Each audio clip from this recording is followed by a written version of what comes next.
Good morning. Good morning, everyone. I'm your host, Cousin Vinny, coming to you from theclosingprint.com. It's Friday, the 25th.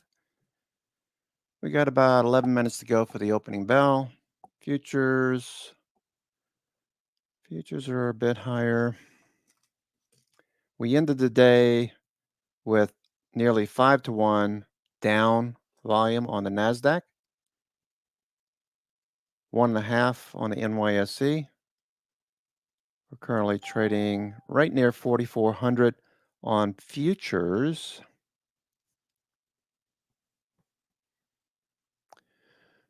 Okay.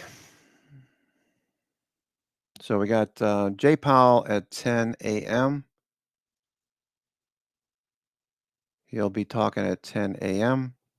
Support today, 43.50.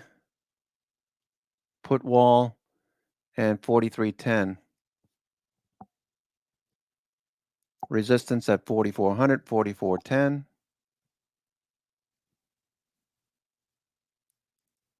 Given Powell's speech and the elevated implied vol, this range may be violated. I'm thinking, yeah, it will be.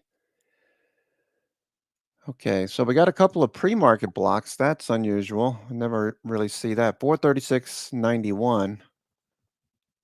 436.91. So that's probably a short covering for 36.91.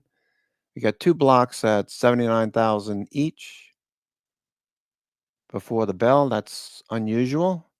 It's not a lot, nothing to be concerned about. It's just noteworthy. We usually don't see blocks until after the open show up on Schwab's block indicator. Just a note for 36.91. All right, let me get Thinkorswim squared away.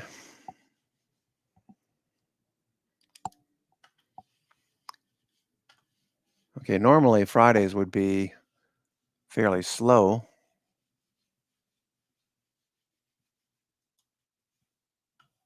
But with Powell speaking today, we'll see. Yesterday we had a nice sell-off at around 10:05.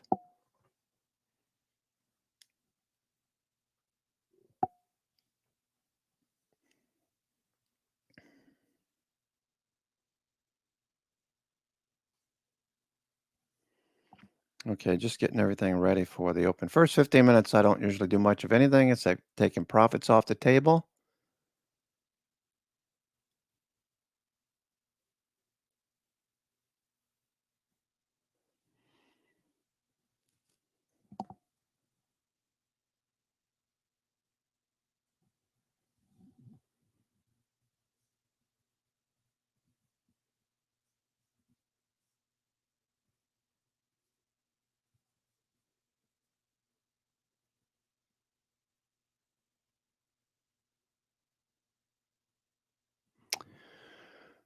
Okay, let me get everything squared away.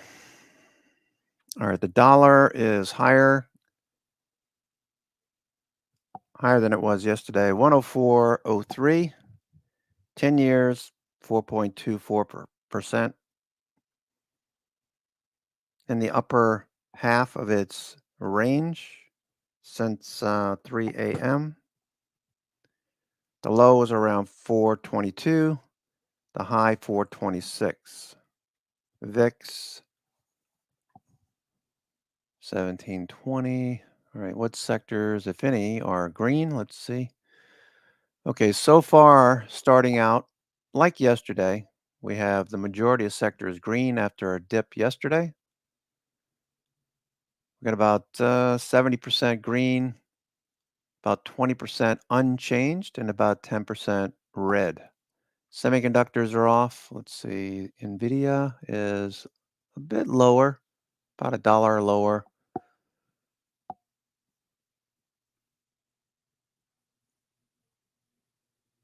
Okay, I might buy some NVIDIA once it bases down here.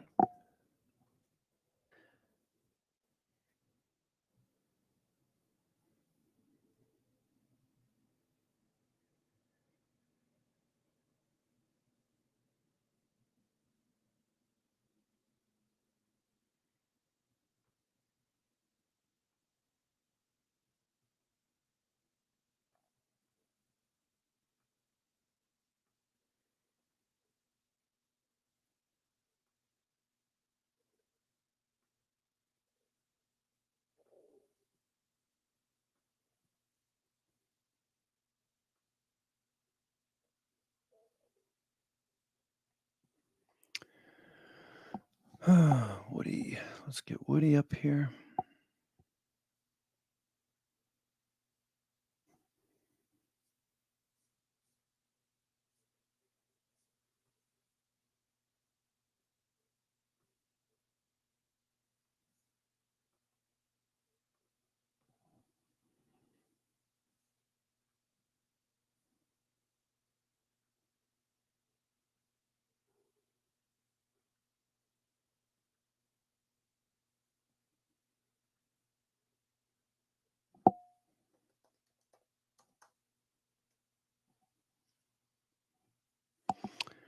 All right, let me get, just realized.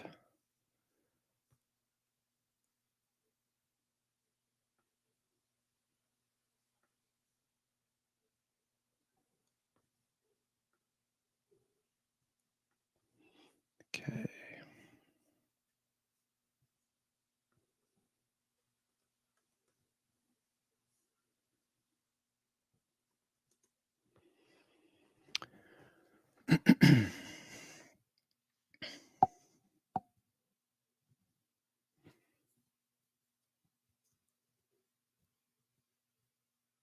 All right, we got 4 minutes to go. 4 minutes to go. I'm your host, Cousin Vinny, coming to you from theclosingprint.com. It is Friday, 25 August, 9:26 on the East Coast, the best coast.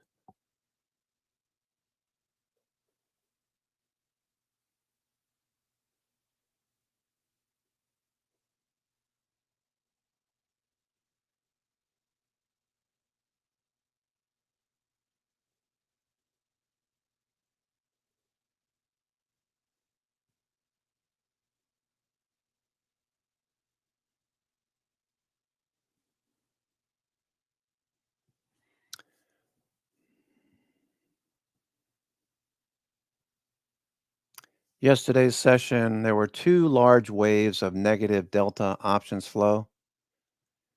Heavy zero-day put buying mixed with some zero-day call selling on the open. And we rolled lower. Right around 10 o'clock, we had a sell signal.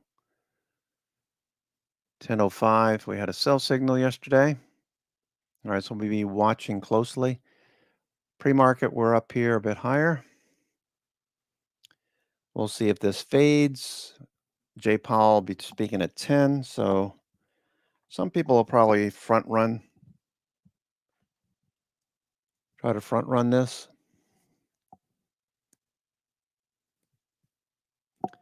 Okay, Woody, get Woody running here.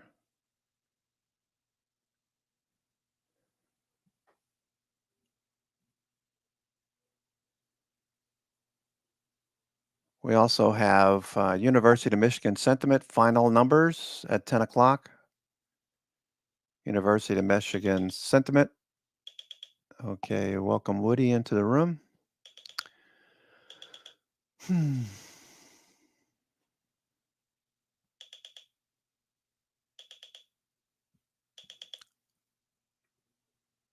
FANG stocks into the opening bell. We got mixed signals from the FANG stocks. Nvidia's down $1.58. Tesla's up $1.42. Google's down 19 cents. Amazon's up 74 cents. Apple's up 80 cents. Microsoft is up $1.54. We've got less than a minute to go. Good luck, folks. First 15 minutes, we're taking profits off the table if warranted and applicable. Wait for the markets to start trending. Give us a direction after 9:50, 10 o'clock. Jay Powell speaking at 10, so won't be doing anything the first 30 minutes, most likely, except taking profits off.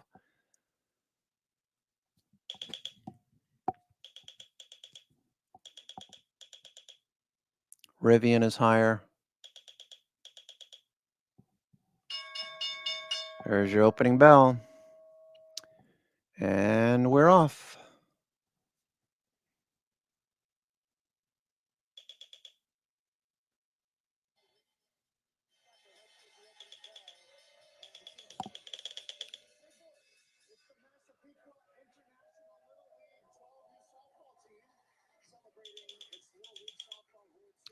Oh, we had some pre-market blocks. We had 4 blocks, 2 at 436, 2 at 438 SPY, amounting to about 350,000 shares total. SPY 438. We're starting to rally.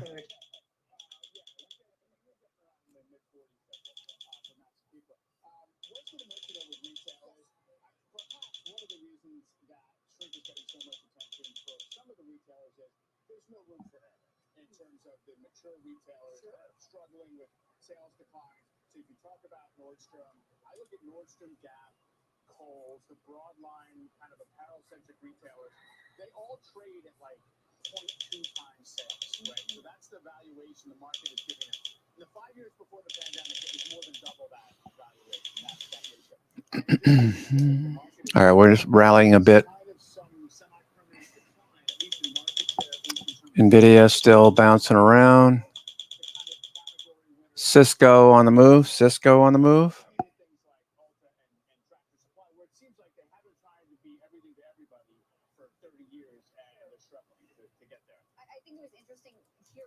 Cisco bounce.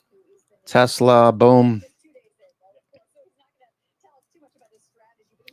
All right, Tesla. There's some options on Tesla. I want to take those off into this strength. Okay.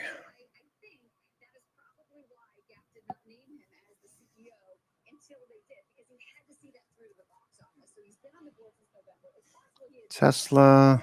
All right, NIMO producing a yellow bar again today. Yesterday we had a second yellow bar. It turned red by the end of the day because of the selling. Now we're looking for a second yellow bar today. TTM indicating that the flow is changing. Tesla. Tesla trading 37% of its ATR at this point, 29% of its daily range. Looks like Tesla wants to run.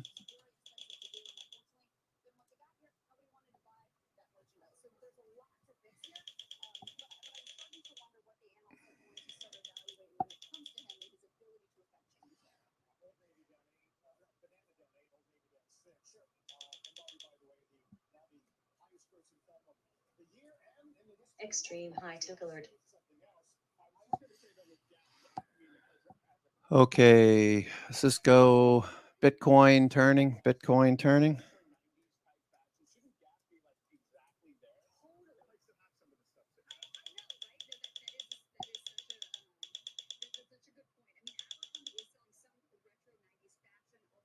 A lot of buy signals so far. Apple on a buy. Shopify, SHOP, Shopify. Meta dipping. Tesla on a buy from the pre-market. Tesla pre-market went on a buy signal right around 228. Currently trading 233 and change. 234 and climbing. Tesla.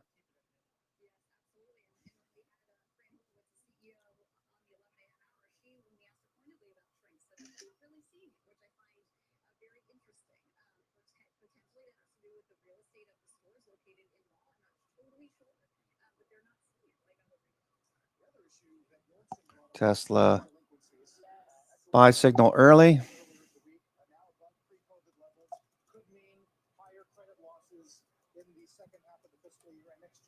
I think that obviously is concerning beyond just what it means to the business and their credit card revenues. But what's interesting is the tools look good. They have a pretty decent business.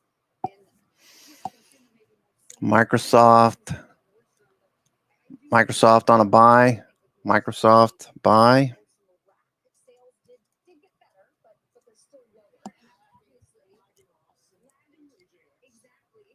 SMCI trying to change trends. Netflix on a buy as well. Netflix. Oh, what's Walmart doing? Walmart.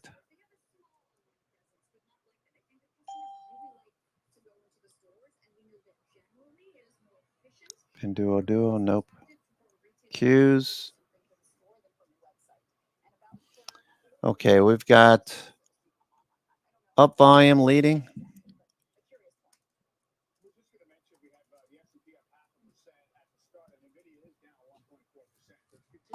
Up volume is leading. Cisco continuation.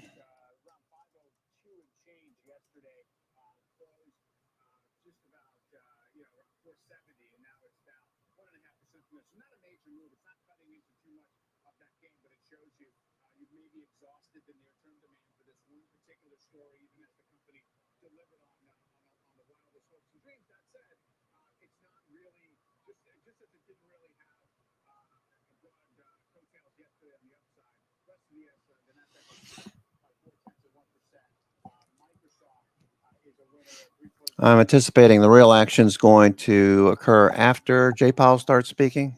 So if we get to the highs, consider taking some off, looking for a reversal or some choppy action both directions. Volatility dropping off. VIX is at the low here. It's off 3%. VIX off 3%.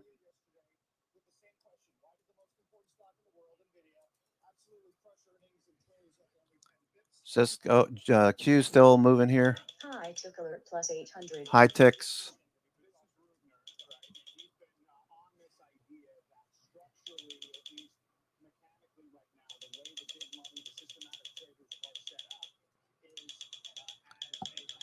Okay, there goes Peloton. Peloton's leaping here.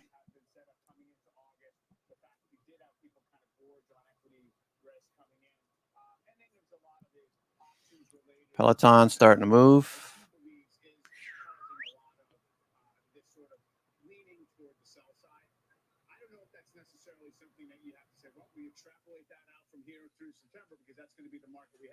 It's still a two-way market to a fair degree. We're sitting on just barely a 5% decline at the open, or actually at yesterday's close from an intraday basis on the S&P. We'll see. Volatility in general is not really doing much. It's under 17 on the VIX, and some people have attributed that to also. Okay, NASDAQ 100. Mostly green. NASDAQ 100. At the close yesterday, we had 9 stocks green. 9 stocks green. 91 were red.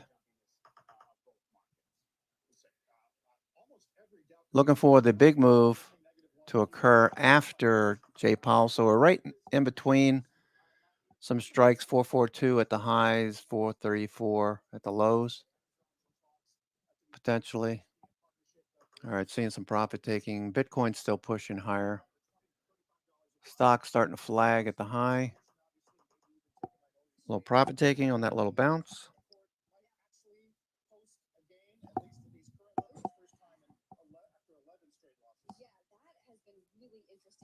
Got about 15 stocks red on the NASDAQ 100. Everything else, 85 stocks are green. Workday's the top. Number 1, ISRG. Number 2, ISRG looking pretty good. ISRG.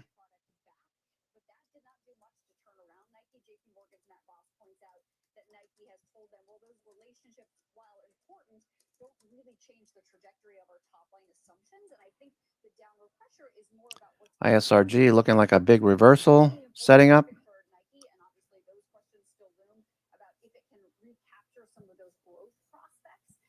innovation has been in question. Does Nike have anything cool when all these other athletic companies are sort of propping up? ISRG on a move. eBay. eBay. So I think there's some concerns there. We'll see if we can break that trend, though. As you point out, Carl, it's up 0.75%. China Central Bank says they're to unveil guidance on relaxing residential housing loans. Splunk following through. Autodesk looking good. Netflix looks like it could push a bit higher. Splunk. This stream is sponsored by TickStrike. Splunk looking for a breakout. You to actually hear order flow futures, forex, and stock instruments. Get a free trial at tickstrike.com. A little loud there, buddy. All right, let me turn him down. Okay. Splunk. What are next week's calls looking like? Splunk.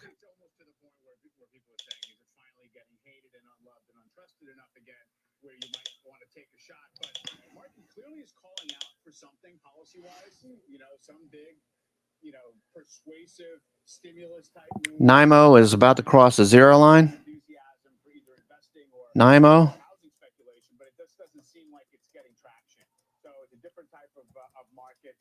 It's interesting. I mean, as Jay Powell gets ready to talk, Jackson Hole, I doubt he's going to discuss the global picture that much, but there is a case to be made that he can kind of temper any hawkish sentiments he has about rates have to stay higher for longer by saying, look, the long end of the treasury curve is doing some work for us. Okay, NIMO is about to cross the zero line. It's at minus 18 right now. Also, China is no longer really a net contributor. That's a big change from 108, minus 108 last Thursday, a week ago. Netflix trying to do something. Splunk looks good. Splunk going. And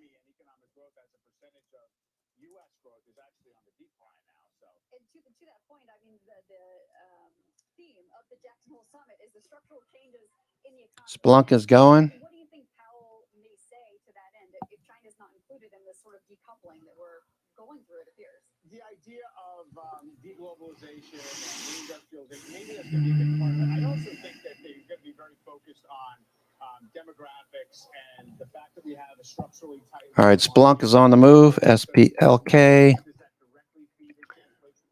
Okay, looks good. Stickier or has upside spikes from time to time. So some of that probably, at least in theory, could be on the menu.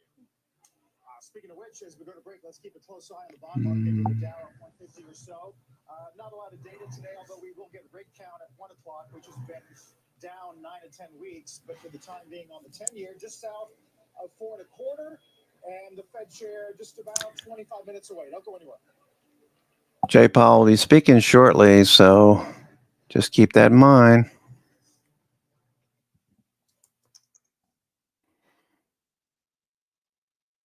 Curb your enthusiasm. All right, folks. Good morning. Good morning. I'm your host, Cousin Vinny, coming to you from theclosingprint.com. It is Jay Powell's day in about 18 minutes. Actually, about 23. I think he's starts speaking around 10:05. I think he's going to let Michigan consumer sentiment come out first. Splunk on the move. Splunk on the move. Have the 116 call on Splunk for next week.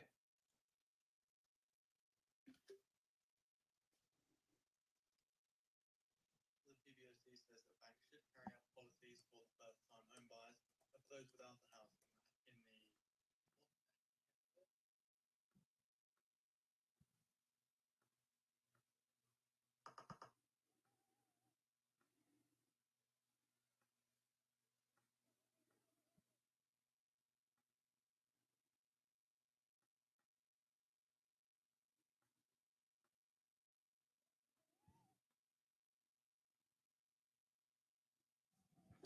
Splunk.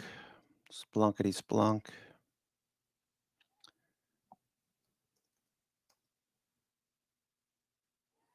All right, Splunk. SPLK. Okay, still on a buy signal. Trading 89% of its ATR, 95% of its daily range.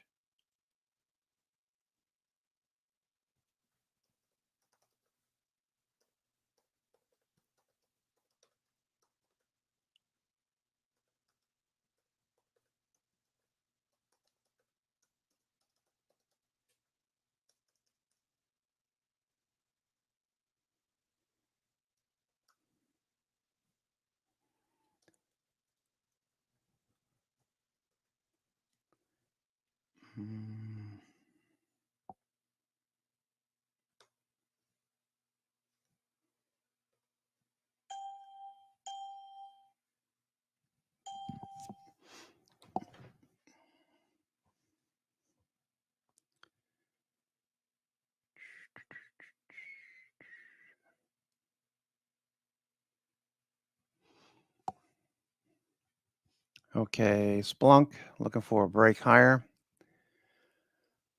S&P just sitting here. S&P Flat VWAP already. Waiting for Powell. Makes sense. ISRG. Looks like it wants to go.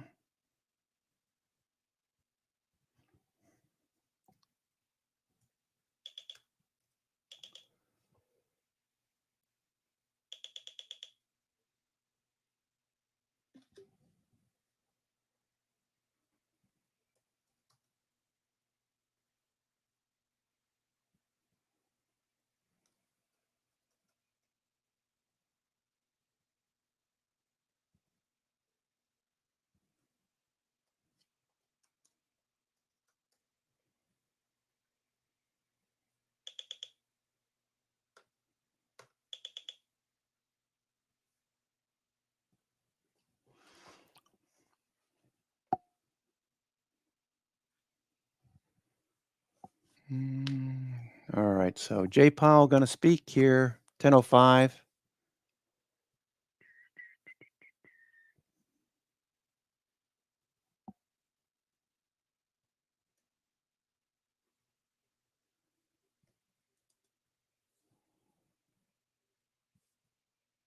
Net flow is mostly bearish at the moment.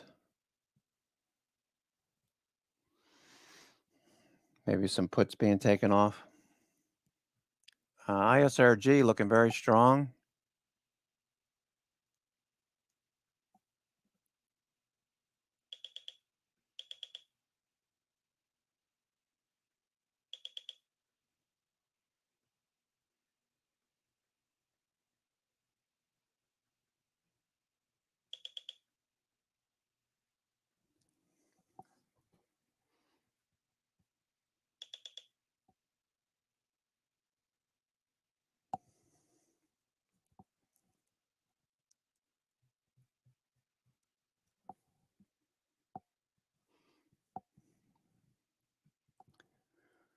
All right.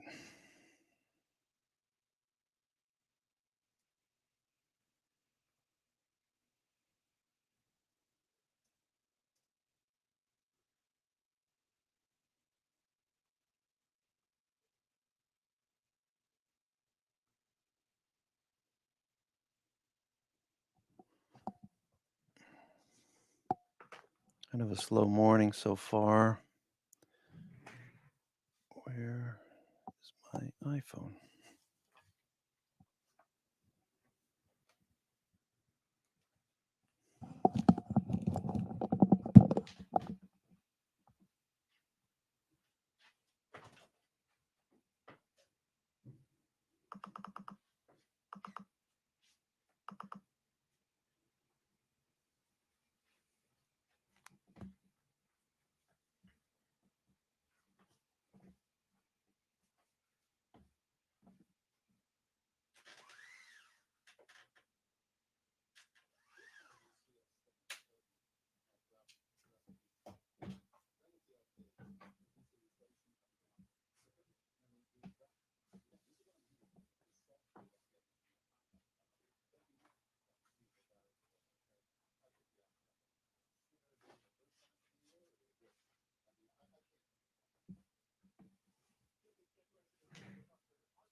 Okay, let's look at some gamma levels. Okay.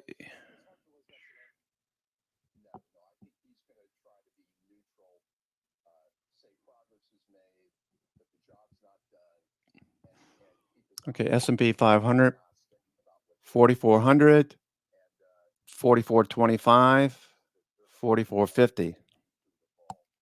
25 and 50, Captain. 44, 45, 40, 25 and 50. In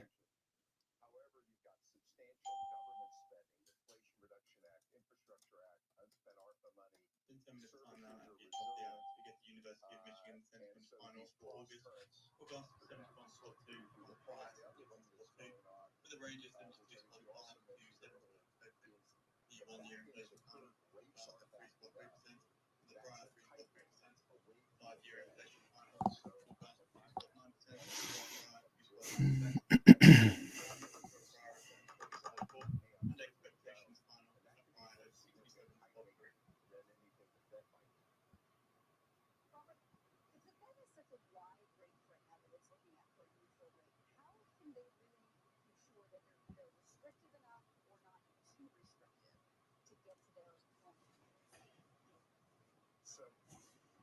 central question I know that they're wrestling with, and I would be wrestling with. The tricky part is without, again, this sizable project spending by the government enabled project spending on manufacturing and infrastructure, I would think the neutral rate organically is something like 0.5% or 0.75% in the economy. The thing that's tricky. All right. You're welcome.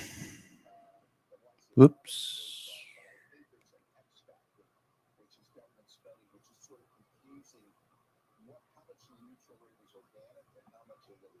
You're welcome. You're welcome.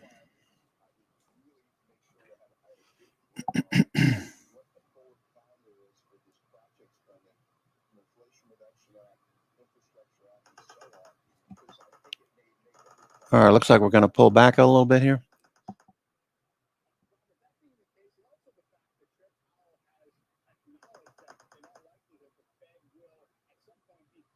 Splunk looking for the breakout.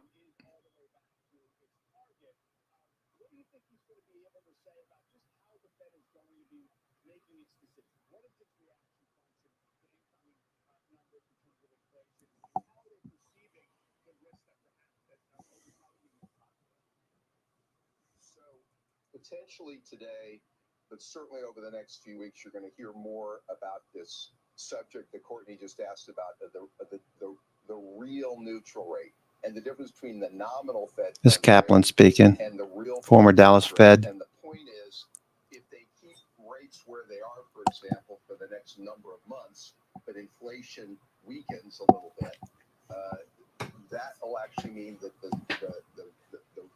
the real rate of interest has actually gone up. And so they may feel if inflation's improving that they have latitude to cut a little bit and still be as restrictive. That'll be the kind of thing you're going to hear a lot of wrestling with over the next few months. Robert, I've seen some work looking at the relationship between CPI and PCE, looking at what healthcare is doing versus what shelter might do, and arguing that that relationship could flip. And I wonder, are we going to be paying attention to one metric more than the other in the quarters ahead? I think sitting at the Fed, I'd be looking at everything. You look at all these metrics, and I'm also very conscious of some of these structural drivers, which is the subject of this conference. Workforce growth. Okay, so top stocks today: Amazon, bullish flow. It's flat VWAP for now. Looking for this to pull away from VWAP. If it does, that would be indicative of trading in play. Apple, AMD. AMD looking pretty good here. AMD looking pretty decent. Because I still think we're 3 or 4 years away from peak energy demand globally for fossil fuels. And the energy transaction is going to take a longer time than maybe. AMD has a tendency to reverse at 10 o'clock, so just be aware of it.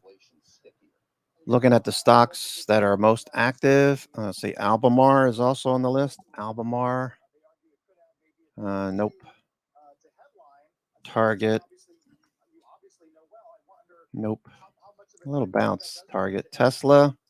Had a nice pop there on Tesla. All right, let's see if we can get a follow through and a trend on Tesla today.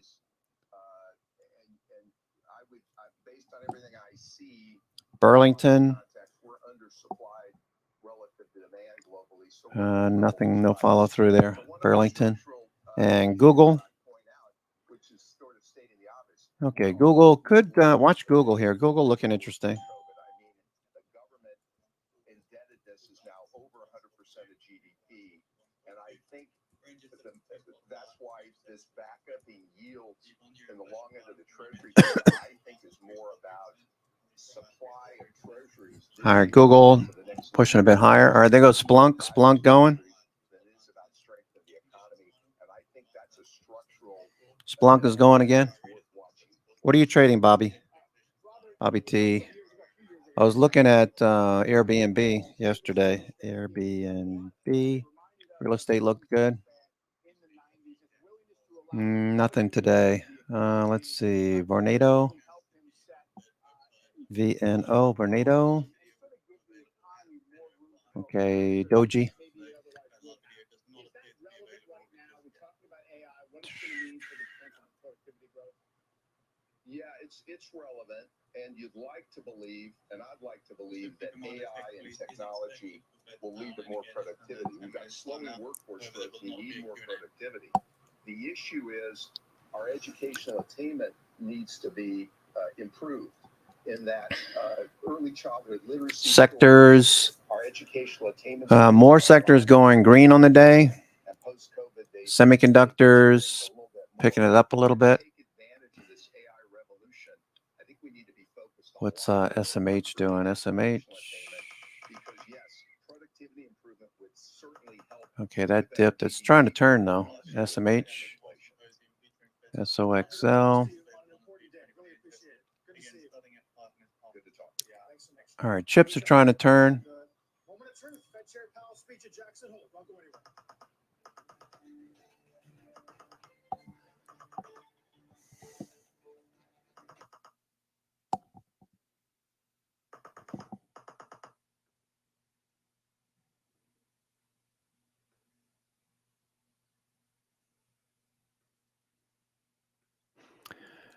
Interesting. Jackson Hole supposedly started out with the meeting there. Started out back when Paul Volcker was in as the Fed. And the reason was he liked fly fishing. I was doing a little research. I mean, why Jackson Hole of all places, you know? He liked fly fishing, and it's probably one of the best areas I know of to fly fish, so it just stuck there. So I'm sure there are other speculations, but that's when they started meeting out in Jackson Hole. Very interesting tidbit. Let's see, Carvana. Watching Carvana. Basically, what I've been doing is selling covered calls on a lot of my positions. I'm not interested in selling or adding. I'm just, selling covered calls, price action, just hanging out.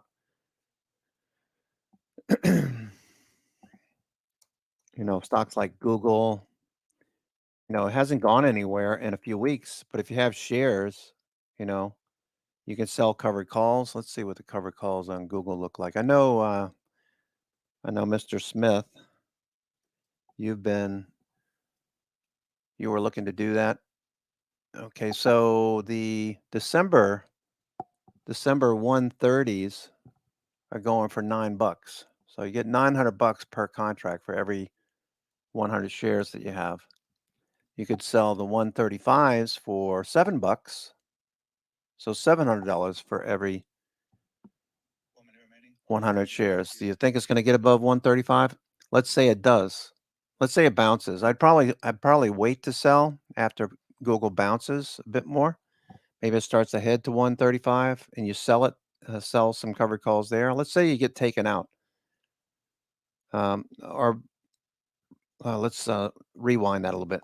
Let's say the price breaks above 135. What would you do? Well, you could just sit on your position and just let it continue to appreciate. You'd get taken out at 135. You'd make $7, $700 per contract, or you could roll out another month and hold on to it, looking for the next consolidation. Because the last time the last two times Google broke out of consolidation, one, it ran from 109 to 126, 129. Base again, 129 up to 133. So it's not really breaking higher quickly. So I'd probably be looking at doing that. Maybe look for a push higher. If it breaks out, start looking at the 140, 145 calls and hold on to your shares.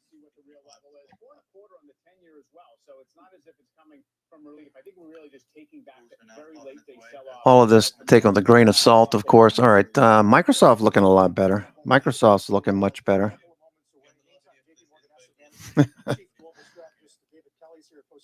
Yeah, same here. Microsoft turning higher low. 60-minute. Microsoft. I'd like to sell some covered calls on Microsoft. Let's take a look at Microsoft. All right. Looks like no one's doing much at the moment, waiting for Powell. Okay, let's say Microsoft gets above the 50-day. I'd be looking to sell the covered calls, maybe the 350s or the 360s. As it clears the 50-day, those will pick up in implied vol and premium. Let's see.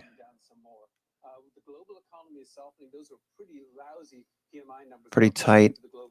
Microsoft could still head towards the 200-day. So Microsoft looking pretty solid right now. 60-minute looking good. We want the 60-minute to be above the 20 EMA.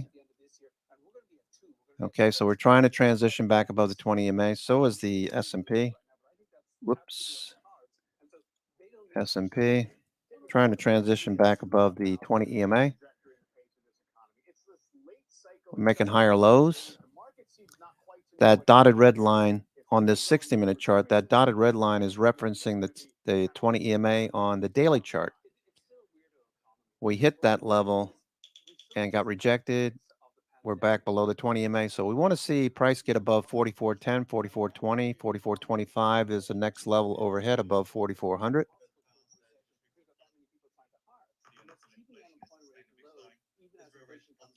4,400 is a big level. We looked at that yesterday. Okay, Powell's about to start speaking. VIX is starting to pick up. Yeah, as Fed chair is starting right now, he is going to be, I would say, mostly hawkish, saying that the Fed is prepared to raise rates further if appropriate, and saying that he intends to hold policy at a restrictive level until we're confident that inflation is moving down. It's like the briefcase. Greenspan. All right, futures are taking off here. Futures are going. As we are in a position to proceed carefully and assess incoming data as it's evolving. Finally, there's some doubt about recent decline in inflation. Says even with more favorable inflation numbers, the process is still has a long way to go. 2 months of good data are only the beginning. And he goes on, guys, to say that he's concerned that inflation is that the economy may be too strong right now. Let's listen to the Fed chair. I will conclude with a summary of what this means for policy.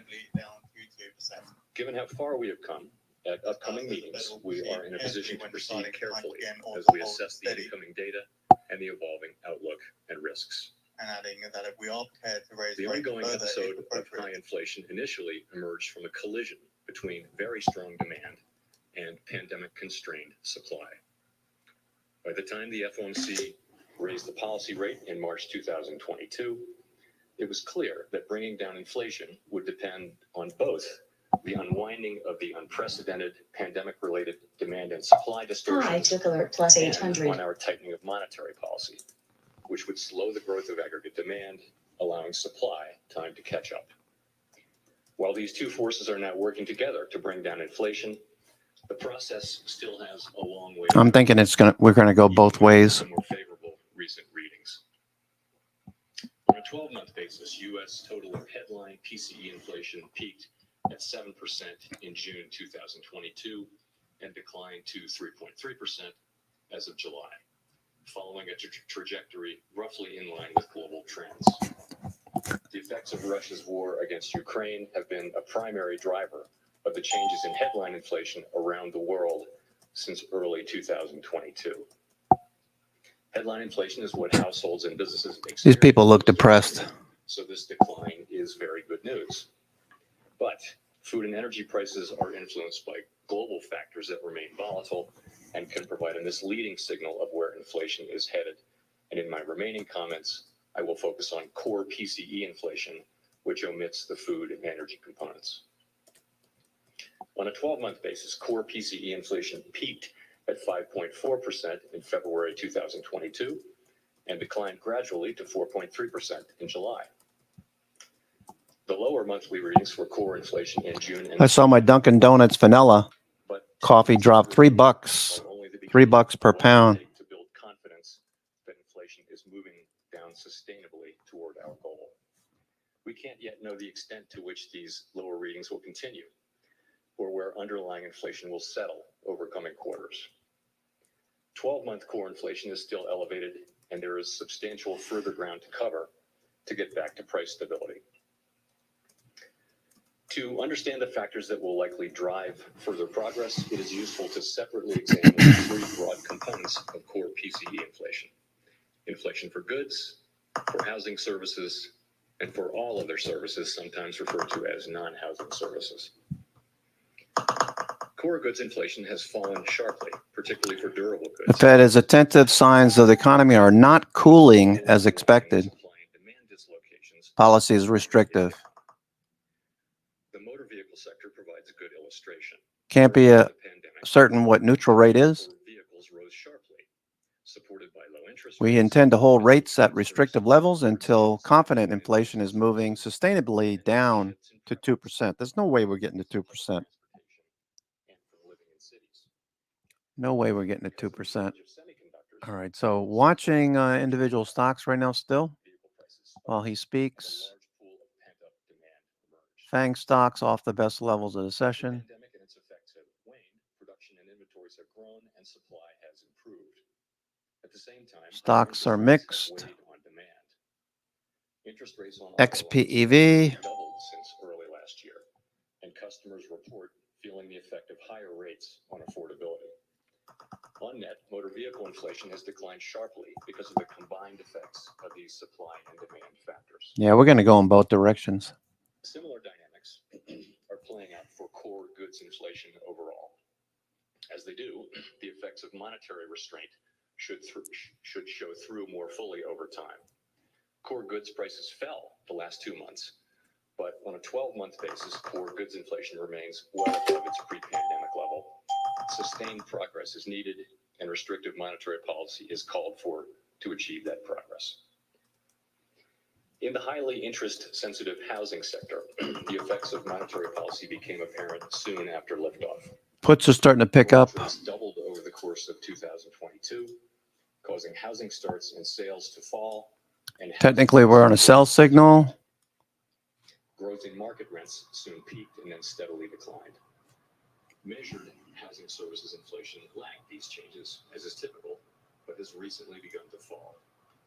This inflation metric reflects rents paid by all tenants, as well as estimates of the equivalent rents that could be earned from homes that are owner-occupied. Because leases turn over slowly, it takes time for a decline in market rent growth.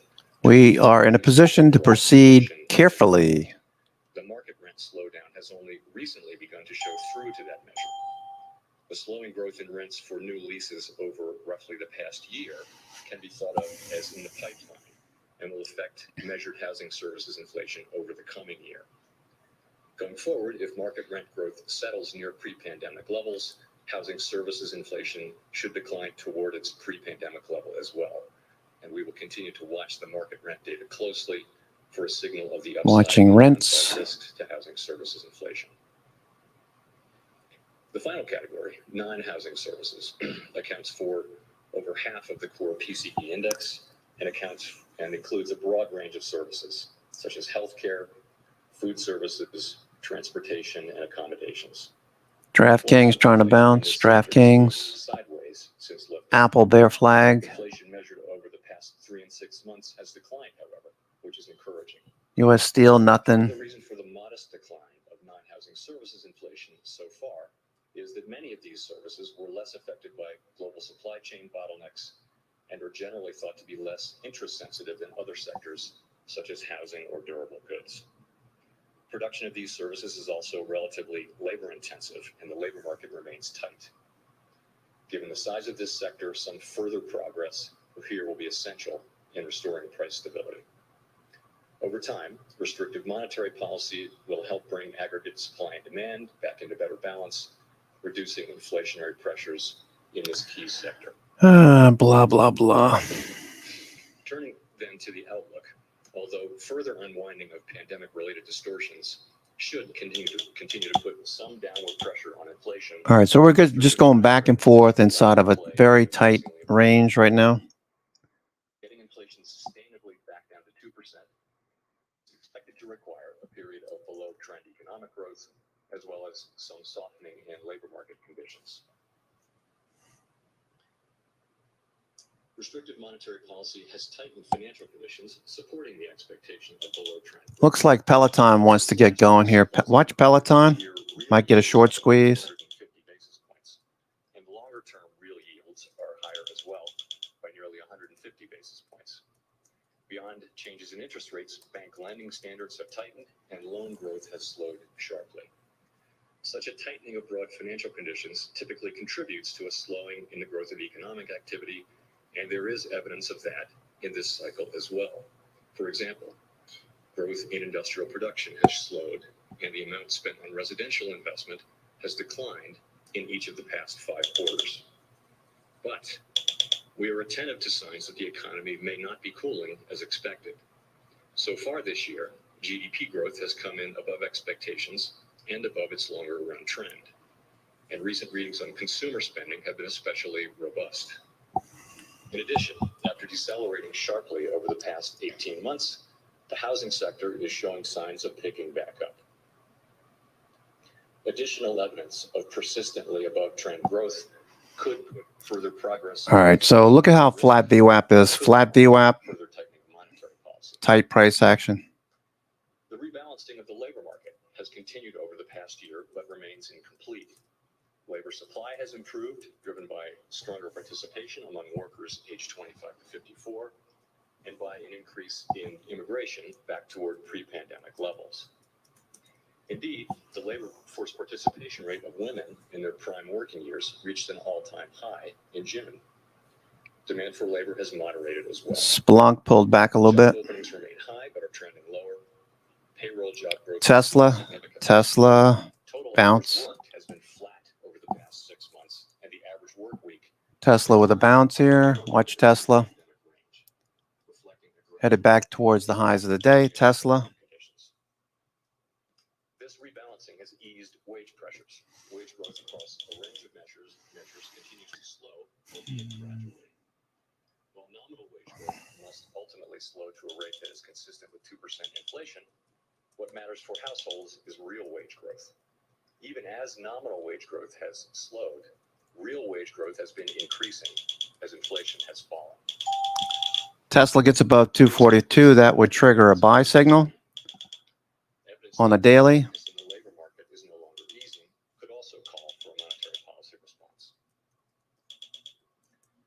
Turning to the path forward. High tick alert plus 800. All right, here we go. Starting to push a bit higher. Is and will remain our inflation target. Carvana looks good.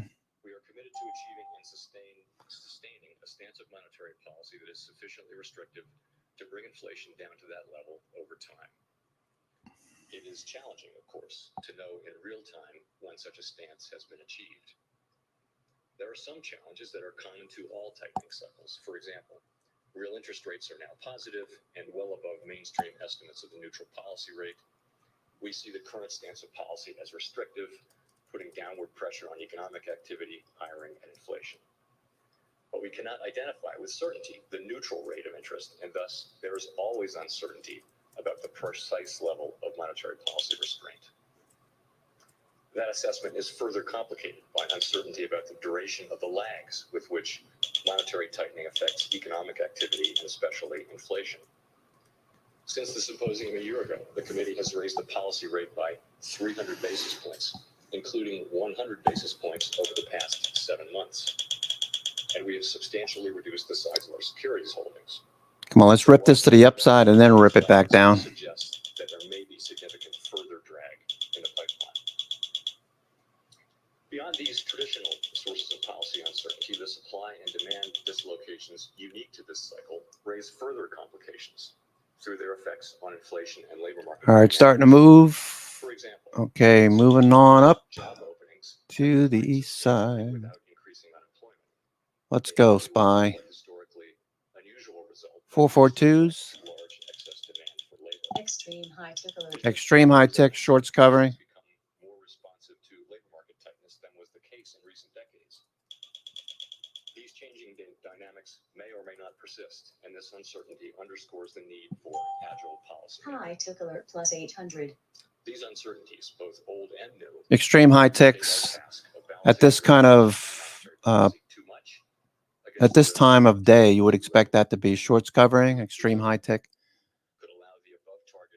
We got 2-to-1 up volume, almost 3-to-1, 2-to-1 up vol NYSE, 3-to-1 up vol NDX, 2-to-1 up volume on the NYSE, 3-to-1 on the NASDAQ. That's a good sign. In such circumstances, risk management considerations are critical. At upcoming meetings, we will assess our progress. All right, here we go. Based on the Here we go. data and the evolving outlook and risks. Dun, dun, dun, dun, dun, dun, dun, dun. There goes Tesla. Tesla. Or instead, to hold the policy rate constant and await further data. Restoring price stability is essential to achieving both sides of our dual mandate.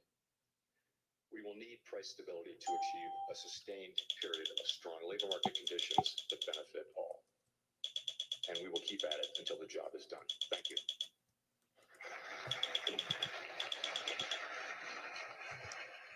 That is the Fed chair finishing up his speech at Jackson Hole, prepared to do more, but we'll proceed carefully. All right, let's see how the markets go now. We've got a go time to the upside. Nice looking, nice move here. Extreme high tick alert.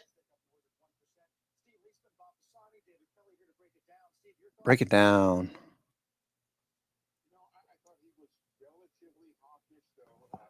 He could have been more so. I think he doesn't necessarily have an itchy finger to hide, but he kind of put us on notice that if a couple things, several things, including one new one, moved the wrong way. Okay, so pretty quick little short covering rally there. It looks like we got an extreme high tick, and the market's popped. Now, if we get any kind of follow through, that would be indicative of institutions continuing to buy. If we don't, we fade. Let's just assume that this was short covering. Okay, Vantair was looking for 30 handles, I believe. We're up 30 right now. Mhm.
Peloton on the move. Peloton.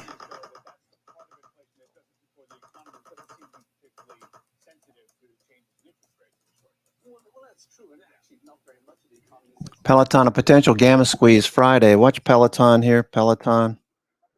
Cheap stock. It's squeezing, pushing a bit higher.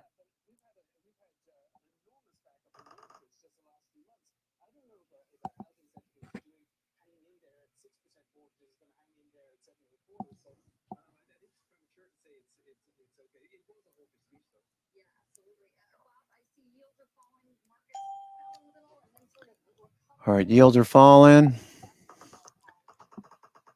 We're up 27 handles at the moment, giving a few back.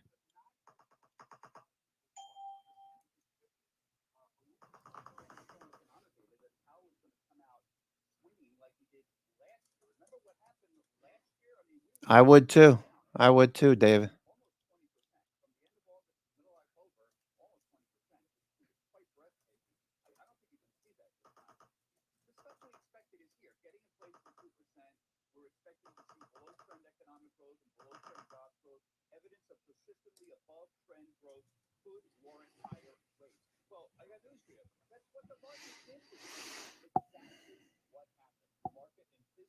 Yeah, that area, Wyoming. Um, Beautiful ski area too. Skiing.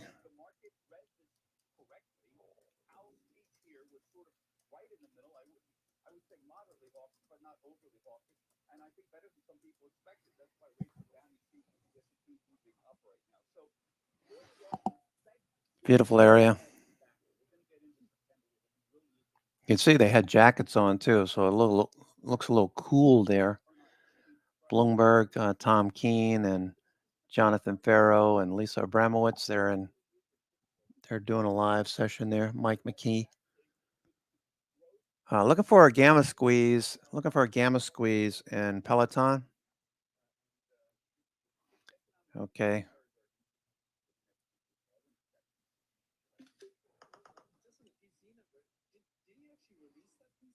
PTON. Gamma squeeze Friday.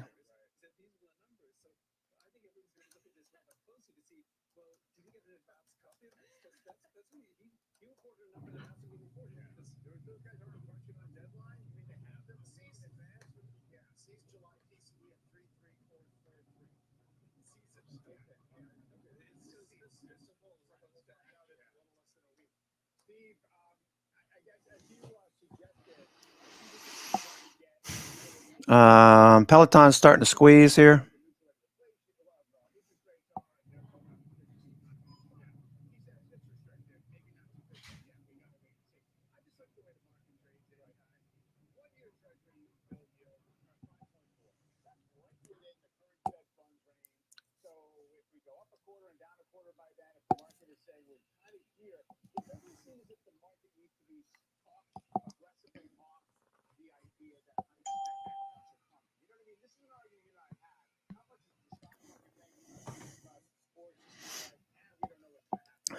All right, looking for a break higher.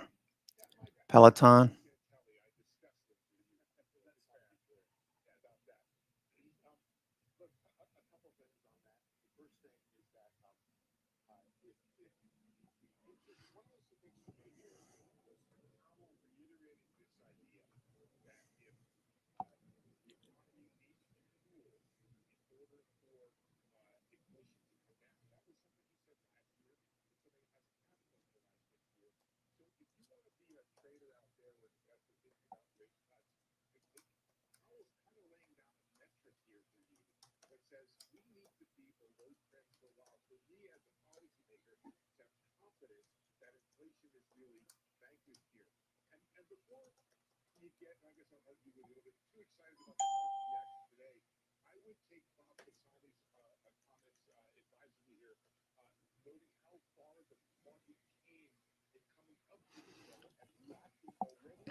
Okay, now we're pushing back towards the lows of the range.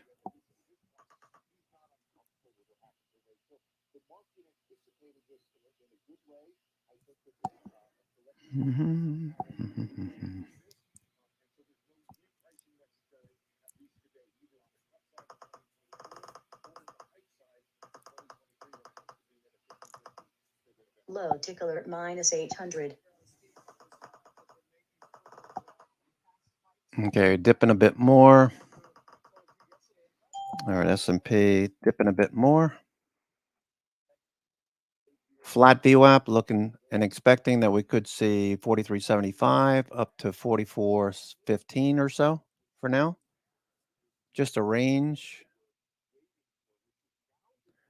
Okay, 43.86.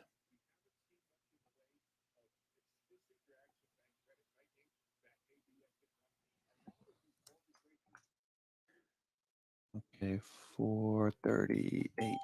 438.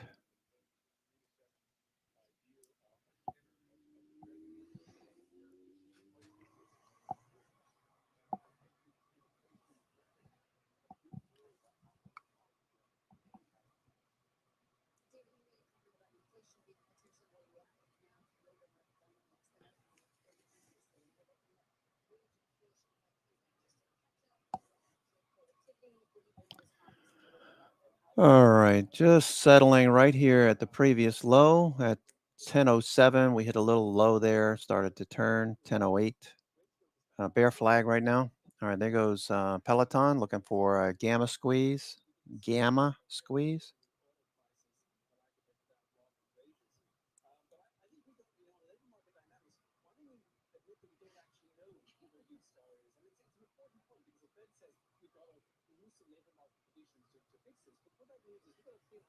All right, heat map is mostly red on the day for now. Thank you, Money. Appreciate the post.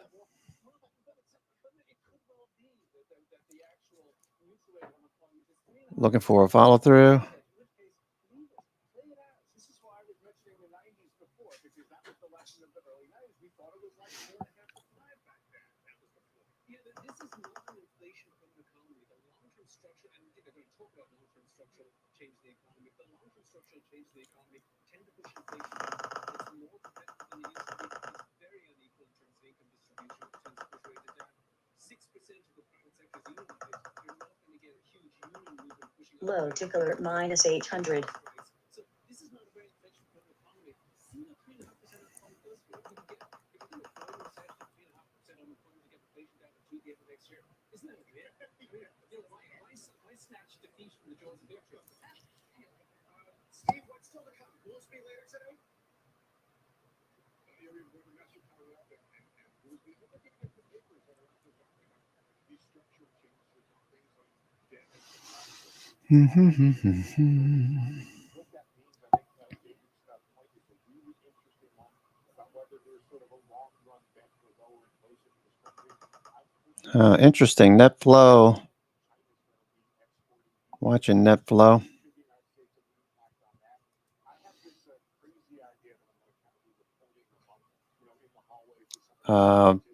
Just turned down. Looked pretty bullish there for a sec.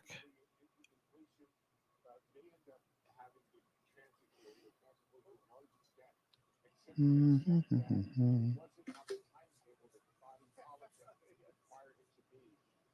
think people got frustrated with it. But over time, the supply chain issues have been resolving themselves. You're into a huge disinflation regime right now. You may get more of that coming from China. And the other issue is that China was on a different schedule. China ended lockdown this year, then everybody got COVID in China, and maybe now China has a supply for the COVID just coming back online. They obviously have to get their act together economically. But I think that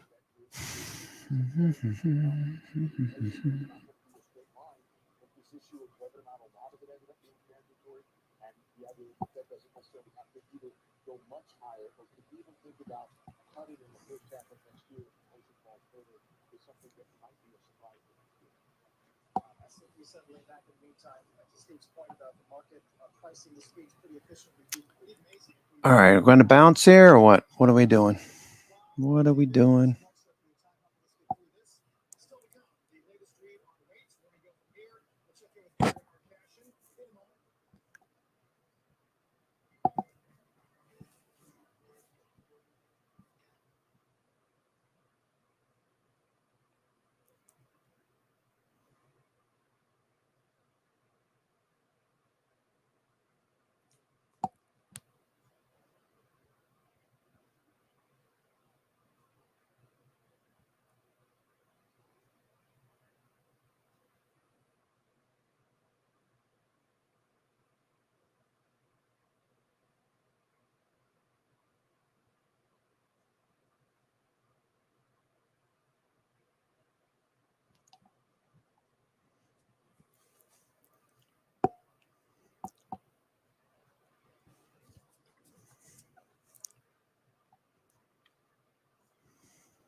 All right, so we're just sitting here, no momentum.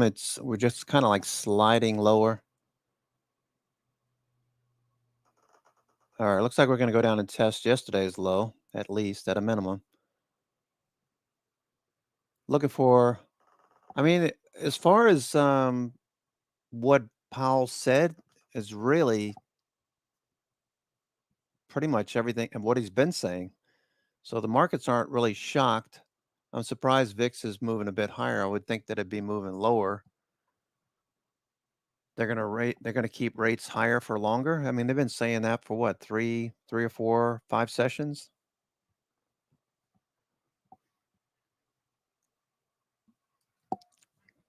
We're prepared to raise rates if we need to. Blah, blah, blah. I mean, some people look at it as hawkish, yeah, but it's not any more hawkish than he's been.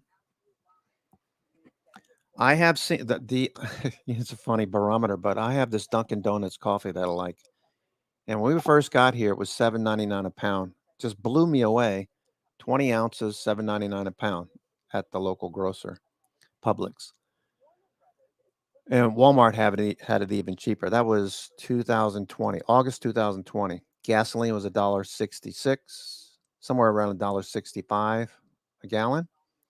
And where are we now? Well, the 20-ounce bag of Dunkin' Donuts was $17.99. It's either 20 or 22, I forget. I'll have to go look at the bag. But it was $17.99. I've been every time I go in the grocery, I look, damn it, and they never dropped it. And I've been noticing that people haven't been buying it because I pay attention to what people are buying. Look in their baskets, see if they're buying, mostly consumer staples type stuff, just food and, no extra things, cakes and cupcakes and stuff like that. Anyway, the price of this 20-ounce bag yesterday when I was in the store dropped $3. It's like, wow, cool. So I bought a bag. Went from $17.99 to $14.99. Now I also keep an eye on eggs, organic eggs. We like organic eggs, pasture raised, whatever. There goes Peloton squeezing a little more.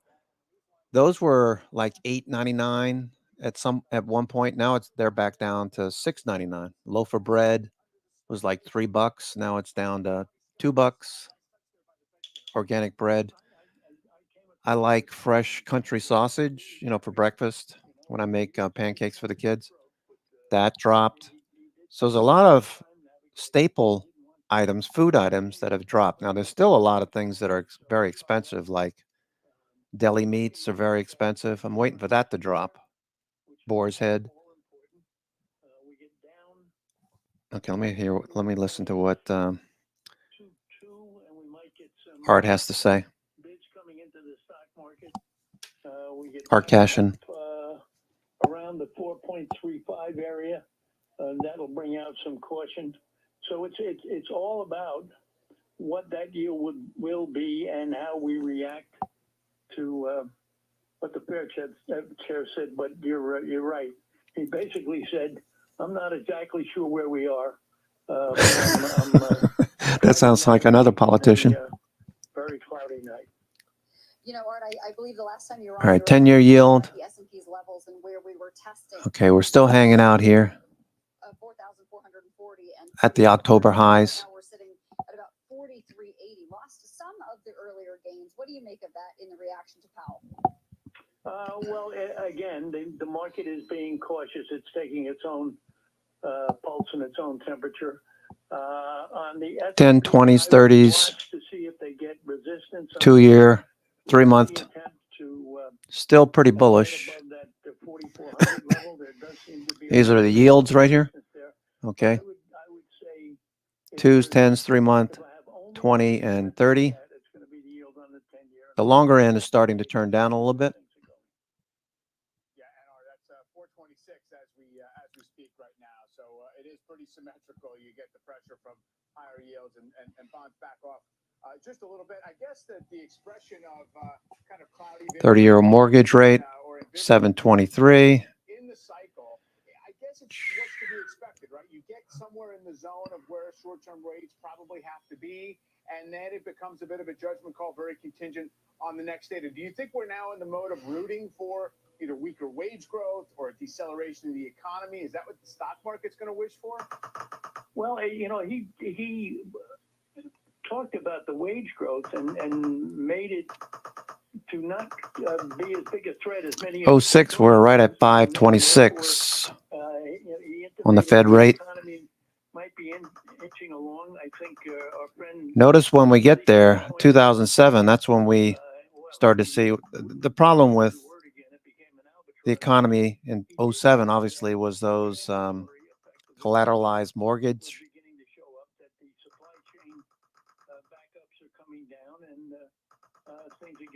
All right, so we're pushing a bit lower right now. Not to say mission accomplished. He wanted that banner to read work in progress. And that's what he wants us to know. We're not finished yet. We're not sure yet. The skies are cloudy. Don't ask me for an absolutely clear cut. I'm steering as well as I can. So I will use that yield on the 10-year as my guide to see how the people who do this for a living are interpreting every verb or noun that he puts out. Hey, finally, Art, while I have you, would you characterize NVIDIA's trade yesterday as a stumble for the bulls or not? Not a major one, but what if you look at the market overall, it was somewhat of a classic outside reversal, and it's something that we old fogies, people have been around for a couple of decades, take with caution, because up until then they were cruising along pretty well, and that not an emergency, but certainly the check engine light is on. I would watch out. Art, appreciate that. Such a busy morning. I'm glad we got to check in with you. We'll talk soon. Art Cashin. My pleasure. All right, let's continue the conversation with Point72 Asset Management Chief Economist Dean Mackey, who says real GDP growth remains robust here as the chair acknowledged. All right, pushing higher. What was your main takeaway of Powell's message, I guess, relative to what you were expecting? Did you, Aunt Elena, did you talk to her counselor?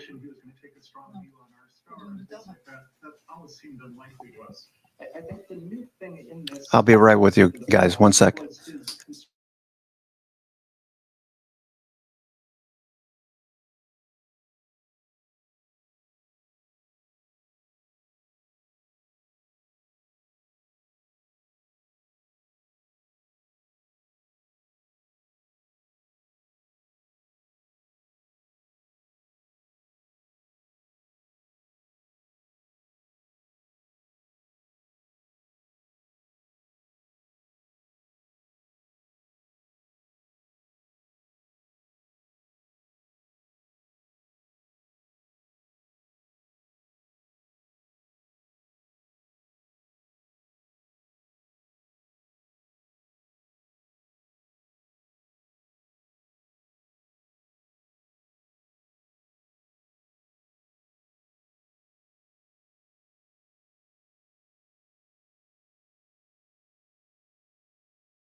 All right, so So I think that we're in a pretty strong growth environment right now. Something like 2% growth over the next year is what we're expecting. man, we haven't had a, well, we had 6%. Just looking at the corrections here. All right, so SPY trying to hold this area. Yesterday's low.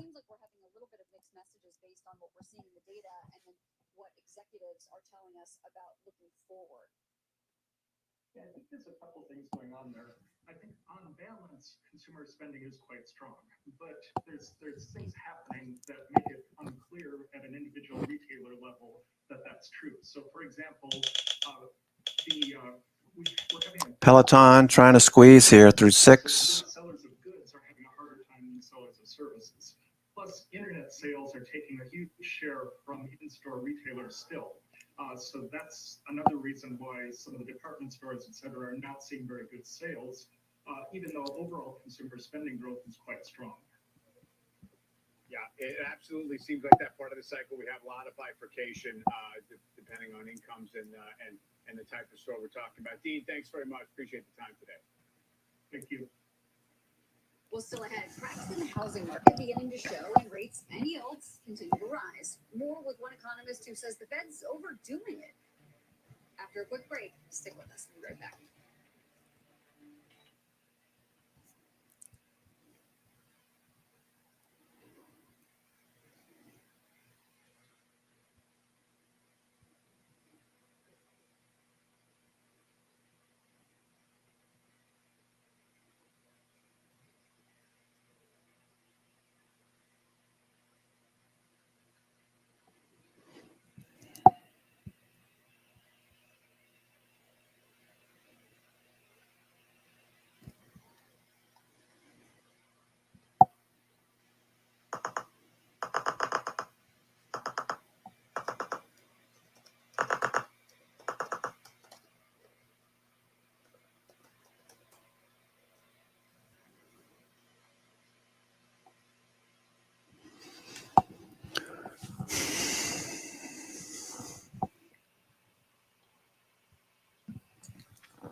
Okay, Bitcoin, no follow through. Bitcoin.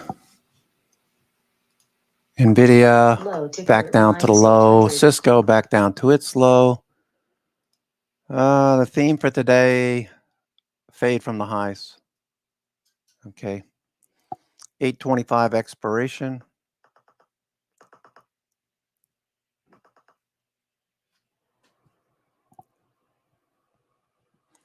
Okay, one more time. Let's go see what's working and what isn't. ISRG was working this morning. It's flat. It's at VWAP.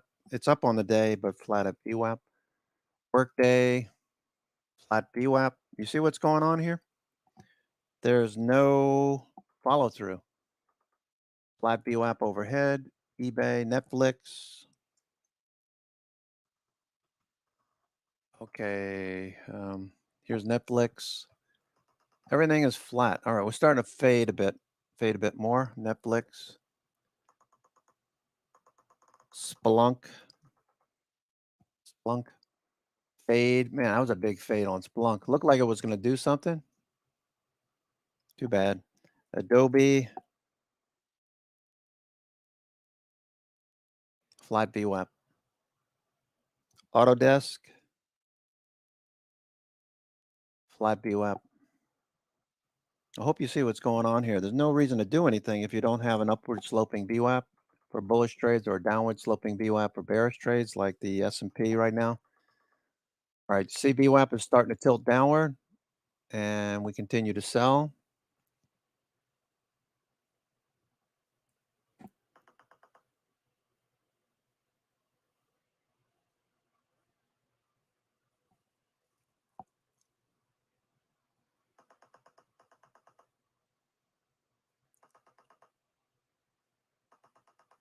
Slowing growth in rents for new leases over roughly the past year can be thought of as in the pipeline and will affect measured housing services inflation. Extreme low tick alert.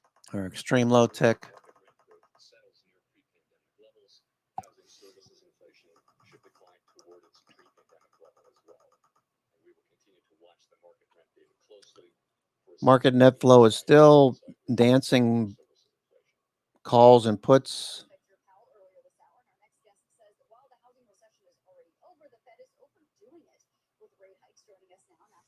Like a helix just going back and forth, one over the other, one over the other. Okay, we continue to drift lower. VIX is moving higher.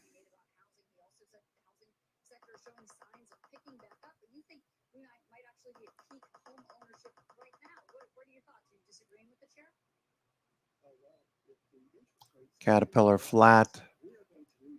XPEV trying to break above 17. XPEV. XPing trying to break above 17.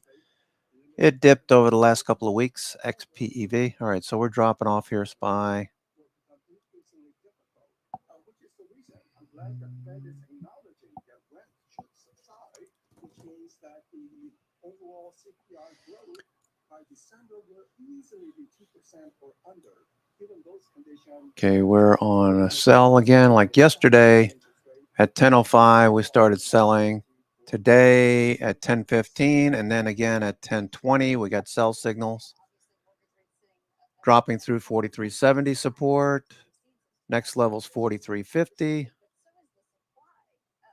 What are you seeing right now with regards to inventory levels? You know, back in 2019, one complaint that we had heard from realtors was lack of supply. Back then, we had 2 million. Okay, all of the FANG stocks are giving us red signals for now. Dollar is bullish. So that is limiting the inventory choices. Multiple offers still happening. Consequently, we are seeing prices beginning to rise again. The West region is very interesting. We saw a meaningful price decline early part of the year, but as soon as we saw price Extreme low tick alert. as a second chance, All right, so you got some panic selling again. Extreme low. Extreme low tick. All right, so we went from positive to negative, bullish to bearish very quickly. All right, tick cumulative on the 60-minute. It's still trying to cross upward. We're trading 2.6 down on NYSE, 1.6 down on the NASDAQ. Got a sell signal on the 60-minute future, sell signal.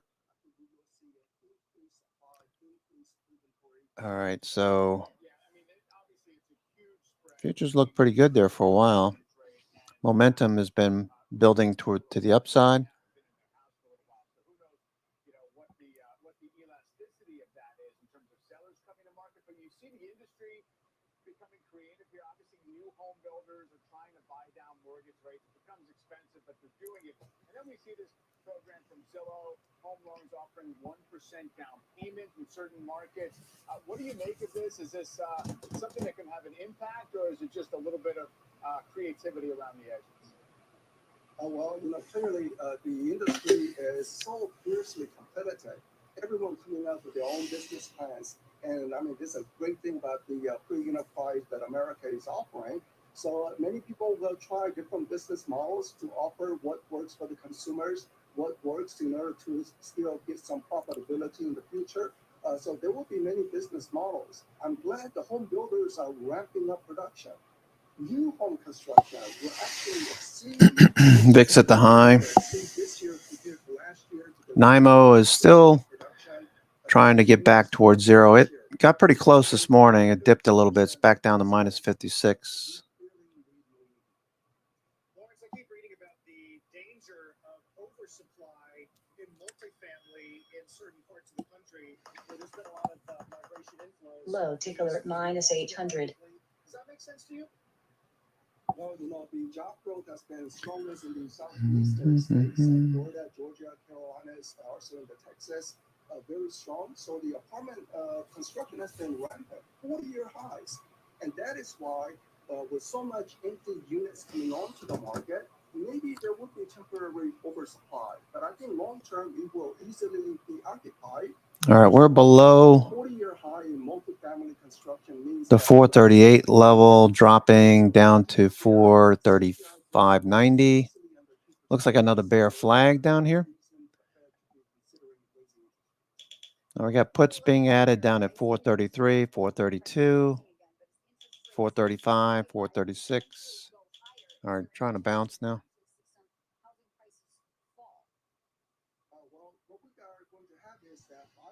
Still on a sell signal. But higher interest rate, if it was to cause a job-cutting recession, remember the Fed was late in trying to contain inflation, but if the Fed overdo it, it may cause a job-cutting recession, and job-cutting situation can lead to price declines. Lawrence Yun, thank you very much for joining us, National Association of Realtors Chief Economist. Thank you. We're not done with the Fed speak by a long shot. Coming up in a few moments, Cleveland's President Loretta Mester with her take on the chair's speech at Jackson Hole earlier this hour. She joins us first on CNBC in 10 minutes. Stay with us.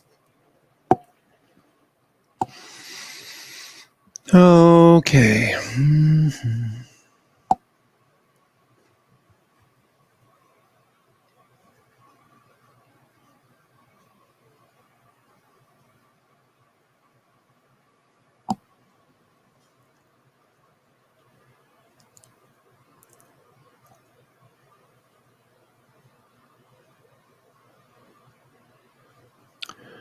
All right.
Continuing lower. Looks like a bear flag. Still on a sell signal. 4350 looks like the next level to test. 4350.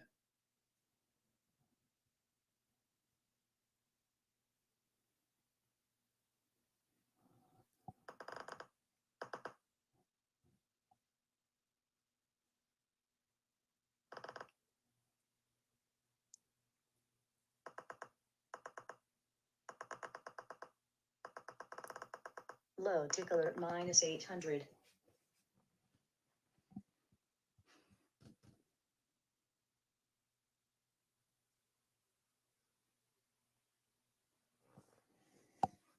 Another bear flag. Dropping a bit more. SPY. There could be further tightening ahead, depending on the data. Let's get to Dom Chu with more on some of the key names to watch here. Hi, Dom. All right, so Mike, we've seen a lot of the momentum come out of the markets right now, and it's true for some of the more interest rate sensitive sectors and industry groups out there.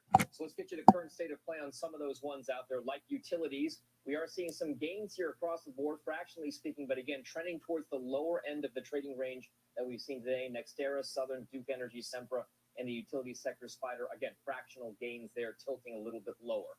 Also check out what's happening elsewhere with consumer staples. Many of those big dividend payers, Altria, Philip Morris, Kraft Heinz, Conagra, again, fractionally higher, but losing a little bit of steam right now. Another one to focus on, those real estate investment trusts, those interest rate sensitive sectors like that, Simon Property, Crown Castle, Boston Properties, Healthpeak, now again, mostly towards the red side of things right now, so keep an eye on real estate.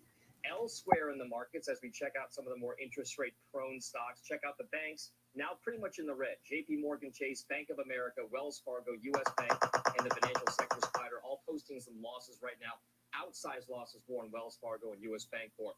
Also, these days, technology, you got to look at them as more interest rate sensitive as well, given some of the valuation concerns. Apple, Microsoft, Alphabet, Amazon, and NVIDIA, all again now tilting towards the red. More outsized losses in NVIDIA, now down 3%, off well from where we were for the highs that we saw post earnings. And then some of the big ETFs, thematically speaking, that we kind of looked at towards maybe some of the valuation concerns and interest rate sensitivity. The VanEck Vector Semiconductor ETF down about 1.5%. Software. All right, we continue to drift lower. We're on a sell signal. Minus 800. We've been on a sell signal since right around, let's see, 10, 1018. We've been on the sell. I appreciate that. We are awaiting some results on this strike authorization vote at the UAW. Phil LeBeau's got some details. Hey, Phil. We have the results, Carl, and no surprise here. Overwhelming majority of the rank and file members of the United Auto Workers, approximately 150,000 between GM, Ford, and Stellantis, they have voted, and overwhelmingly they have authorized their leadership to call for a strike if they deem it is the right move when the contract expires on September 14th. The breakdown All right, Ford. Three automakers, 98% of the UAW Moving lower. authorized to strike. What about GM? 6% authorized to strike at General GM. Motors, the leadership calls for it, and 95% at Stellantis. By the way, that was the expectation of everybody in the auto industry. Even those at the automakers, they didn't think it would be fewer than 95% of the UAW members who would call for or approve a strike if needed. So that is where we stand. And again, this is just a strike authorization vote, guys. Doesn't mean there's going to be a strike. It just gives the leadership of the UAW the authorization to say we're calling for a strike if there is no contract reached on September 14th. Guys, back to you. All right, so appreciate that, Phil LeBeau, UAW today. Mike, looking forward to you and Josh, 6 p.m. Eastern. Once more. Any tidbits, any teases? Going to be some game show props, as we usually do. We're going to actually rank an analyst's favorite and least favorite stocks. We're going to force them to make that call on FinTech. It is the best way to end the week. All right, markets are just drifting lower. Sneaking stock, 6 p.m. Eastern tonight. Let's walk on the streets back after this. GM, I'm thinking about buying some puts on GM, the 30 put for September.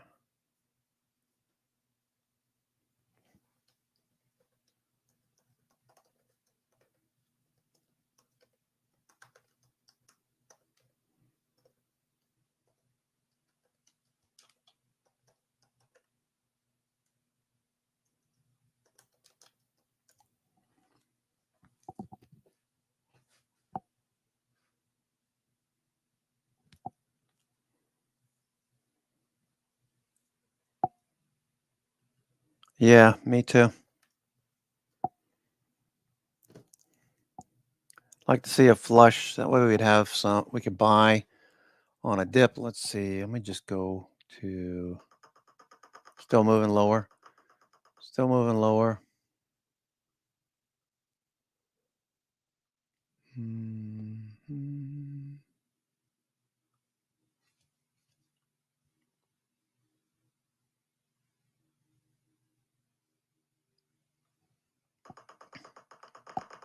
Okay, yesterday we talked about, or reiterated, I should say, if we bounced at 236 initially, somewhere in this area, look for a retest of the 50-day. We got the retest. Now we're getting a follow through on the weakness. So where are we headed now? Well, it doesn't mean we can't, move lower and then bounce and still get that negative return in the month of September. Looking at these figures here. Looking at these figures, the second half, the third quarter, third line down, August 16th through September 30th. This goes out 20, 25 years of data. Tend to be a negative return. We had a positive return going into the end of the month. That's why we were taking profits off into strength into July. We had that big red candle. If you recall, that was the shot across the bow I mentioned. And 3 days later, we started to drift lower. So where does that take us? Well, now that we've peaked and started to confirm by looking for downside, looking for 618, 382 here on 382 would be 4178 plus or minus. That's going back to the October low all the way up to the January high. So 382 would bring us back to this top right along in here that we broke above.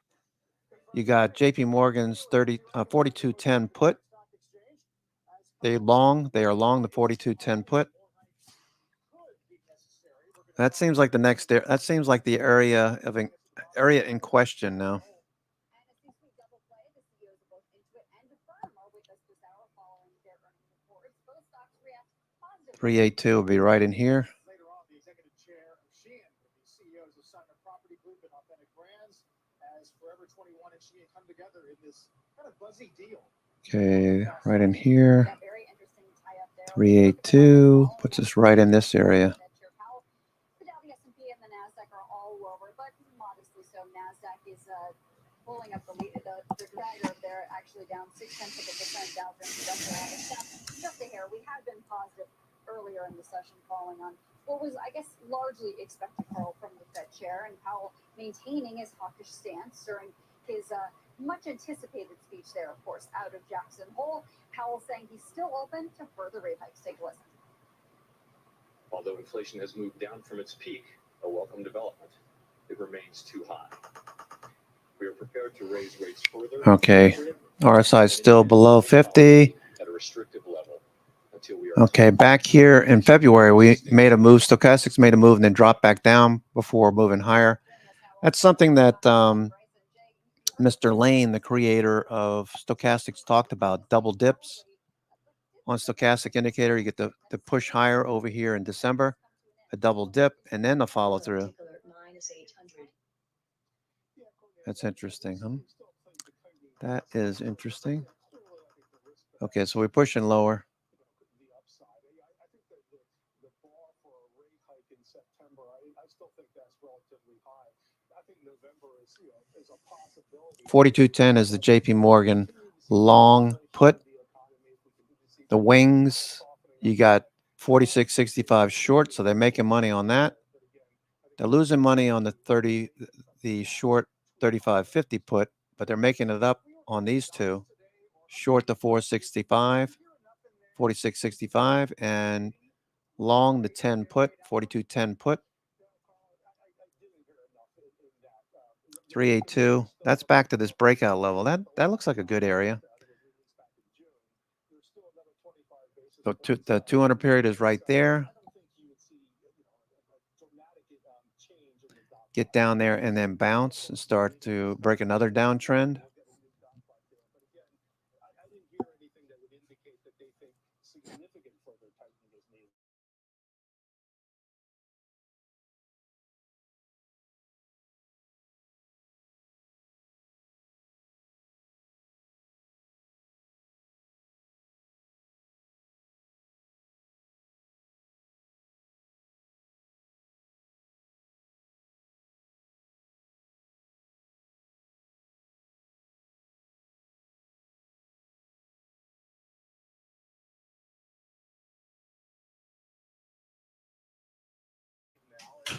Just stick with your puts.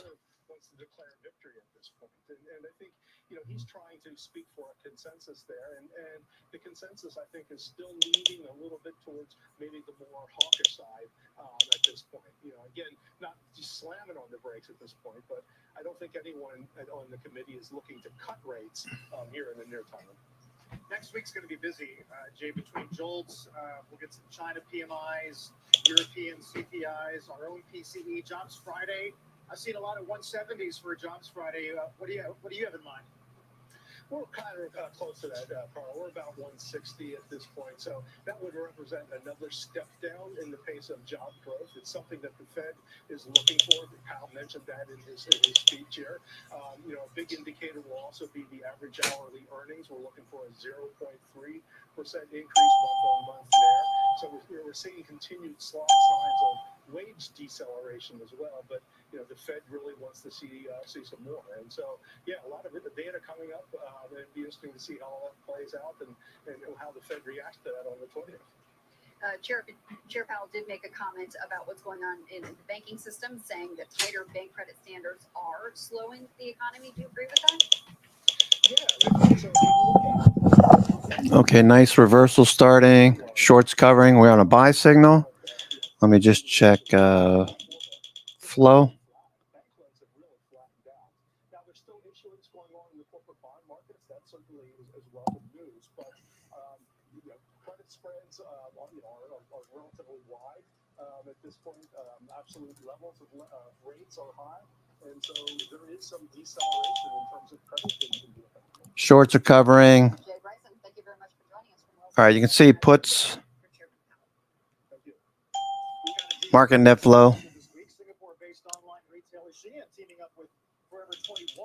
That deal will see Forever 21 products sold on the popular retail site. Shein now also owns roughly a third of Forever 21's parent, Spark Group, the retail partnership between Simon Property and Authentic Brands. And Spark takes a minority stake in Shein. Our own Sarah Eisen interviewed SPG CEO David Simon, Authentic's Jamie Salter, and Shein's executive chair Donald Tang in an exclusive interview following that deal. You told me this was the most transformational deal in fashion in the last 10 years.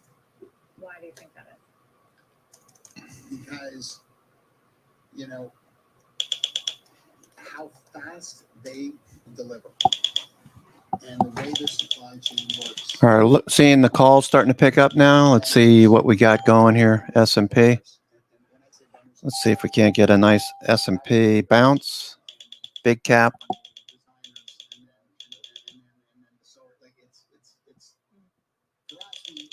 0-day options for today, 8:25. Make sure you're selecting. Yeah, the AM's already expired, right? Okay.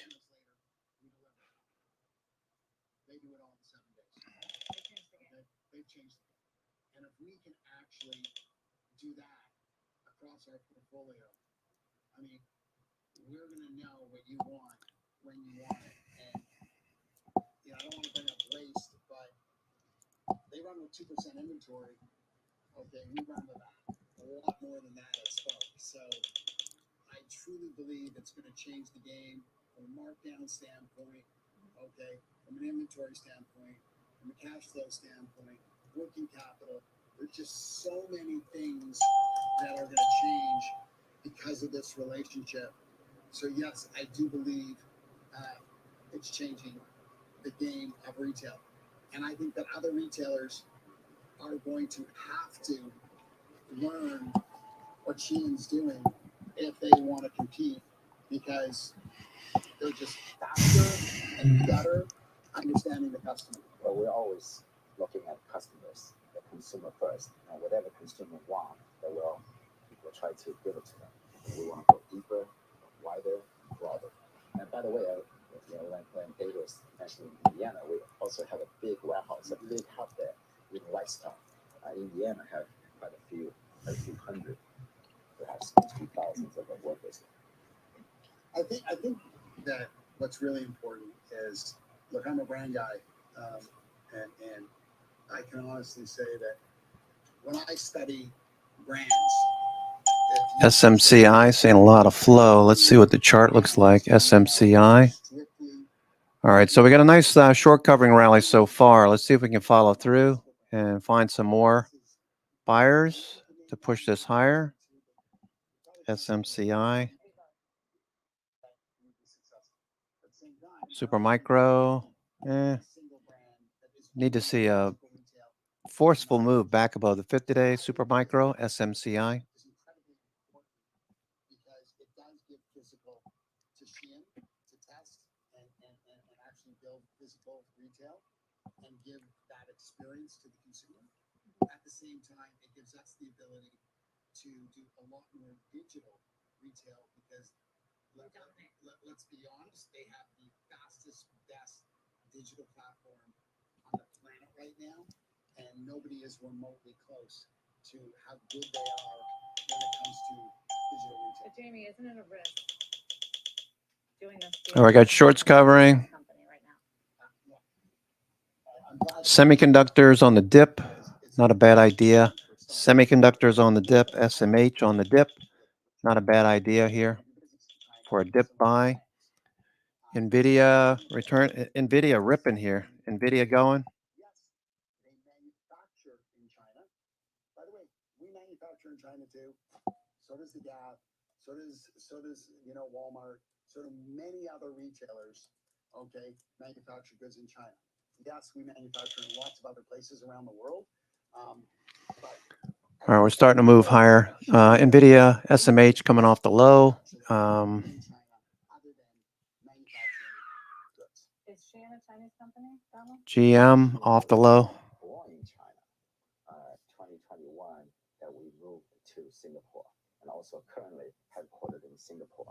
We do business globally with more than 150 countries, and we do no business in China currently.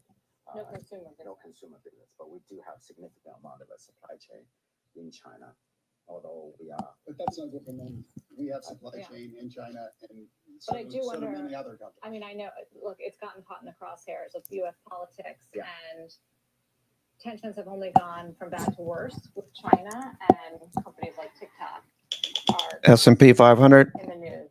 And Nice reversal. do you worry that if things do get worse, it's going to end up hurting your business in the U.S. and you'll be caught in the middle?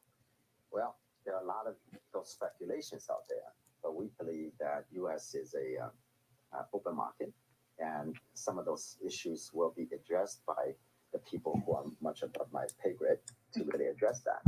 But what we do is to be responsible corporate citizen, and we want to be a global corporate citizen doing business responsibly. What about some of the other criticisms Right. that are out there, including the ethical concerns around your supply chain? The Uyghur Right. cotton, So let the work condition. the cotton is the biggest issue there. So what on that particular issue, number one, we do not source cotton from China. We import cotton to make products in China, cotton-based products. And cotton-based products is about 4% of our entire business. And the way that we are taking steps to make sure that that we comply with the law is number one, that we have a code of conduct that every single factory who's a subcontract of ours, they will have to sign. That's one. The second step is we have the international independent renowned auditors to come in to do. All right, I ran into some resistance there. To make sure that everything that they say, they actually do, right? So they have no supply chain factories or sourcing materials from the unapproved region, right? So the third step that we're Looking for a higher low. we have the proprietary technology, which is tracing where the material is coming from operational line, from invoicing, the financial, the invoicing line, and also with the logistics line. Those three lines that we trace all of the materials, raw materials, where they're coming from. If they see something from unapproved regions, we take them down right away. And number four is the testing that we use Oraton, which is the leading testing agency or company, which Congress and the CBP uses as well to test all of the materials coming into the United States on a regular basis. Every single mill that we have, right? So these are the. I imagine you're doing a lot of explaining of this to the U.S. lawmakers. That yes, and then I think the better way, and Mr. Simon Salter all said gotta do it better, right? So we're now just approved today the cotton video that was What I would add is we have rigorous compliance rules. I'm curious, David, how it fits into your strategy as the head of Simon Property, because increasingly we've seen you invest in JCPenney and Spark and this deal going more into retail. How does that fit in with your strategy? Well, retail is very small for us. So my goal is ultimately, hopefully, that Shein loves, shop in shops, loves having the ability to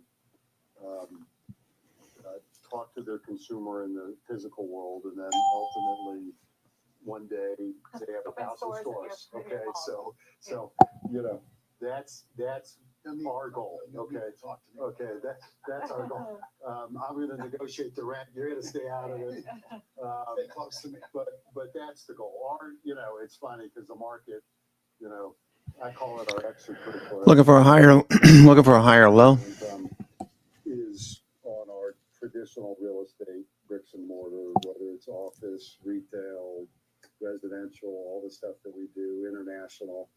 But we've been very profitable in this other side of our business. But we don't, we're perfectly happy where it is. We've created an enormous value for our shareholders, but it's not like we're on a mission to grow it. We're on a mission to create more and more profitability and be opportunistic in some of these investments that we have. It's very interesting. Shein is a fascinating company, and there's a lot of things going on there, Carl. I think we'd be remiss not to mention that Shein has been looking at a valuation of something like $66 billion. And so now this partnership gives Spark a piece of that.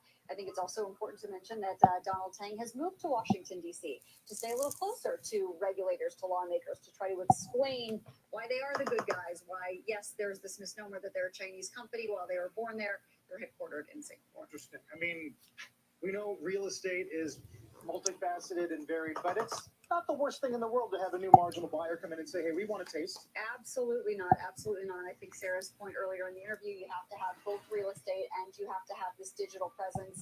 And I think that there are sort of efficiencies and expertise in both of those. These players can learn from each other. It's a fascinating tie-up, and I look forward to see what happens. Yeah, good to see Simon especially on Yes, exactly. Crucial time. Very much so. We don't get to hear from him much. Still ahead, we'll go back to Jackson Hole. First on CNBC interview with President Mester of Cleveland. And then Intuit CEO Sassen Gudroni. Okay, more selling. We'll get into why that stock has reversed early losses after providing mixed outlooks. Walk on the street. We'll be right back. All right, choppy day so far.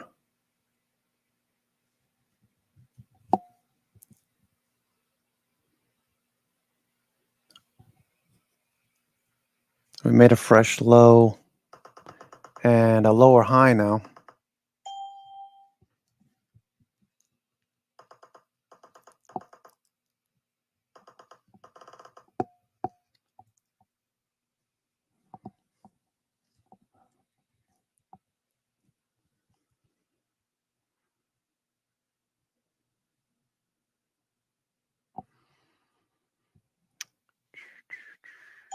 A lot of stocks bounced and are doing the same thing, the S&P. Currently, let's see what the FANG stocks are doing. All right, Apple's trying to show a higher low. Microsoft trying to bounce the low. Amazon, so-so. Google trying to make a higher low. Tesla, same thing. Trying to make a higher low.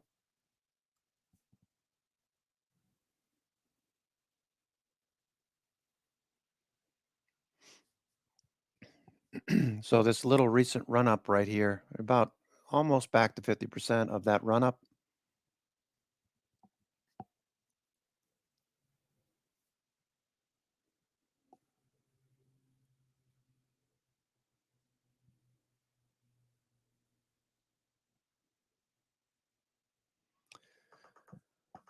Blocks, not a whole lot of blocks today. 8 blocks on the SPY. The highest block on SPY, 439.34. That was pretty much the high right there. At 10:15. Let's see, I don't see any short. There's some SQQQs. One little block there at SQQQs. Oh, another block at SQQQ at 2060. SQQQ. Okay, looking for a higher low, and next leg, looking for a test of VWAP. If we can get the VWAP and get rejected, that'd be another thing. Let's say 438.85. Let me just put that 438. 43.85. All right, 43.85. That would be close to that first target on Vanter's calculator. All right, so right here, 43.70. 43.70. stocks rallied $100 since May, and I wonder if you think it reflects some of the tweaks that you've made to the model. Well, Paul, thank you for having me. We're excited about our momentum. We had a great quarter. We guided to double-digit growth for next year. And we're very excited about a virtual launch on September 6th where we're going to unveil a number of experiences that are driven by all of our investments over the years in data, AI, and Gen AI. And I think simply said, I would put that our 43.70 is an area where we were saw support and resistance over the last week or so. So we need to get back above that. Doing the same thing for consumers. So we're excited about our current momentum and more excited about what's ahead. I won't ask you to spoil the surprise in advance of the meeting and the rollout, but Okay, no follow through. the street is hungry for Apple trying to bounce, trying to put in a higher low. Microsoft at the lows of the session, trying to bounce. Not a lot going on here.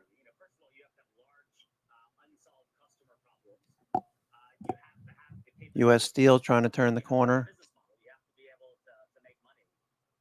Most stocks flat VWAP everywhere. XPEV trying to do something here. XPEV are trying to break above 17. Innovation across the company has actually been fueled by all of our investment in data and AI.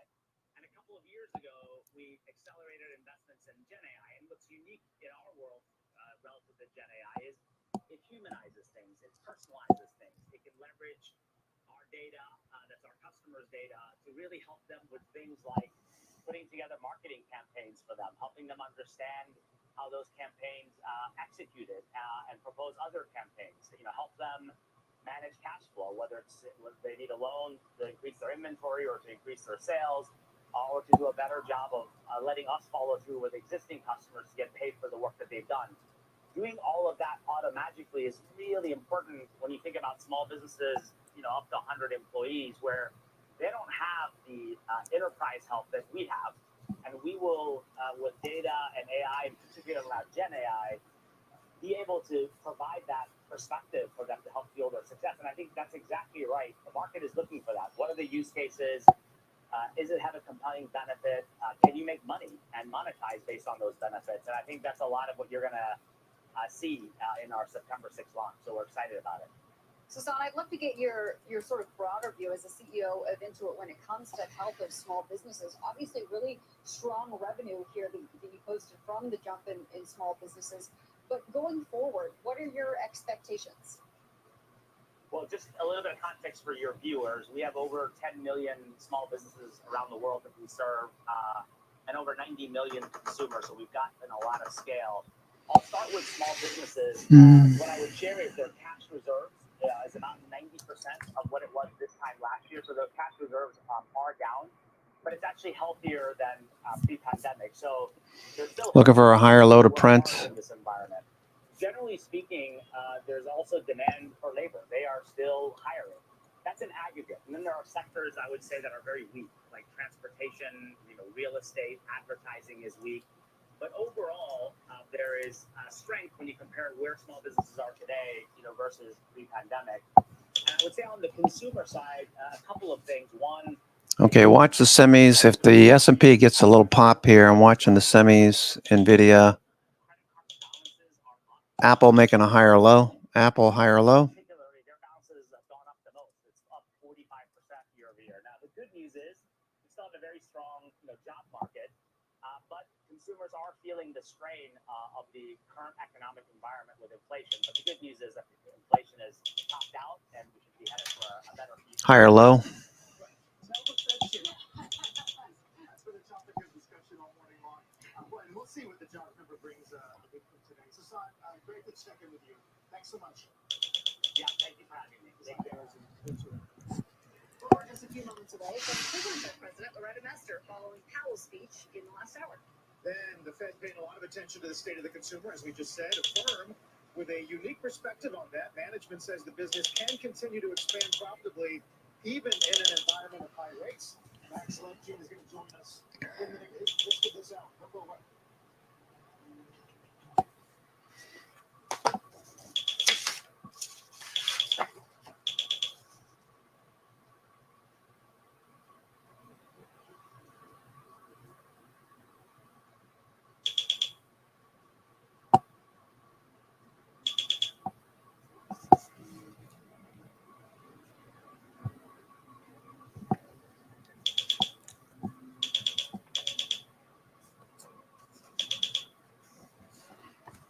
Okay, a nice little pop here.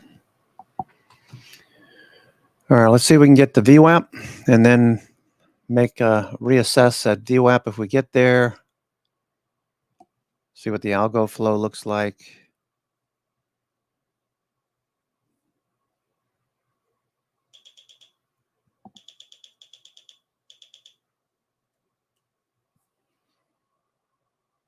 Okay. High tick alert plus 800. High tech.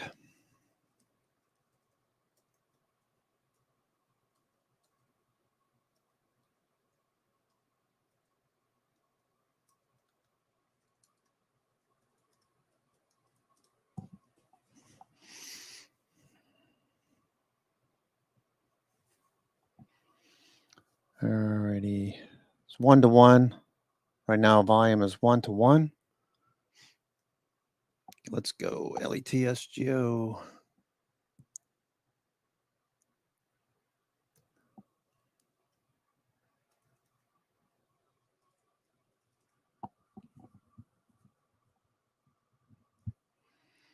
Let's go S&P.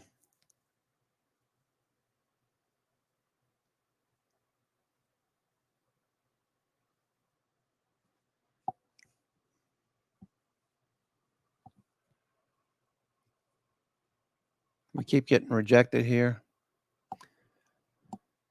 Keep getting rejected at 43.78-ish. Let's fast forward through this area. All right, we're starting to get a move on now.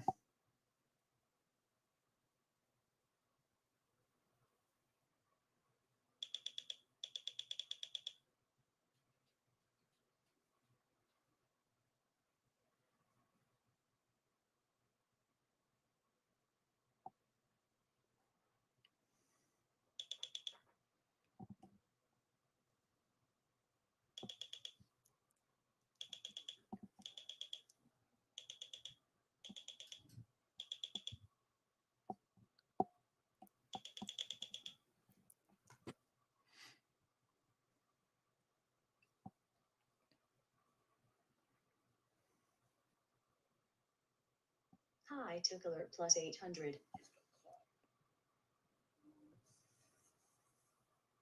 More signs of life in the IPO market. We're now on the lookout for two startups that might file for an IPO later today. Our Dio Barbosa has the details in today's Tech Check. Dio, what are we watching? Which would make it 3 major filings just this week alone after a long winter that the IPO window has remained shut. So this could all set up September as the month the IPO window blows open again, or signals to founders and startups stay private. Don't take those valuation knocks. Now, Instacart is the one to watch here. Where ARM is more of a spinoff from SoftBank and had a few surprises, not many, in its financials. Instacart is more of your traditional venture-backed listing. We don't know much about its profitability or even its growth in the face of more competition. I've talked a lot about its advertising business, which could make its unit economics look better than those of gig peers Uber and DoorDash. But until we get that F1, we don't know anything about those. Let's go S&P. What we do know is that Giddy up. Instacart was at its peak valued at $39 billion. It has since marked itself down internally to $13 billion, where the public markets will put its value. That will be key. Extreme high tick alert. Like Klaviyo. All right, we're back to VWAP. Got to get through VWAP without hesitating. It'd be nice to see a follow through. Here's some more extreme high ticks would be nice. Tick cumulative, up volume just went green. Up volume just went green. On the NASDAQ. That company went public yesterday via SPAC, and I mean, it was an unmitigated disaster, guys. It fell more than 90%, halting trade 4 times in the first 30 minutes. In 2021, it aimed to go public at a nearly $8 billion valuation, and it was at $14 billion just earlier this week, based on the post-merger full share count in its latest filing. Dilution, post-SPAC, plus selling pressure now puts this company at less than $1 billion, yet it still went out. Many people I talked to can't figure out why. But looking Extreme high tick alert. Reasons perhaps to look past Better.com for Instacart and the like. 1, Better.com was a SPAC, and investors have wised up to its structure. And 2, the mortgage rates are at their highest levels in more than 2 decades, but not a great time for a mortgage origination company. Gig economy and software, they may be in less precarious positions, but we will soon see if it is a bullish one. It's starting to feel a little like 2021 again, guys. We'll see if those valuations follow suit. Yeah, watching Uber too in light of that, down 2% today. Dee, thanks very much, Deirdre Bosa. As Fed Chair Powell maintains his hawkish stance, saying inflation remains too high, we'll talk to Mester about it, see if she agrees. Next.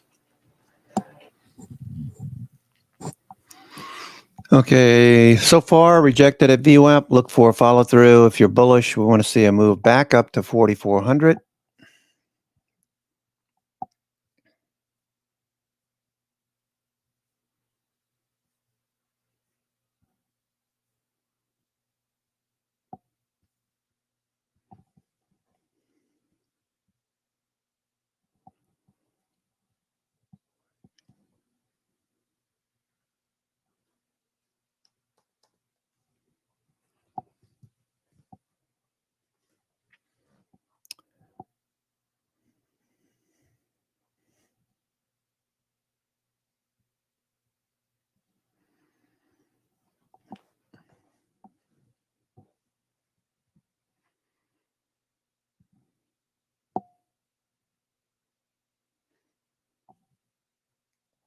Well, let's get through this area.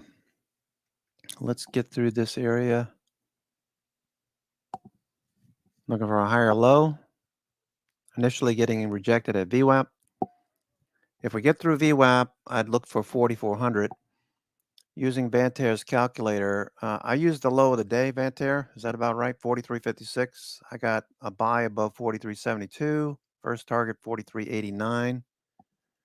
And then 44.05.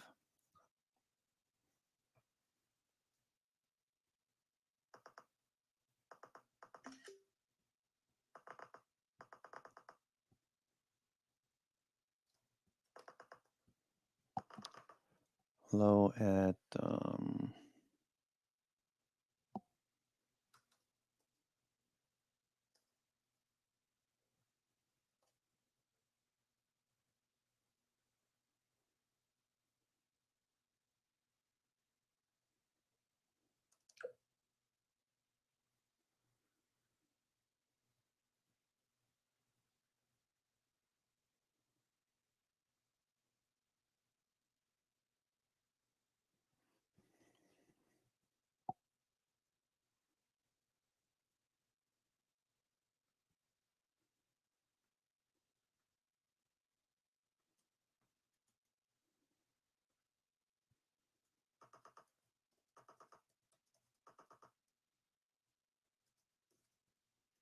Fabletics.com. Welcome back. On the back of the Fed Chair speech in the last hour, let's get to Steve Leisman with Cleveland Fed President Mester and Jackson Hole. Hey, Steve. Hey, Carl, thanks very much. Yeah, here Jackson Hole with a person we've had on quite a bit. In fact, Carl just refers to you as Mester. Not President Mester, not Loretta Mester. You're just Mester. I'll answer to that. Well, it's a sign of respect, I think. Loretta Mester, the Cleveland Fed President. Let me ask you this. I guess we talked back in the spring or something like that. And how much has your view changed in terms of the outlook? As I recall, you had 2 hikes built in. Still 2? So in the June SEP, which of course is Summary of Economic Projections. I had built in 2. Of course, we've done one of them.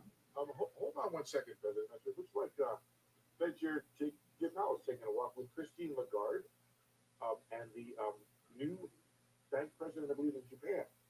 Right there. His name escapes me. I don't know if you guys can look it up in the back. I knew it, but forgot it. But there's Jay Powell with Lagarde. And maybe it's an opportunity to talk about what's happening in Europe, too, which is they're sort of in a no forward guidance coming to the end. Everybody's coming to the end of the rate hikes now, Loretta. Well, we're nearing. We've talked about this before. Getting close to where we need to be. But I think we still have, as Chair Powell said in his remarks this morning, we have to be very diligent about this. We've come a long way, but we don't want to be satisfied because inflation remains too high, and we need to see more evidence to be assured that it's coming down in a sustainable way and in a timely way. Right. What is it when you think about what's happening overseas in terms of Japan kind of ending yield curve control? Does all that help us a little bit? Well, I mean, it just shows that, we've had common shocks, right? The pandemic, right, affected all economies. Different economies were in different places to start. And what we're seeing is, and various countries took various actions. You know, Japan is different because they were in a very, very low disinflationary, deflationary regime. So they started at a different place than some of the other countries. When we started our prior to the pandemic, we were basically at price stability. And so, you know, what we did in our country was going to be different than some of the other countries. So let's talk about that second hike that you were talking about. Is it still on the table? So the way I look at it is, think about like what's changed in the economy. since I Extreme wrote high down tick alert. the High suggestion. So tick we've alert had, plus I think, 800. stronger underlying momentum in the economy. I think growth rates are coming stronger. We've certainly made a lot of progress. All right, nice follow through VWAP. So I'm looking for 4,400. Inflation rate, which remains, Chair Powell talked about Yep. core inflation being around 4, a little bit over 4%. That's still too high. So we probably have some more work to do. All right, so S&P doing very well. Change in terms of my own outlook. What I think is very important is that we be diligent now. We have to be very careful. We don't want to overtalk. We're above VWAP. We don't want to A lot of times VWAP will be very sticky. It'll pull right back down. You overshoot VWAP, take out some stops. Let's see if we get going here. How long do we need to have restrictive policy before we're assured that inflation is moving back down to our 2%? Did you have cuts built into your outlook for next year? Okay, let's accelerate. In June, but again, I'm going to Extreme high tick alert. Another extreme high tick. Extreme high tick. Just gesturing over to Fed Chair Jay Powell, inviting him to join us, but he declined that invitation. Maybe next time.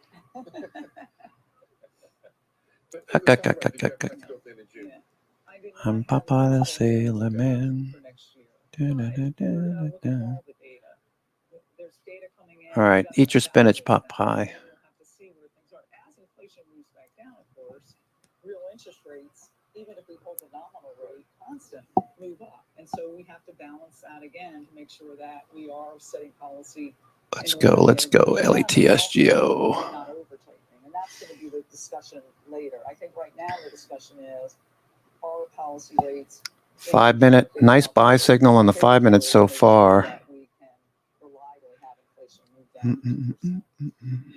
guess I could ask you how you figure that, but I think I know the answer. It's a sustained period of inflation. Yeah, we need more evidence to see. I mean, it was very good to see the numbers, the recent numbers, but we need a couple more of those readings to be assured. I mean, there are base effects in some of the numbers, and we know that they're affected by movements in, if you think of total inflation, it's movements in some things that really aren't affected by monetary policy, like energy prices, food prices. So we just have to be a little bit patient now in terms of what evidence we say. We don't want to, this isn't a game where, everyone gets a trophy. We only get a trophy if we get inflation back down to 2%, and we're committed to doing that. It's not fifth grade soccer.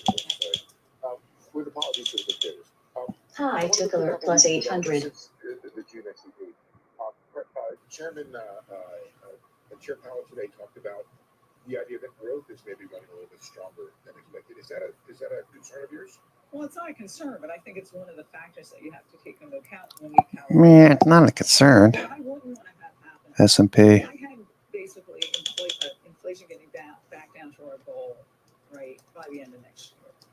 Right? And the SEP had it a little bit up, 2.2% by the end of next year. I wouldn't want to see that drifting farther and farther and farther out, right? So when I'm putting together my next SEP, right, I'm going to ask myself, okay, if I want to get inflation back down to 2% in another year, right, where would I need to have policy? And that's the thought process I'm going to go through. And I think that's probably the right way to think about it, because, this high inflation has been with the economy quite a long time now.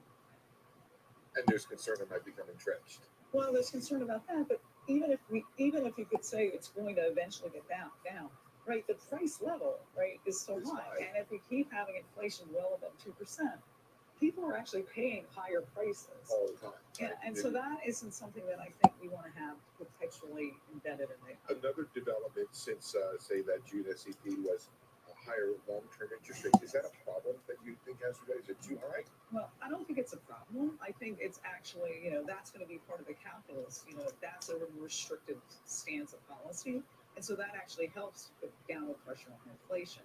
I think the other, thing to think about there is what does that affect in terms of the financial system of banks? Which have had problems already. Yeah, I mean, I talked to a lot of bankers.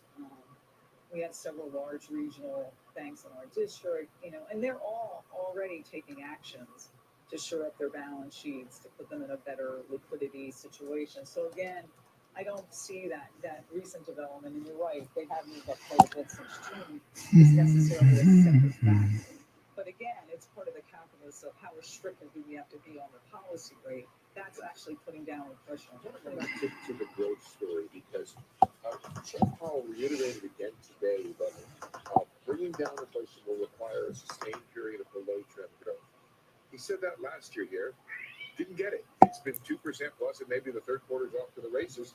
Do you have to see a period of below trend growth in order to feel comfortable inflation? I think it's very likely that growth will be below trend in order to get inflation back down to 2%. I mean, that's kind of what all the models, history have told us. We have made progress on inflation, but remember, core inflation is still about 4%. So again, we can't we don't want to I'm sorry to interpret that begs a question. As a policymaker, right? You are not a neutral player as to all of the outcomes, right? You get to choose to some extent, or at least coach such outcomes. Do you think that you'd have to induce this period of below trend growth if you don't get it? Would you do so? I think that will be a signal that policy is probably too loose to get back to 2% in a timely and sustainable way. So we need to sort of see demand falling, moderating to get matched to supply. Of course, on the other hand, supply is actually improving, right? Supply chain disruptions are improving. And on the labor side, we have seen a higher participation rate. So there's two things moving, right? We're moderating demand with our Let's see what happens if we retest VWAP and then bounce. I do believe, given all of that economics, that we're going to have to see growth. Right now, growth is above. I thought there was an I in her name. Meister. It's Mester. She reminds me of Carol Burnett. Mester reminds me of Carol Burnett. I mean, she looks. The only thing that reminds me is she's the light skin. She's the ginger, red hair. Carol Burnett. Remember Carol Burnett?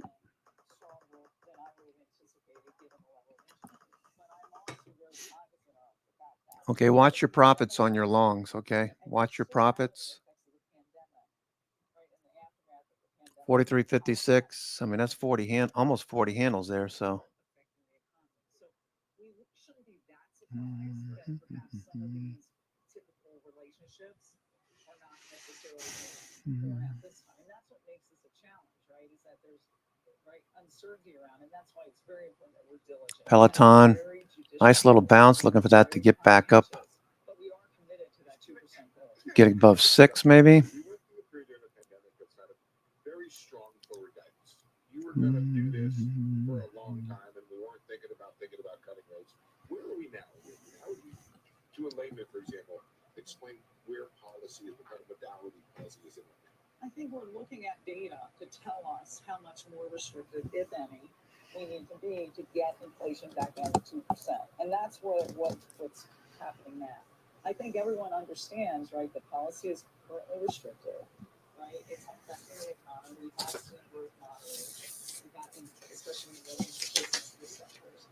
And now it's just a period where we have to stick with it, right, to make sure that inflation gets back down to our 2% goal, and we'll do that.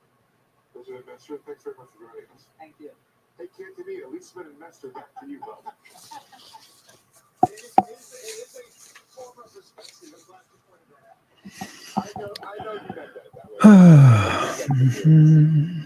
Thank you, Steve. And I'm also wondering if you have a new line for a new song, "Navigating by the Stars Under Cloudy Skies." Feels like a lyric for Steve. Cloudy Skies, that's a great line. Don't you think? He's a bit of a musician, that Powell. I think you could incorporate it into your performances as well. Navigating by the Stars Under Cloudy Skies. You know what they say, Courtney? Good writers borrow, great writers steal.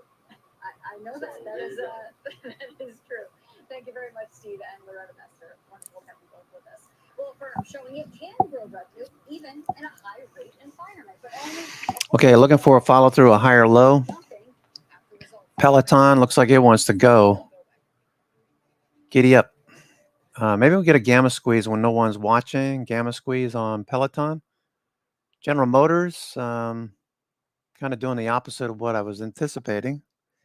It's potentially headed for GM's and UAW and Ford potentially headed for a strike. I believe it's September 15th. It just happens to be an expiration date for the month. So we'll see if anything happens between now and then. You know they're going to keep rattling their sabers, I would think. Peloton, Caterpillar. Okay, still looking for a bounce. It's like the helium went out of the balloon on that last push higher. Let's see if they can. It looks like a higher low starting to build. S&P, higher low starting to build.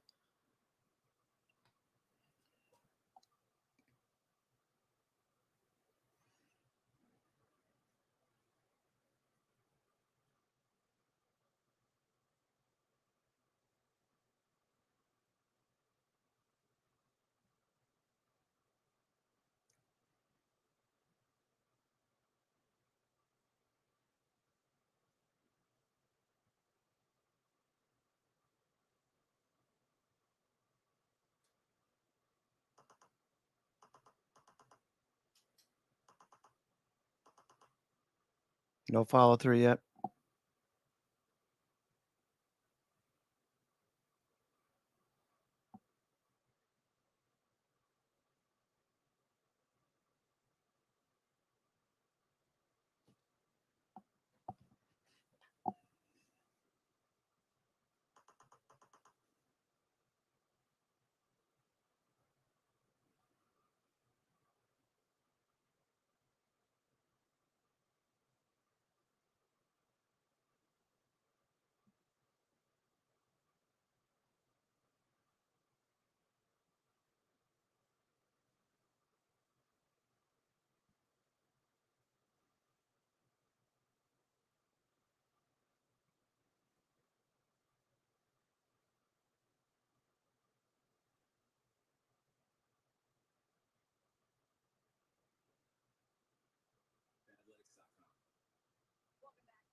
For more on those results and the consumer, let's get over to Kate Rooney, who joins us with the CEO. Take it away, Kate. Yeah, thanks, Courtney. Joining us now on the First on CBC interview, Affirm founder and CEO Max Levchin. Max, it's great to see you. Thanks so much for being here. Thanks for having me. I want to start with Powell's comments, if we could, and your reaction to what he spoke about in Jackson Hole, essentially. All right, trying to produce a higher low off of VWAP. We have the top of the range around 44.15.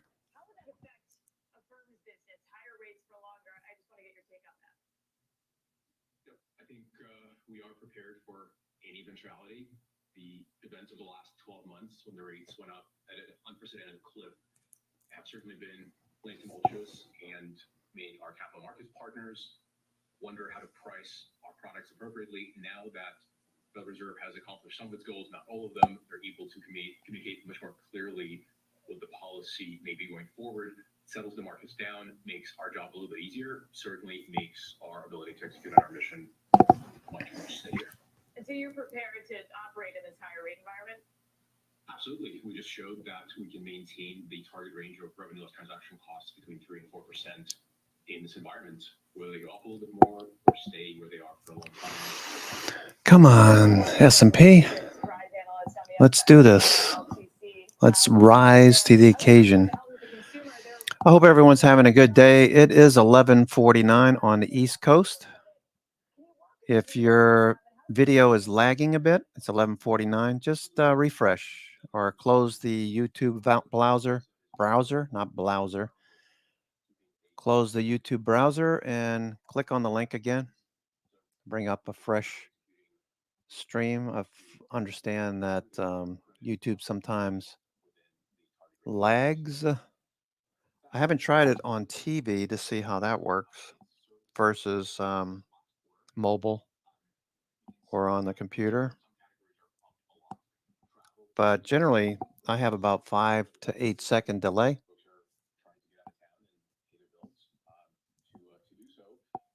Make sure you don't have a VPN If you're going through a VPN, a lot of times that'll slow things down.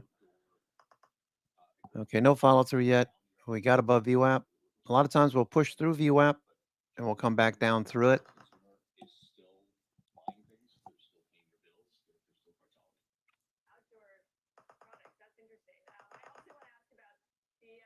student loan moratorium. You talked about that as a potential headwind going into the rest of the year.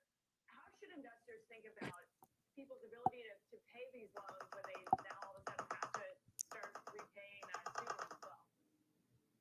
Yeah, it's already entirely priced in, if you will, into our forecast, and much more importantly, it is long incorporated into our underwriting models. Green Brick Partners, GRBK. Green Brick, GRBK, GRBK. Builders First Source, BLDR. That one's pulling back. Yep, that one pulled back to the 100 period moving average. Builders First Source. It luckily started adding to our growth this year. We showed that our direct-to-consumer business, as we call it, accelerated sequentially quite a lot, and majority of that acceleration is from the card. I have my prop right here. I'm super proud of the card. It took a long time to get it right, but it is probably. Hello and welcome to another episode of Investing with IBD. It's Justin Nielsen, your host, and Richard Pearson joining me this week. Allow you to elegantly separate pay now and pay later. We have on Make it a very special easy guest, but a returning conscious to the decision show, for consumers who don't Dr. have to Thomas revolve Carr, on the things you also don't known as revolve Dr. don't revolve Stocks. on. And so Big it's a great into product. We're momentum seeing trading, excellent and consumer uptake. a lot of People are loving it. information he's going to be sharing with us today. Lots and lots of inbound Welcome back to the consumers show, telling me Dr. what Stocks. other features they want to see. Thank you, Justin. It's great to be back. I see people telling me what your they want invite. to see in Good the to see card you next. again. So just very excited to be working on it. So is something like a debit card enough to re-accelerate growth? The firm's growing volumes at 20% or so, but it's down significantly from sort of the COVID area, 60% growth. S&P. Can some of those banking products re-accelerate growth as buy now, pay later? Okay, we're stuck to this 4384 level. Let's see, 4384. Let me just redo this calc here. 4384. In my letter, I pointed out that we have taken less than 1%. 4372. All right, if we drop through 4372, that'd be a short. As we drop through VWAP, we're looking just about ready to trigger a sell signal here. If we drop down to 4380, 4380.25, 4380. Stochastic RSI is overbought again. 5-minute time frame.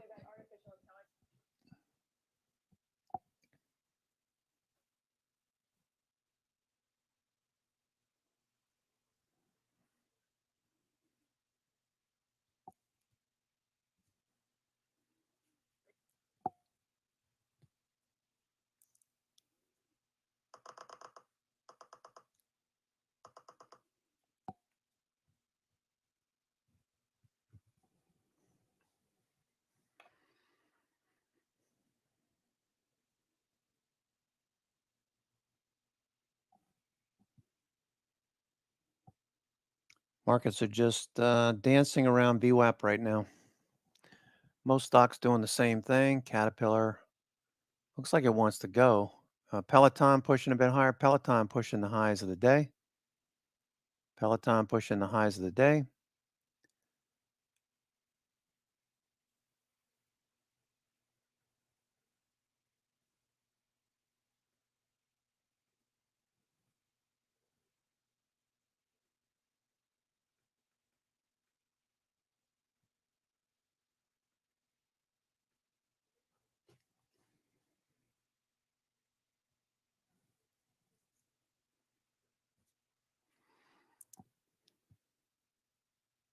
All right, Peloton trying to take the high of the day. ABCD pattern on Peloton.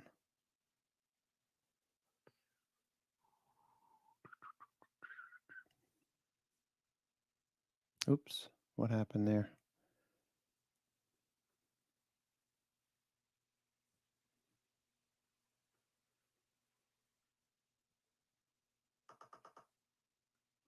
No follow through.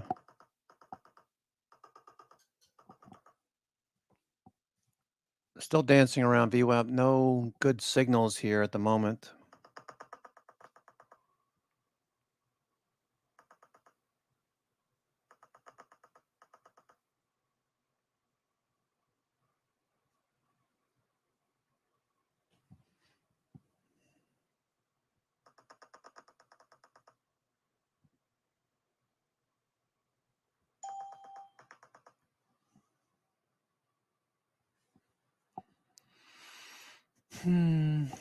Okay, Bitcoin, nothing going on there. Bitcoin, XPEV, XPing, that did make it to a new high for the day. XPEV.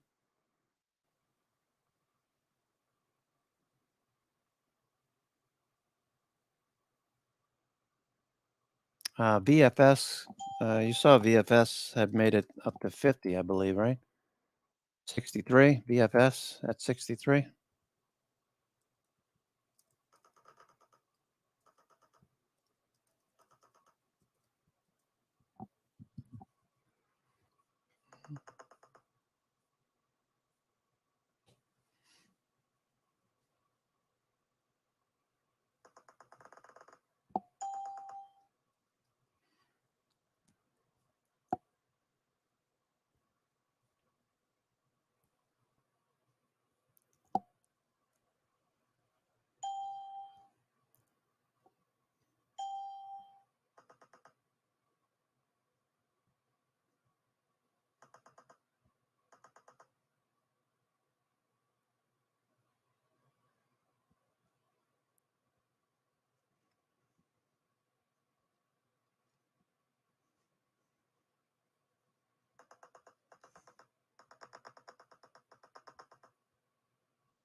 Low tick alert -800.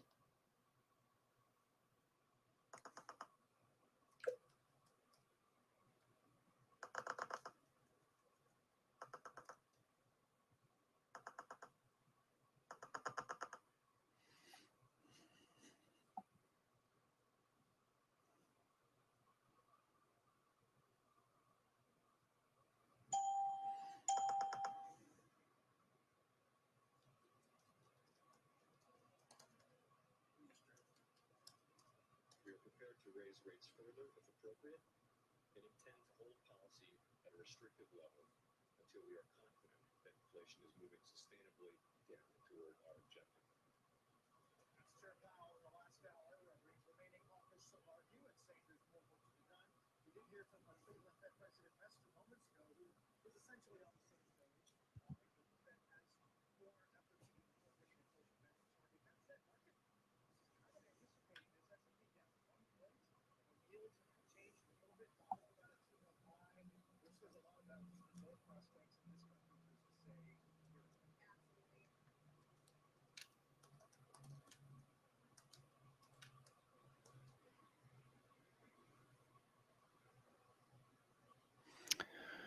All right, so kind of slow at the moment, just waiting for some confirmation signals. We did pull back below VWAP.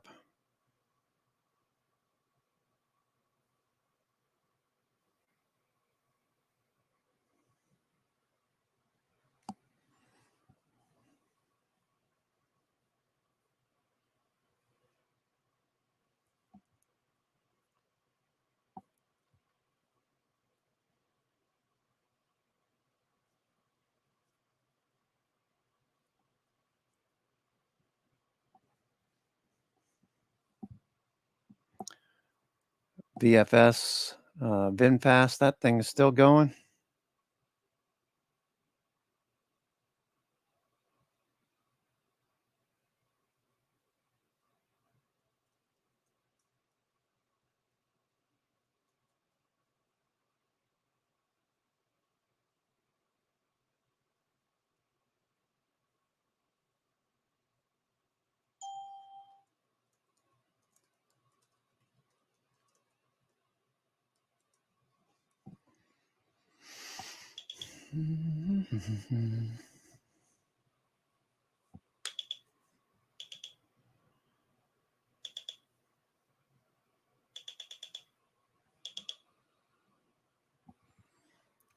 Okay.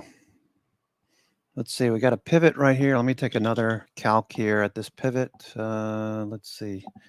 S&P 500, 4375. Is that what you do? Do you take the pivots, Fantair?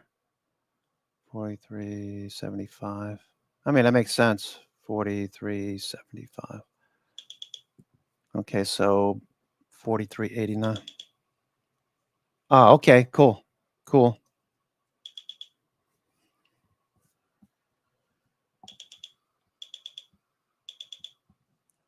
Nice move here.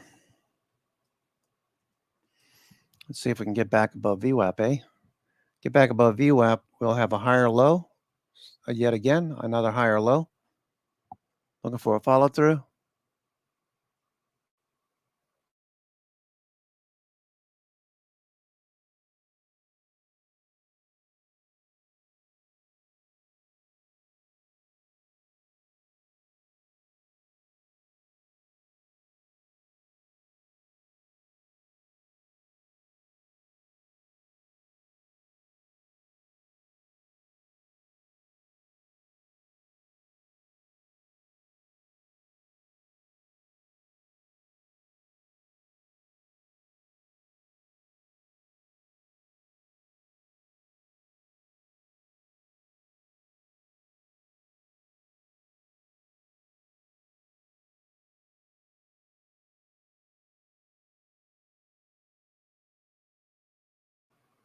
Looking for a pushback above VWAP.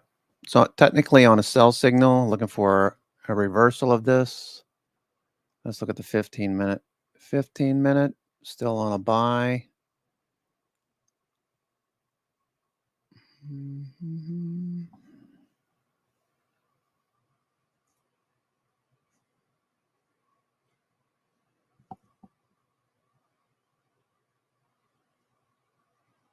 Okay, we need to take out that lower high at 43.92 or so, 43.93. We need to take that high out right there, 43.93.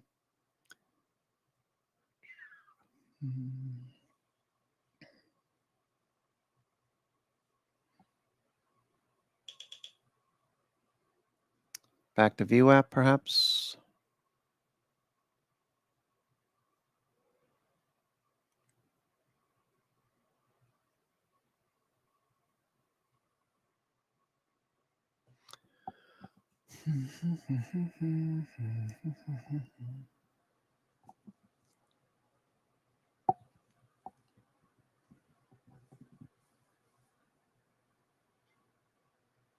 $11,200 contracts, 11,300 contracts at 43.80 so far today.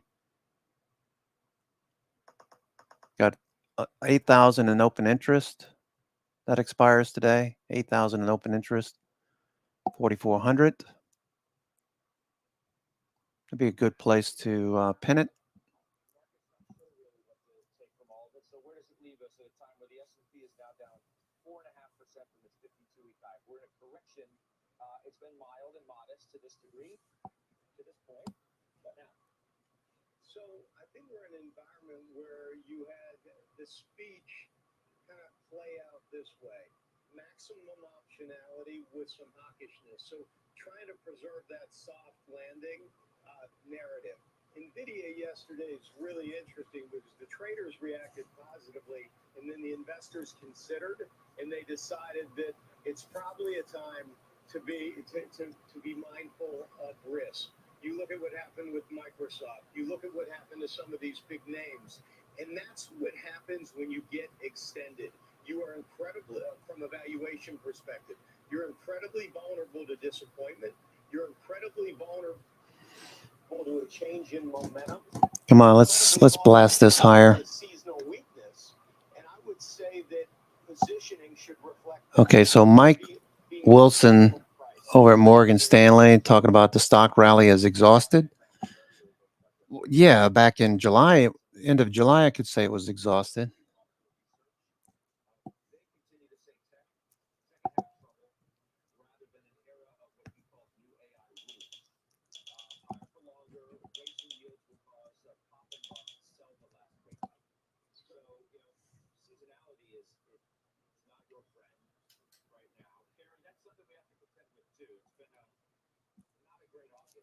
obviously now we're going into a couple of months that are traditionally not great either for investors. So you got the video, you got the Fed chair, you got a jittery market. What do you make of it?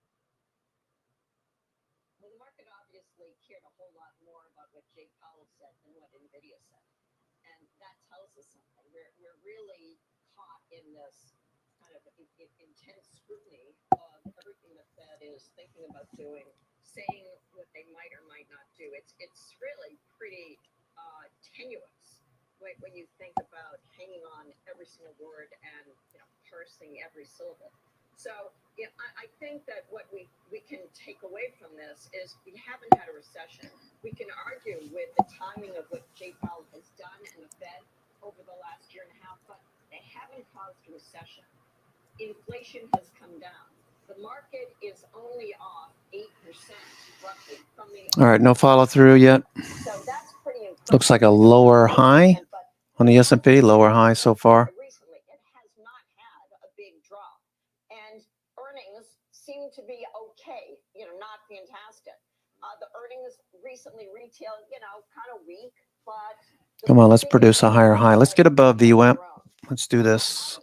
Oh. There's many buyers and sellers today, so people were taking away from this, I guess, what they expected, and that's fine. But we know that they're not going to raise rates, or we presume they're not going to raise rates in September, and let's see how the GDP numbers come in and what we hear from companies that report. All right, so we got a lot to get to on the show in terms of trades we need to talk about that people have made. We'll size up the market in the weeks ahead. We've got Austin Goolsby picking up at 12:30 here with Steve Leisman from Jackson Hole. Let's, in the meantime, bring in Richard Fisher, the former Dallas Fed president, before we get back to some trading of actual stuff. Mr. Fisher, it's good to see you again. It's good to have you today. Thank you. How much more are Jay Powell and company going to do from here on out, do you think? I don't think they know, and I think he was very frank about it. He's navigating by the stars, as he said, on a cloudy night. By the way, having navigated at the Naval Academy as a midshipman, when you can't navigate by the stars, you end up navigating what's called dead reckoning. There's a lot of uncertainty there. And I think that's what he is frank about, admitting. The one thing I think ADP. panel and observers and pundits should realize, there's no GPS to monetary policy. There's no precision. It's a matter of judgment. And you want to have an experienced captain steering that ship, and that's what I like to remind people about. Powell's been in this place either as governor or as chair since 2012. He's an experienced captain, an experienced skipper. And what I like about him, instead of just talking at Fed speak and making it confusing for everybody, he's very honest. And I don't think they know. I think still it's possible, maybe 50-50, that they could move in September. Okay, It's very clear, I think it's super clear. They will not abandon the 2% target while he's chair. They will not indulge in serious discussion about R-star and neutral rates. That's theoretically a concept that they're navigating in the real world, and it's a very difficult world right now. You say he's an All right, we're just chopping around here. and of course he is, but he already misread the map once when he talked about transitory. And now that You and I talked about this many times. But let me finish. Let me finish though, please. No, I don't want you to finish, Mr. Obnoxious. By doing too much. Because even Mester says, it's all about risk management. And my question to you is, are the risks now skewed towards doing too much? Because even the chair himself today says, we just don't know about the lags. There could be considerable drag still to come. I like the iceberg thing. I could just see him and Janet Yellen on the bow of the ship. So it's quite an image. But I think he's been frank about that too. Remember last year he talked about you're going to create some pain. And it's very clear the singular focus here, as long as we have the kind of employment numbers we have, the kind of growth numbers that appear to be manifesting themselves in this quarter, they will err on the side of No follow through. No follow through. Singular focus right now. They're lucky. The economy is Just sitting here chopping around. employment's at a 50-year, unemployment's at a 50-year low. The pressures on inflation are coming down. They're disinflating, but they have a job to do. And what I get from the talk, following on last year, it's continuing. They will keep at it. Loretta made that very clear in her interview. Do you think the stronger than expected economy, the one you just referenced, has thrown a wrench of sorts into the Fed's plans? A wrench, no, but I mean, it's just another variable they have to take into account. It's actually good news, Scott. We're continuing to steam along. I'm going to kill the naval analogy here. We're still steaming forward. And we have a very good skipper at the helm and a good committee that's advising him. So I think this is good news. The market has reacted in a way the Greek markets react pretty neutrally here, as was just discussed. So if we've had a severe correction. The market didn't overreact to that talk that he gave this morning.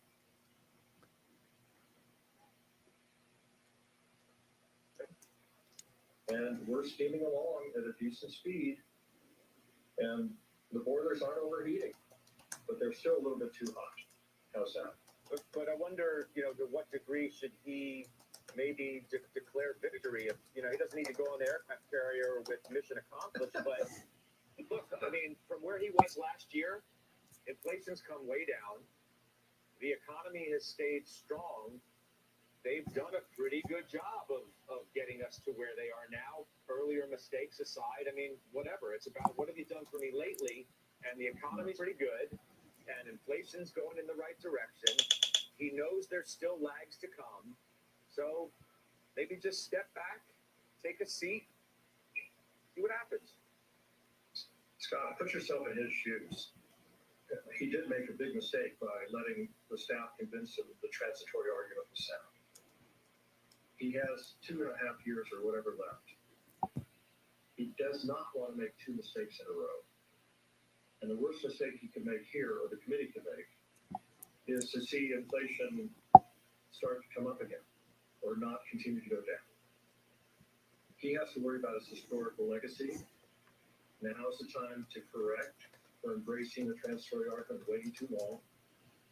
And I believe that's, if I were him, I would be very conscious of the need to make sure I don't make two mistakes, because then I go down in history as not being a good Fed chairman.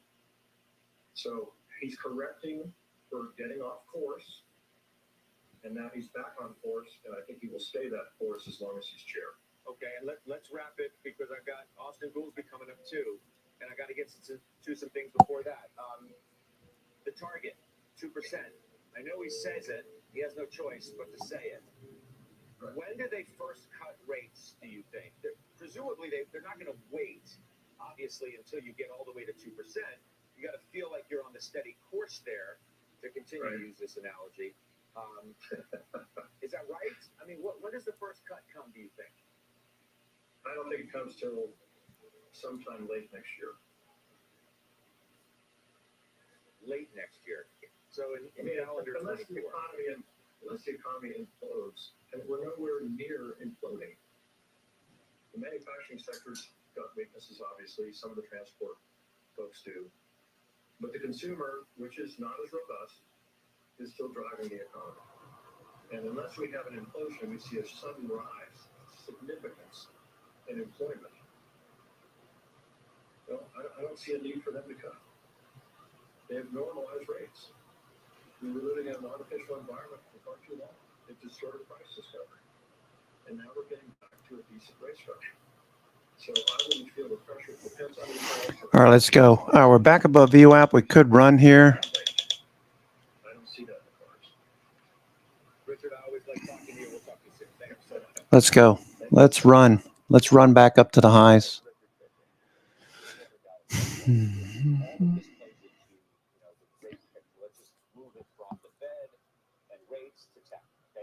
The other big variable this week is what happens from here forward.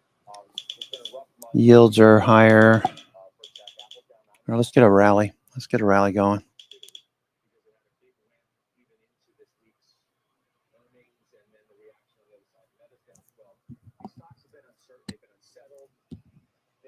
to some degree gotten us to where we are now. We wouldn't even be having a conversation about the strong market this year without it.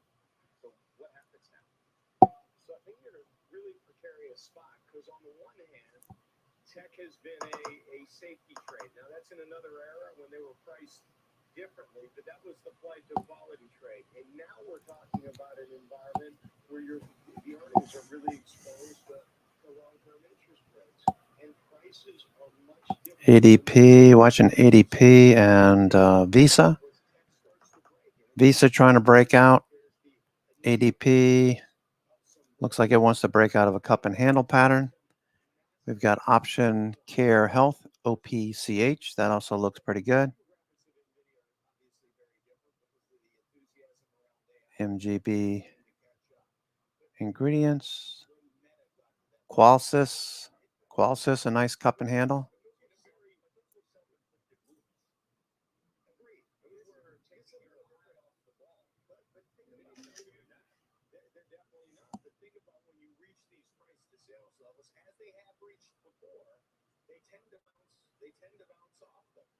So all I'm saying is you are vulnerable to a change in momentum, to a change in sentiment, and these stocks re-rate very, very quickly.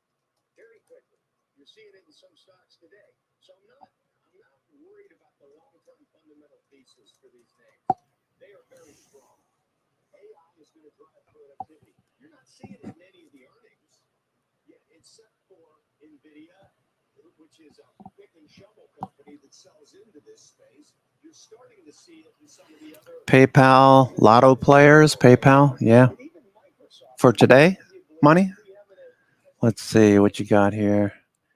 PayPal. Oh, for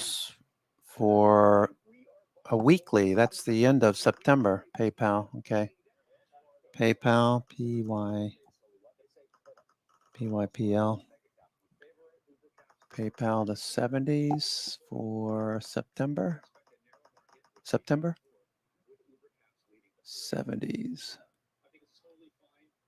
What is the delta on that? The deltas are 11 cents. 11 cents. That's way out of the money. I like to have closer to the money. I like the 65s are what? 65s are a 28 delta. That's even pretty far out there.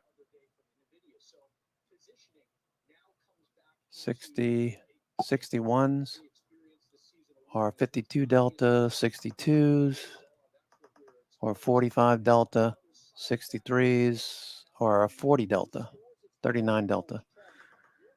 Okay, looks like we're going to pull back here.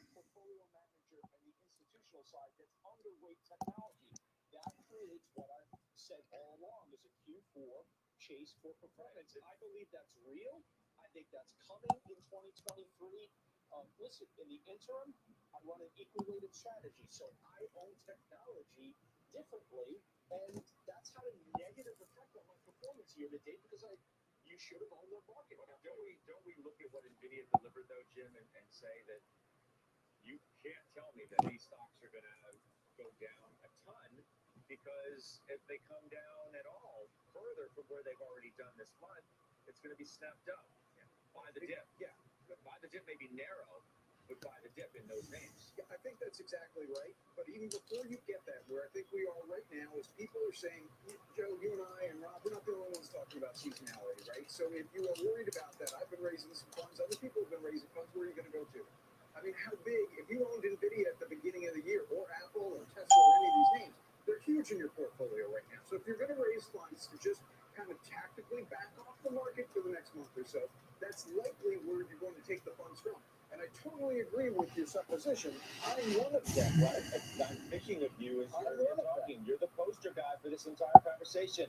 As the market, so as these tech stocks come back, and you've seen I've raised some funds, right? I've raised some funds from where I'm overweight, more cyclical, non-tech names. And I'm just ready. Now I'm going to let these names come in probably over the next 2 to 3 weeks. I think second half of September. Come on. S&P just fell asleep.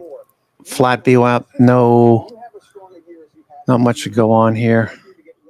Technically on a sell. We need to flip this on the other side of VWAP to get to a buy signal.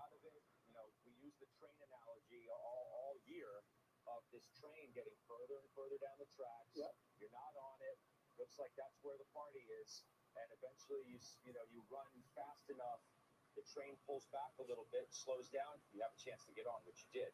Now, Carrie, take that to the next level, though, before we take our first break. Are there a lot of gyms out there? Those who aren't in the NVIDIAs, those who are still institutionally under. Okay, let's go. And does that save the day from a much larger pullback in these names? Avnesh, I don't know if you're listening. I have a birthday party I got to go to my nephew tonight. I can do a Saturday session if you want to do Saturday.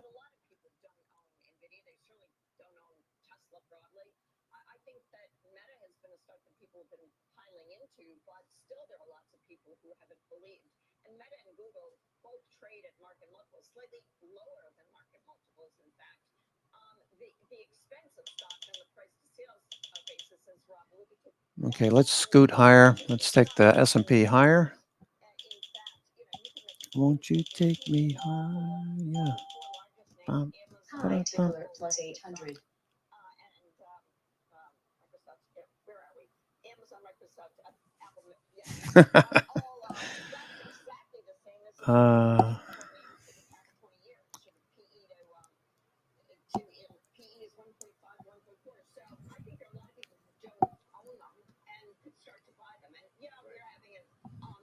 Caterpillar trying to move through VWAP. It's back above VWAP. Watching Caterpillar.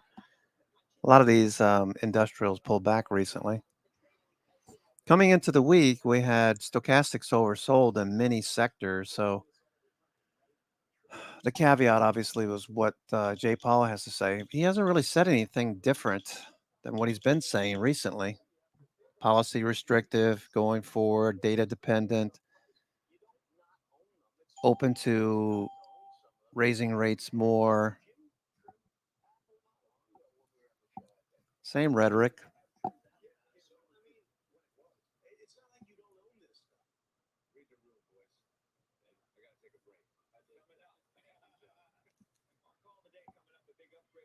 PayPal for next week looks like they're pretty heavy on those 63s, huh?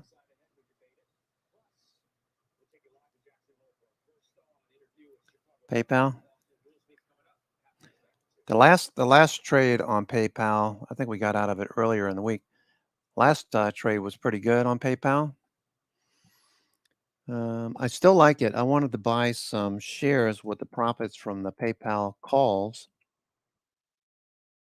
Okay, it's making a higher low. So the 70 strike, that's right between the 50-day and the 200-day.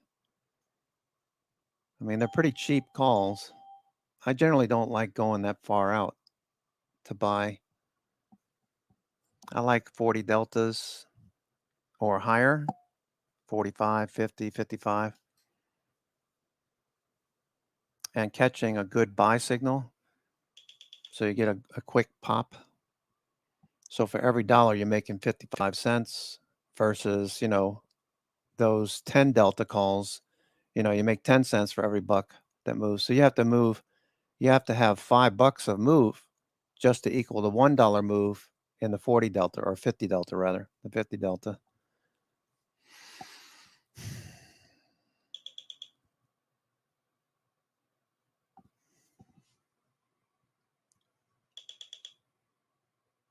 High tickler plus 800.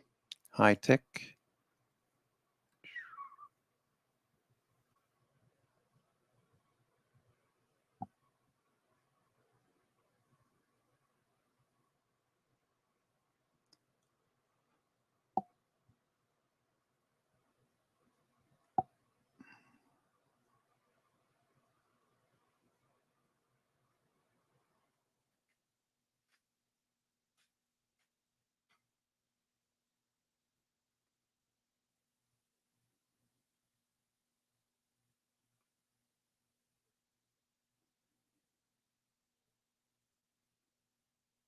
Carvana. How far we think we can get here for Carvana?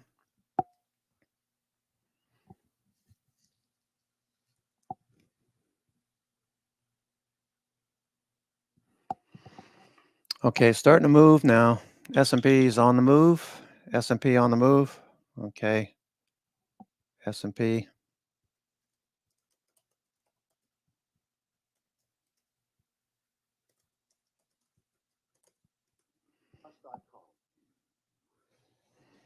Okay. S&P. Need to get through this pivot right here at 43.93. Then we could possibly see 4,400 and 4,405. So you sold, Joe, you did Netflix during your rebalance in July. What do you think of this call? How about this? I agree with the call. I think the call's right. I think Netflix could go to 500. I think what they're citing fundamentally, all the reasons are valid. Let's go. Because we have Extreme rules high that we tick alert. follow, and the rules have worked for us to date. In April of 2021, we sold Netflix at $513. We bought it back 2 years. VIX low of the day, looking good. We bought it back at 329. We sold it at the end of July at 439. And the reasoning was because we prioritized the direction of revenue growth. 3-year revenue growth, 16%. 2-year revenue growth, 8%. 1-year revenue growth down to 3%. So very easily, Scott, we could see an acceleration in the revenue growth once again. We could see all the fundamentals that are being suggested in the Loop Capital report come together once again. And guess what? We'll buy it right back. You ever break the rules? No. No, never. You know that from the last block. Well, it's true. I needed to go. You didn't say anything. Thank you. Thank you. I'm a good listener. Appreciate that. Thank you. These guys break the rules. Jimmy, you own Disney. Maybe you wish you owned Netflix instead. Yeah. Because Disney's been brutal. Let's show Disney. High tick alert plus 800. Extreme high tick alert. Extreme high tick. You got an extreme high tick here. Yeah, I mean, the frustrating thing about Disney, and we actually discussed this yesterday, is like, what's the news? Like, what's the catalyst that's knocking it down? It's just general malaise. Well, everybody knows what the issues are that are out there, and we talked about them yesterday, right? What are we going to do with Hulu? I mean, just buy it already. When are they going to reinstate the dividend? ESPN is the real albatross that's hanging back on this. But I think, you know, Disney might be emblematic of a lot of stocks right now in this seasonal time that really doesn't have a lot of love in the markets, and certainly for stocks that are down. It's not like there is news this week that has knocked this down. That's what's vexing. I mean, there's a speck of news today. Amazon said to be, according to the information, in talks with Disney about ESPN streaming partnership. And Verizon. Maybe that's why the stock's up 1%. I mean, Verizon. Maybe it's a sympathy bounce is what I think today is. But you know, last week it was Verizon in the same sort of talks. Okay, the talks are going on. Bob Iger's not sitting on his butt, not doing things. He's working. The team's working, but. There's just I don't think there's enough news to hang your hat on to make the stock go one way or the other right now. That's why it's just vexing that it's coming down on no news. See, you don't own Disney, you don't own Netflix either. Don't own Amazon anymore. I mean, Disney's underperformed the S&P by 80% over the last 5 years. It's broken. I mean, there's a lot of work that needs to happen there, and we're just not interested in wading through it. All right, let's get the headlines now with Seema Modi. Hi, Seema. Scott, we'll start in Hawaii, where Maui County releasing the names of nearly 400 people who are still missing 2 weeks after those wildfires. First and last names of those missing were compiled by the FBI and released by county police. Officials announced last night that more than 1,700 people who had been reported as unaccounted for have been found safe and well. Spirit Airlines will pay over $8 million to settle a class action lawsuit over surprise fees.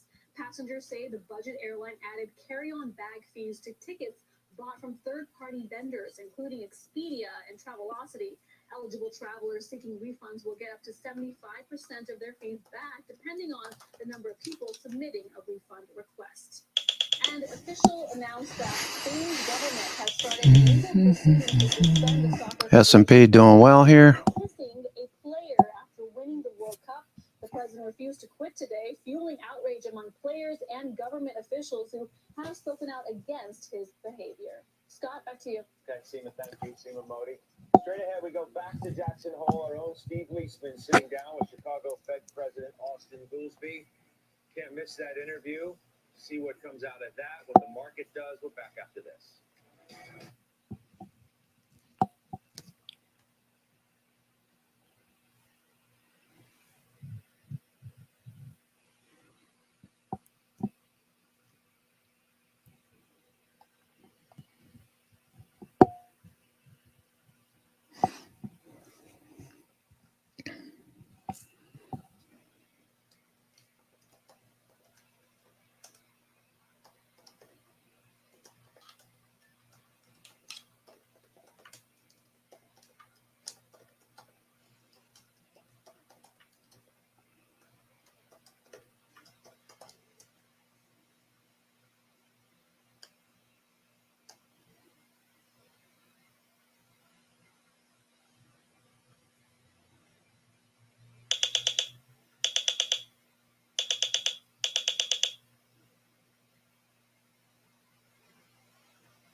All right, nice follow through. Let's see if we can rip this higher. Plus 800. Let's see if we can get this going here.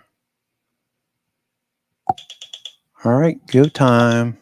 Go time.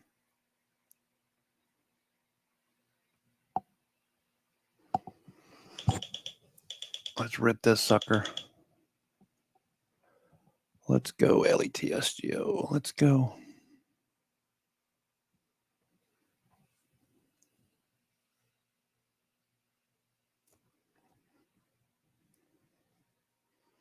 $44.100, $44.05.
We'll go back to Jackson Hole now. That's where Steve Lee's been sitting down with Chicago Fed President Austin Goolsbee. Steve? Scott, thanks very much. I'm here in Jackson Hole with Fed President Austin Goolsbee. Austin, you've been among the more, optimistic, outspoken folks about the possibility of a soft landing. Do you still feel that way? I still feel like there's a path. I keep calling it the golden path, that we could get inflation down without having a big recession. That would be virtually unprecedented for inflation to come down as much as we needed. But we thus far, it's been going okay. We still need more information coming in. But nothing's happened in the last 2 months that make me think that the golden path. To get more broadly to the policies, but you did say, and you reiterated from a comment you made last year, that bringing inflation down is going to require a period for low potential growth. You said that last year we haven't had it. Inflation came down. Do you think we could do that without falling below potential growth or without a rising unemployment rate? Maybe. I mean, that kind of raises the bar. My standard for what would be a major triumph for the Fed would be if you didn't have a big recession. You got inflation down from high levels down to target without a big recession. There's the second thing. Maybe if you got beneficial supply shocks, you could even do it without an interruption of growth. Maybe, but I do feel like that's a higher threshold. That's higher. Tell us about your base case. Are you done hiking? I don't know. As you know, I don't like to speculate before the meeting, especially when you got important data coming in on prices and inflation. It does feel like we're in a period where if conditions keep going like what we've seen the last couple of months, our argument's going to revolve around, well, how long should we keep rates at the levels they are rather than how much higher should the rates go? Since you don't want to speculate, I'll ask you to speculate even longer term. What about next year? Is that a year when the Fed might be easing back on interest rates? Look, tell me what happens to price inflation, especially. That's why we hire you, so you don't tell us. We just gotta watch the conditions on these. There are scenarios in which I feel like it will be obvious that the Fed needs to be more aggressive. There are scenarios in which it's clear the Fed needs to be less aggressive, and we're all trying to play by ear, but this business cycle and this circumstance is really very unusual. Talk about the Fed chair speech. It wasn't a victory speech. It wasn't a mission accomplished speech. Even though inflation has come down from 8% to, let's say, 3%. All right. I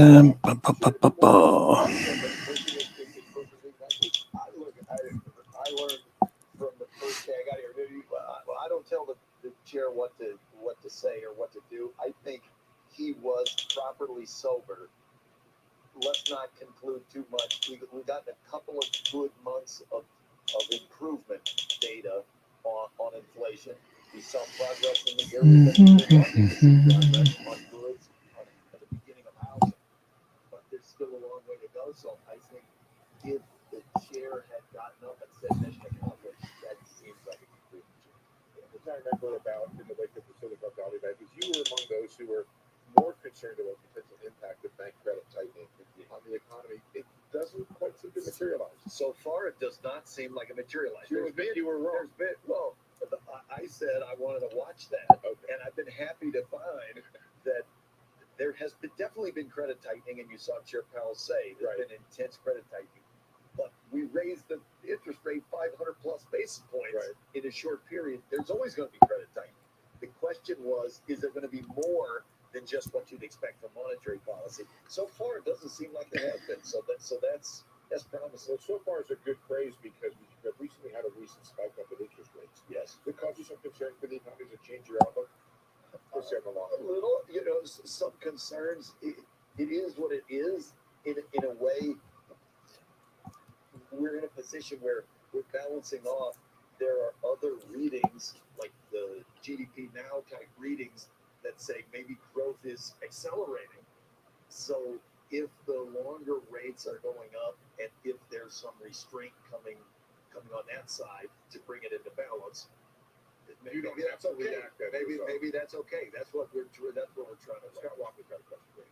I appreciate Steve Boston. It's nice to see you, and thank you for being here on halftime. To me, one of the real wild cards centers around the lag effect. The Fed chair himself mentioned it today when he talked about the possibility of still significant drags on the economy. I'm curious from your standpoint, how significant do you think the lag still might be from what you guys have already done? Yeah, look, Scott, you're holding right in, of course, on the central question of there's one worldview that says monetary policy takes a couple of years to work its way through the system, so there's still a lot of tightening. All right, pushing higher, breaking out now. We could run. We could run. Imagine if we ran to 44.50. Wow, that'd be something. So therefore, the 2 years is already done, and this is kind of what we've seen.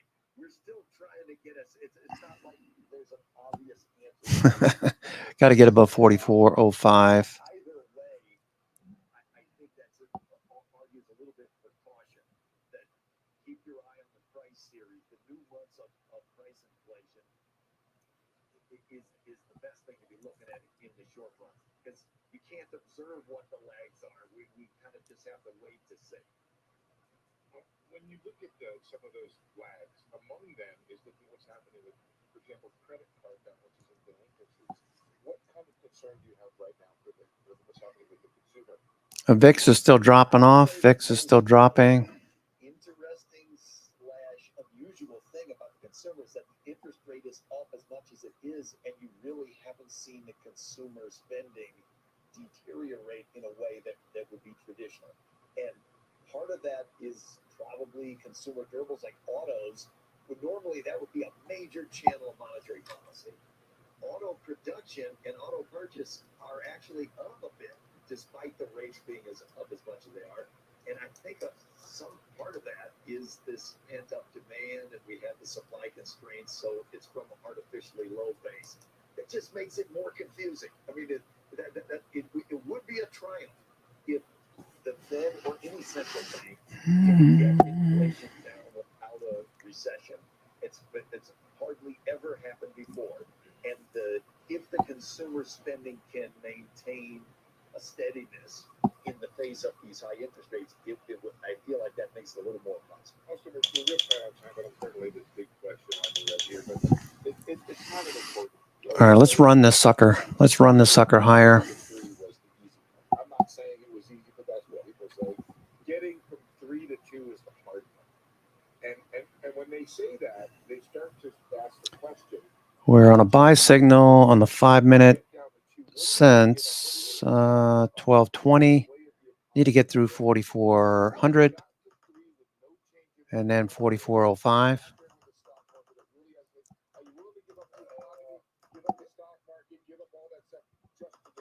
I see where you're going.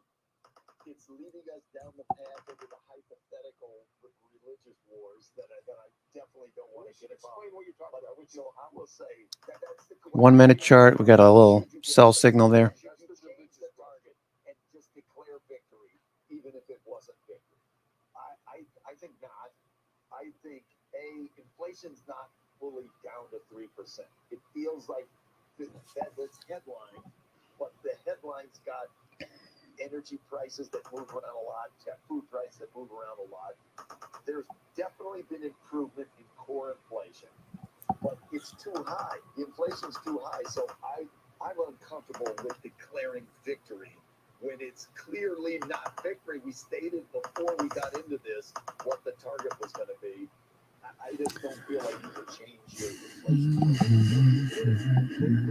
So you said go all the way and then figure it out. I think you have to go all the way. Now, my uneasiness with the target is Apple trying to get to the highs. Selling cover calls on Apple. It just keeps banging around in a range. Let's see a lot of these stocks run end of day, like Tesla, Google, Amazon, etc. What's Microsoft doing? Microsoft trying to produce a higher low. Okay, Apple's trying to make a higher high. Amazon looks okay, trying to get above VWAP.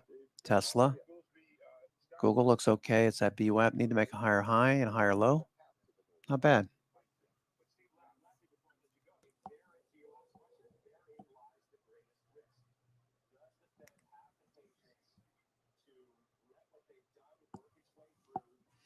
Even before the reads themselves say you're at 2%, or do they push it too far? It matters for everybody watching, investor class, every class. I'm not gonna answer for the Fed, Scott. Scott, I'm not gonna answer for the Fed, but I will point out historically, the Fed had an awful lot of patience with an inflation rate that didn't hit 2% and ran below it for quite some time. Perhaps there should be an equal amount of patience, depending upon what they call your, Scott, the sacrifice ratio. What do you have to give up to get there? And if you go slowly, do you not have to give up as much? There was an idea of raising rates quickly on XLE. I'm talking there with an expert who knows more about this than I do. That was on the leaderboard as well. XLE. Well, they did a lot. XLE. Nice follow through. And they really haven't given up to your earlier question and point all that much, considering where we are and everything. Steve, thank you so much. I appreciate it very much. We'll see you back here. Steve Leisman. Jackson Hole up next. Jim just made a big move in the beaten down retail space. I'm going to tell you about it next. Hope everyone's having a good day. I'm your host, Cousin Vinny, coming to you from theclosingprint.com. It's 12:44 on the East Coast, the best coast. I'll be here with you until 4. I got a hard stop at 4. I've got a birthday party to go to for my younger nephew. He's going to be 7, I think. So that'll be fun. Bunch of screaming kids. Nah, they're actually pretty good. XLE looks pretty good. Corey bouncing back above the 21 day.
Jim Lebenthal was made.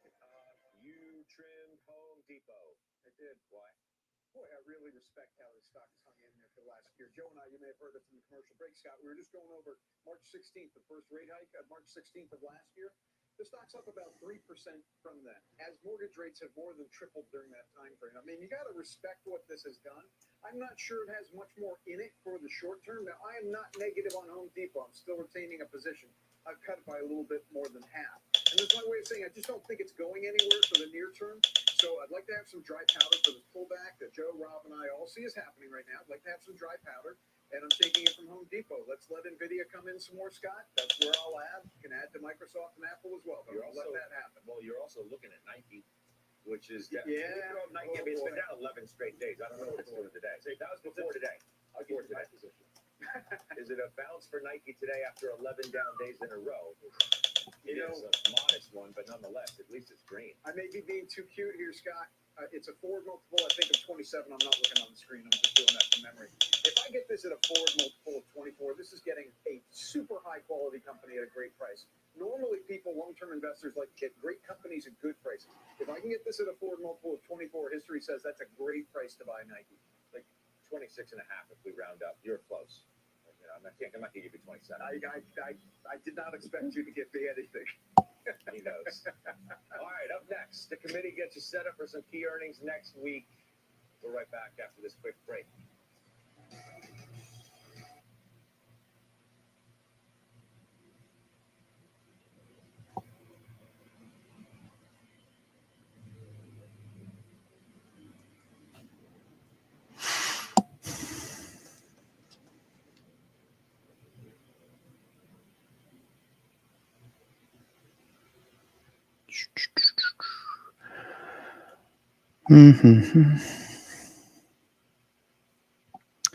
It's kind of a slow evening.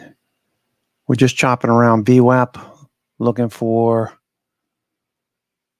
hopefully a push away and tag that 4,400 and then 4,405 targets.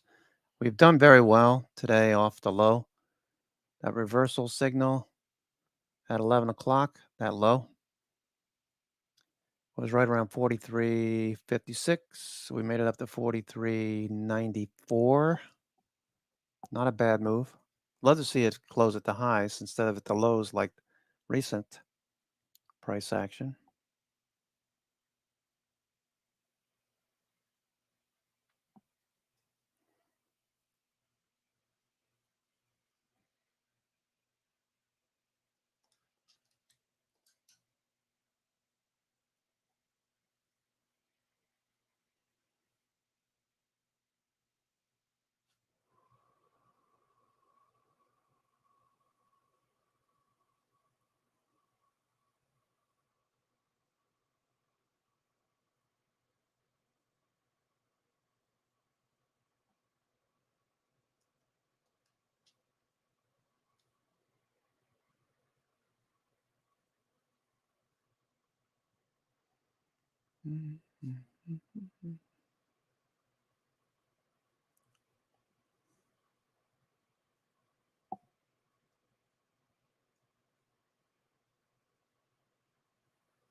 What's next? We've got some earnings to get through in the week ahead, Carrie. Salesforce next Wednesday after the bell, along with CrowdStrike too, which has ownership. No follow through. But what about Salesforce, Carrie? Well, we think that it'll have a good quarter. The stock's over 50% for the year, but we think that the earnings should be up 50%. They're going to start to show better numbers on the top line, and we continue to like it and think there's a good chance they beat. Okay. Joe, you own Salesforce as well, and the Joe T. CrowdStrike personally. In fact, it's a CrowdStrike once again got out of in June after what we heard from Palo Alto. I expect a good quarter from CrowdStrike.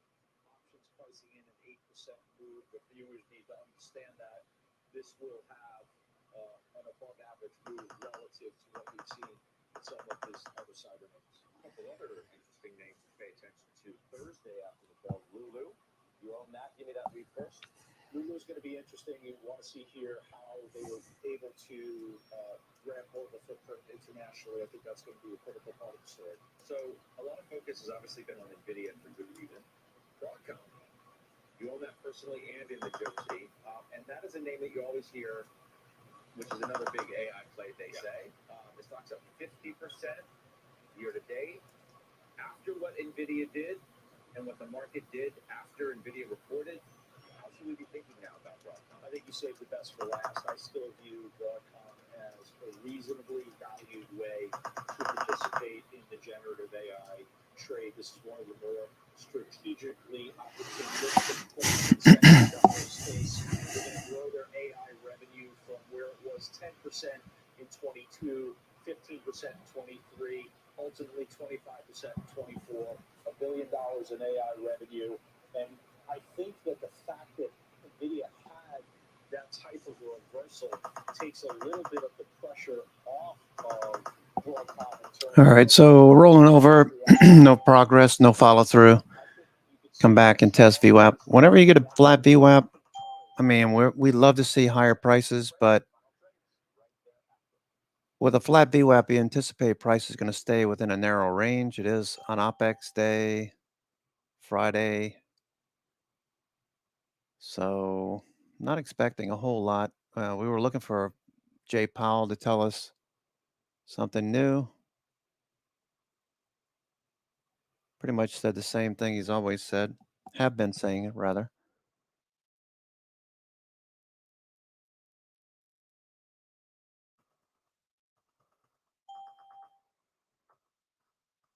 Okay, pulling back in now.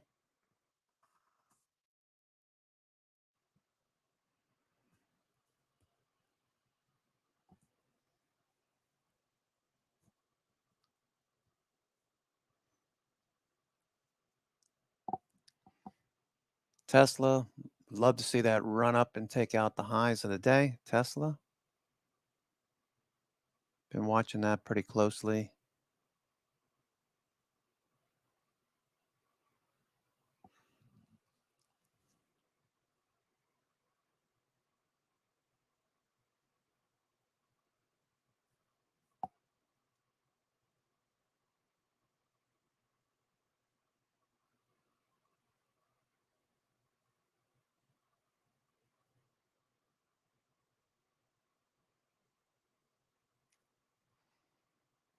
U.S. Steel went to sleep. I guess they can't come up with an agreement.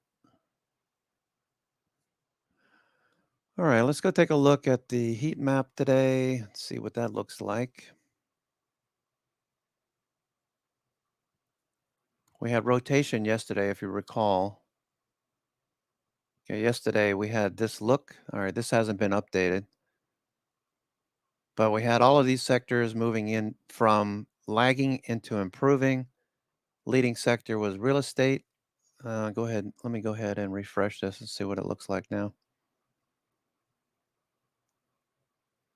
Okay, so all of those sectors move from improving. You see that? Move from improving over to leading. We have three sectors that are lagging: consumer discretionary, communications, and tech. But the other 9 sectors all moving higher. So that looks good. That looks good. Energy, look at the length of the tail here. That's telling you what is moving the fastest. Okay, and this is a 60-minute. You can see how it went from improving, and now all the sectors are rotating in. So that looks pretty good. Nice. Let's look at market carpet. Okay, so you can, oops. So you can see there's more green than there was yesterday. Yesterday, this looked awful. All right, so if I had to gut feeling, if I had to go on gut feeling alone, looking at this, I would say most stocks look like they want to continue higher. If I double check, I could see 1-to-1 up volume leading on the NYSE and the NASDAQ, so that looks good. Tick cumulative has crossed green, so that's another good signal. We've got NIMO at minus 39.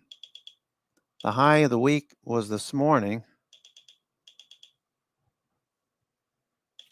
SPY. So the odds are becoming more and more bullish.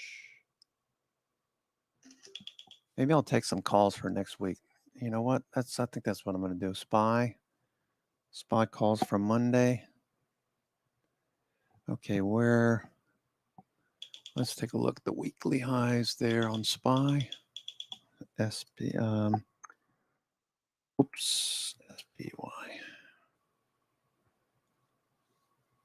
Okay.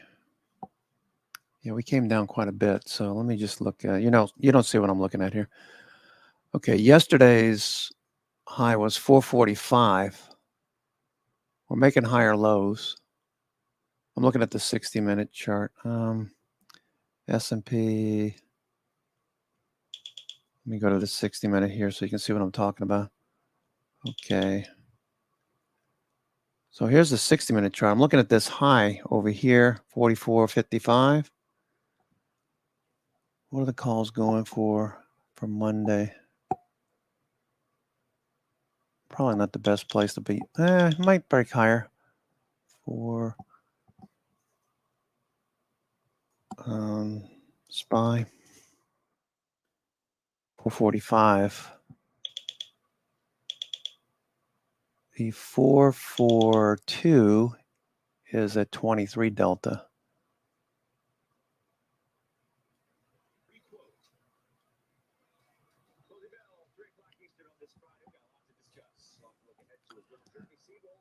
All right, and 440s. The 440s are a 40 delta. All right, so 440s are a 40 delta. S&P spiders, SPY, 440 call for Monday is 40 delta.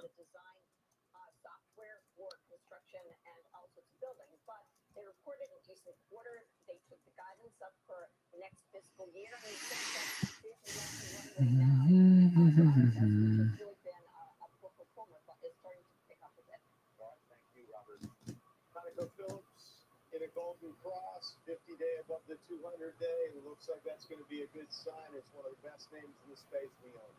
Glad you stayed for the whole time. What time's this showing, Rob? 1 o'clock, Scott. Jimmy, wobbly market at the end of summer. I'm going with a steady Eddie here. Berkshire Hathaway. Joe T. Maybe this isn't good. There's still time for you to leave. You got a couple of seconds. I got 5 seconds. Yeah, maybe this isn't good for inflation, but Valero. Seasonality matters. All right, I'll see you on the closing bell. Good weekend.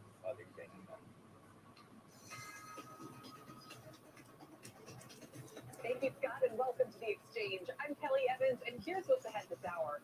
Inflation is still too high, and further rate hikes are still in play. Jay Powell's rather hawkish tone causing stocks to reverse course several times today, but it shouldn't give you cause for concern, our market guest says. She gives Powell's speech All right. and says it works well with what she's buying. She joins us ahead with the sectors and the names. Plus, a 1% down payment on a home. What could possibly go wrong? We'll ask the chief economist at Zillow Home Loans because they are now offering this option to address the affordability. Okay, SPY moving higher. And from ketchup to hand sanitizers and beauty products, chances are you use this company. Okay. So heat map looks pretty good so far. Not a bad looking day. And they set them up nicely from here. Let's see if you can guess what it is. It's not a mystery chart, it's a mystery product today, Dom. I don't know what it is.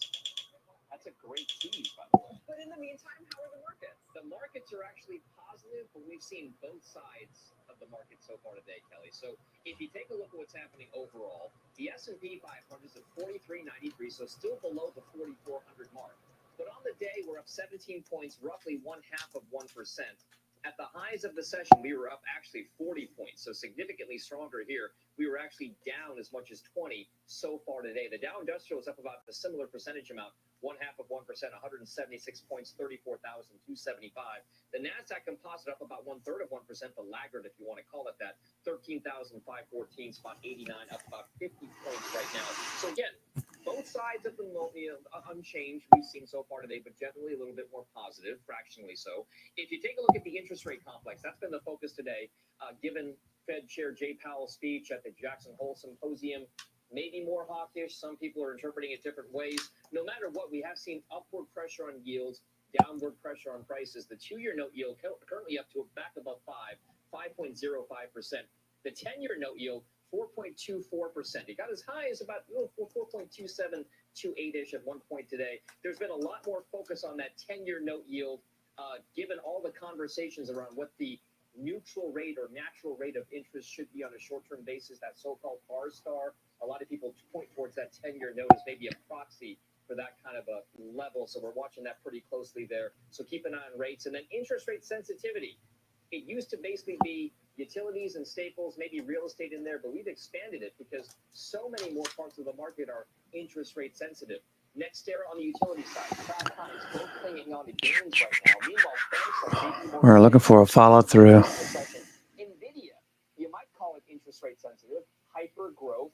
Sometimes those interest rates play out there. NVIDIA is now down 3.5% of the day, which means it's about 10% below. All right, I'm going to take a couple of minute break. I'm just going to go stick my head outside, get a breath of fresh air. I'll be right back.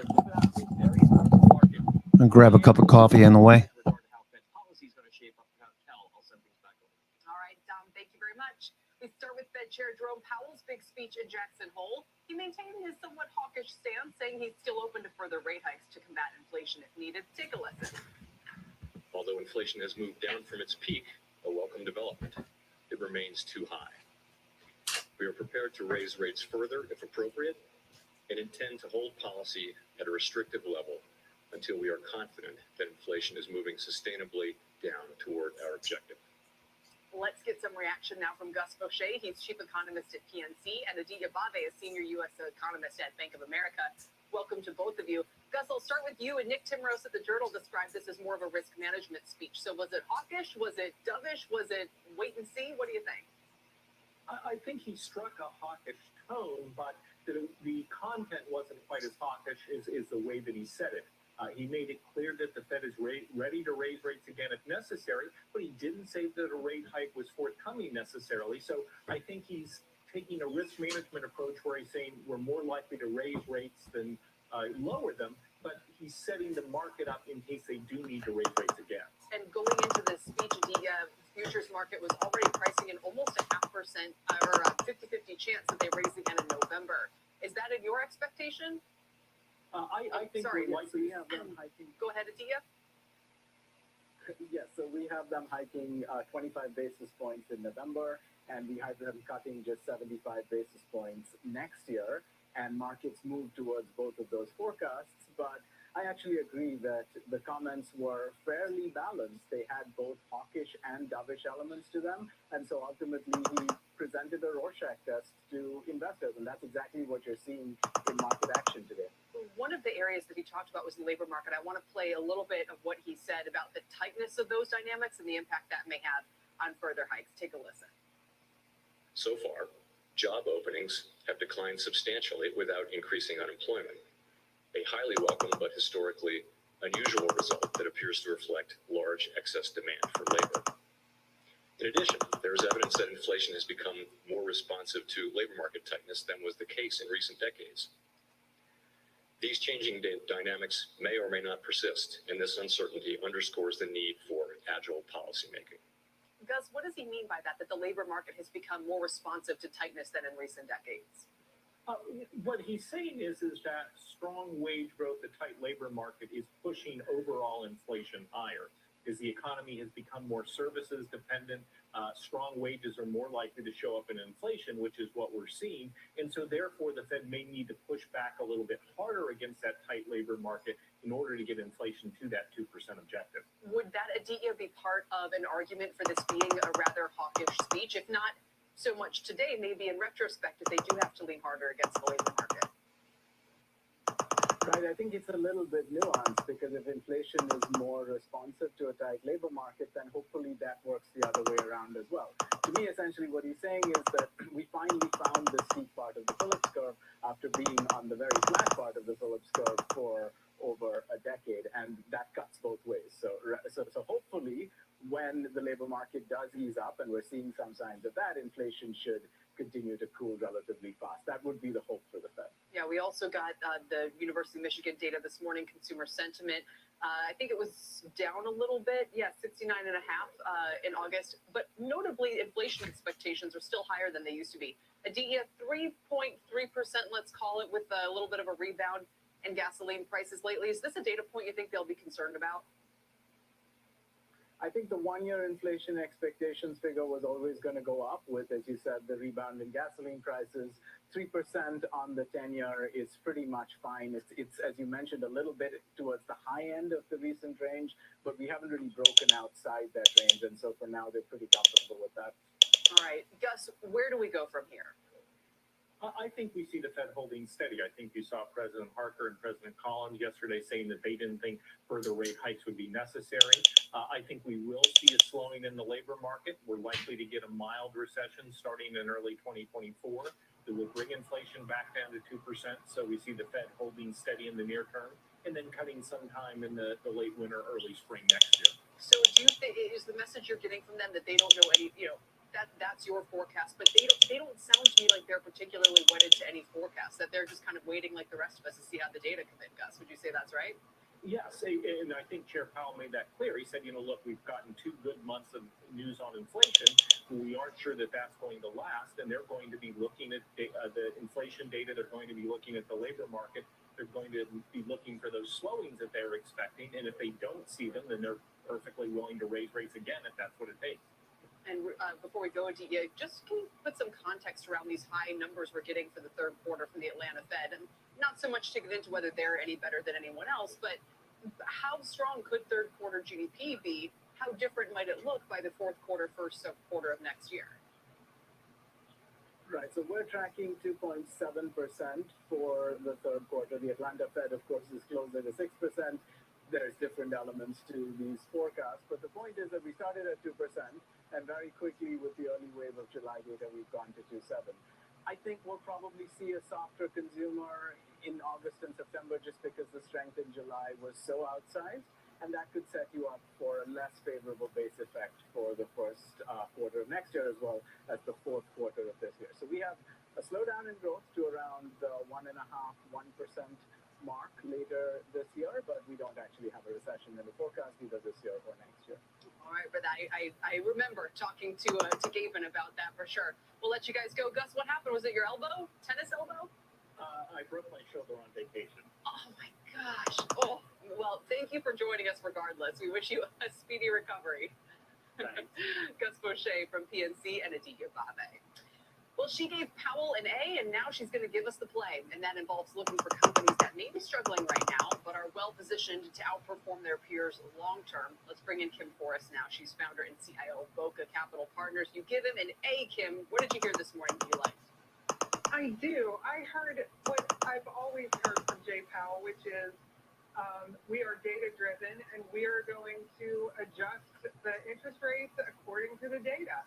And that's pretty much what he reiterated during his whole speech. Now, I think he also reiterated the data that the rest of us are seeing, and that's retail consumers and investors alike, that the inflation rate has dropped, but it's not to the 2% that the Fed wants to have, and that they're going to continue to evaluate both the labor economy and the regular economy and take action. Like, this is what Powell wants, is consistent messaging and a predictable outcome. And I think that that is why I gave him an A, because he is giving us the guidelines that they use to make decisions. All right, and I asked you about that, even though I really should be asking you about your sweet spot here, semis. That's all that matters. This the whole game. And I mean, do you look at Nvidia and think it's practically a value stock because the PE now? Well, the PE in February must have been like 4 now, based on what we know now. Yeah. Well, maybe. I don't think anything with 3 digits is a value stock in the PE. I'm sorry. I don't generally hold fast to. I'm more of a relative kind of data person rather than an absolute number. But Nvidia is richly valued any way you look at it. But here's the good part. They are in demand. they are ahead of the curve from anybody else with respect to AI and other glamorous areas of the semiconductor market. But we need them. We need productivity. Semis give us productivity. And the other thing is, AI is not just a passing fancy. It is going to deliver productivity and maybe entertainment. But what it really needs is lots and lots of data. So I know that for a fact. I used to be a software engineer in AI, and data is the key to successful math modeling. So I don't know that we can ever have enough storage. So that's why, like Micron and other developers or makers of NAND technology, and I just don't think semis are ever going to go out of fashion ever again. A lot more favorability for Micron lately. NetApp, another one you like. 30 times is the multiple for NVIDIA. 30, okay? Can we show Coke, Tori? Put like a Coke or a Pepsi or a Clorox or somebody like that on the screen. I mean, Kim, you can get NVIDIA at 30 times after everything that's... Coke's at 23. Which would you rather own? Right, but here's the thing. They are not alone in making new chips. And it's going to be really hard with AI driving this. Everybody else in the semi space is going to want to catch up to them. And I don't know that they are that far ahead that they can evade having competition. That's pretty much that. All right, fair enough. And as I've said, you know it better than anybody. Where else? So you want to buy companies right now that you think might offer some value, but more importantly, are going to outperform in the long run. Who else fits that description? Sure. Well, back in Semiland, we really like Synopsys because they help people design chips. But also, we're looking in other sectors. I know there are other sectors in technology, but we actually like consumer discretionary because it's really unloved at this point. And there are great retailers out there. And we think financials are worth a look because we are at the end or near the very end of the rate hike cycle. And we're not in the position where we were last year at this time, where we didn't know where. All right, about ready to break out.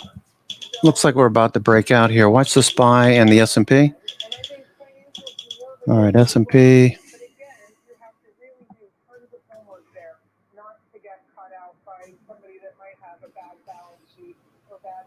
Okay, we need to get above these levels right here. Good job. Okay, we're on a buy. Not yet on the 5 minute. Just about ready to trigger a buy signal on the 5 as we're breaking out. There we go. Got a buy signal.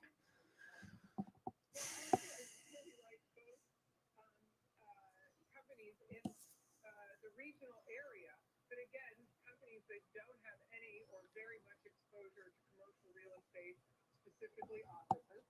And then there are large players that you can take a look at.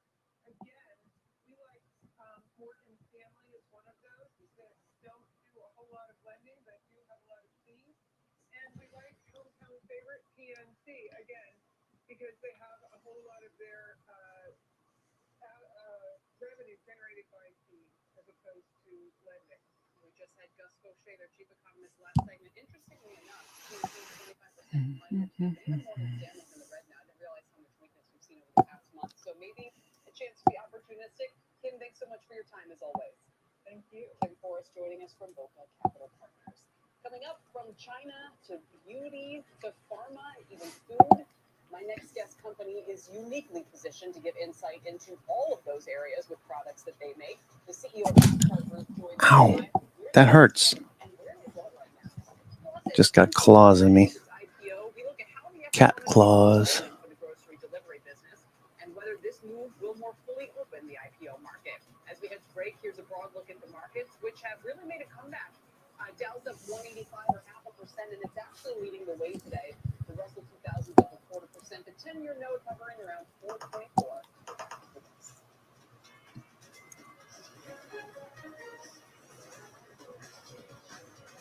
This is The Exchange on CNBC.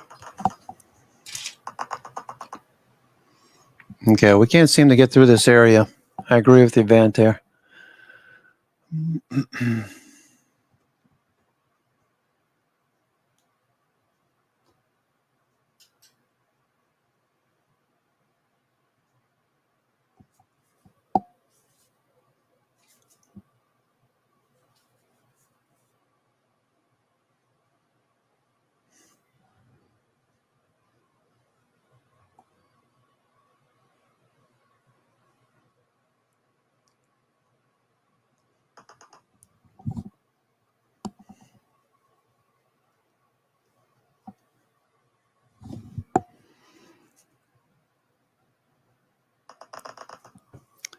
All right, we're pulling back a bit.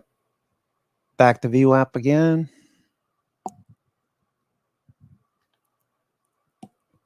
4,400 is a major level.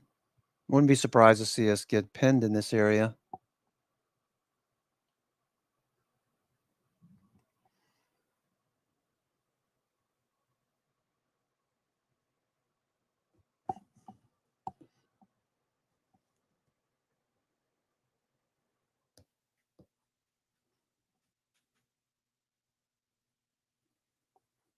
Splunk, almost back up to the high of the day. Splunk.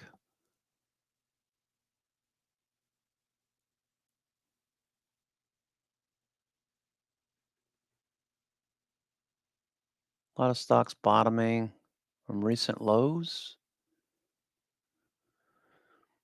XPEV pivoting above 17. XPEV, we're noticing that one this morning.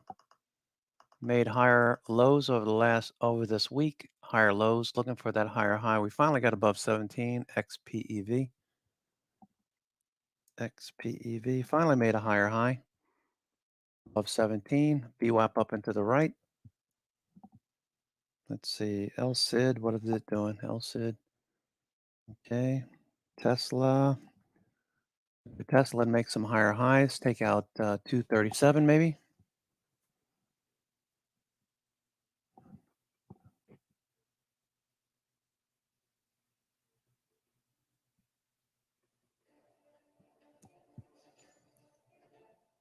Welcome back to the exchange. I mentioned the Dow outperforming today, and here's a reason why. Boeing moving higher and up almost 2% right now on reports that it's getting ready to restart 737 MAX deliveries to China after about 4 years.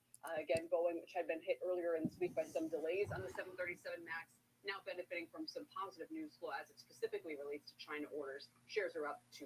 Dow's up 154 now. Meantime, joining me now is, well, let's back up for a second and talk about packaging. It's part of the industry and that you don't hear about that much, but this is a company we spoke with during the pandemic when they were making packaging for all of those hand sanitizers we were buying.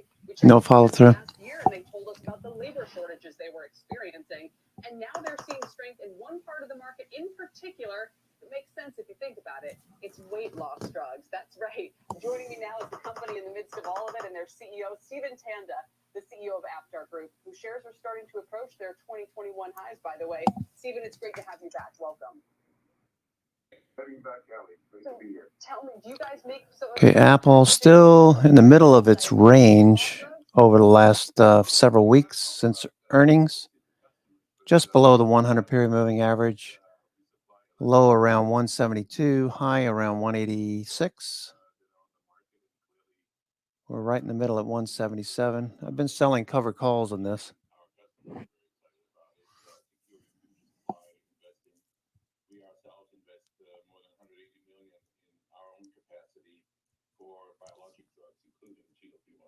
Wow, I mean, you guys, I think about your business the last couple of years and you had to go, okay, go quickly make tons of hand sanitizer. Okay, now pull back on that. Okay, now go quickly make tons of supplies for the GLP drug.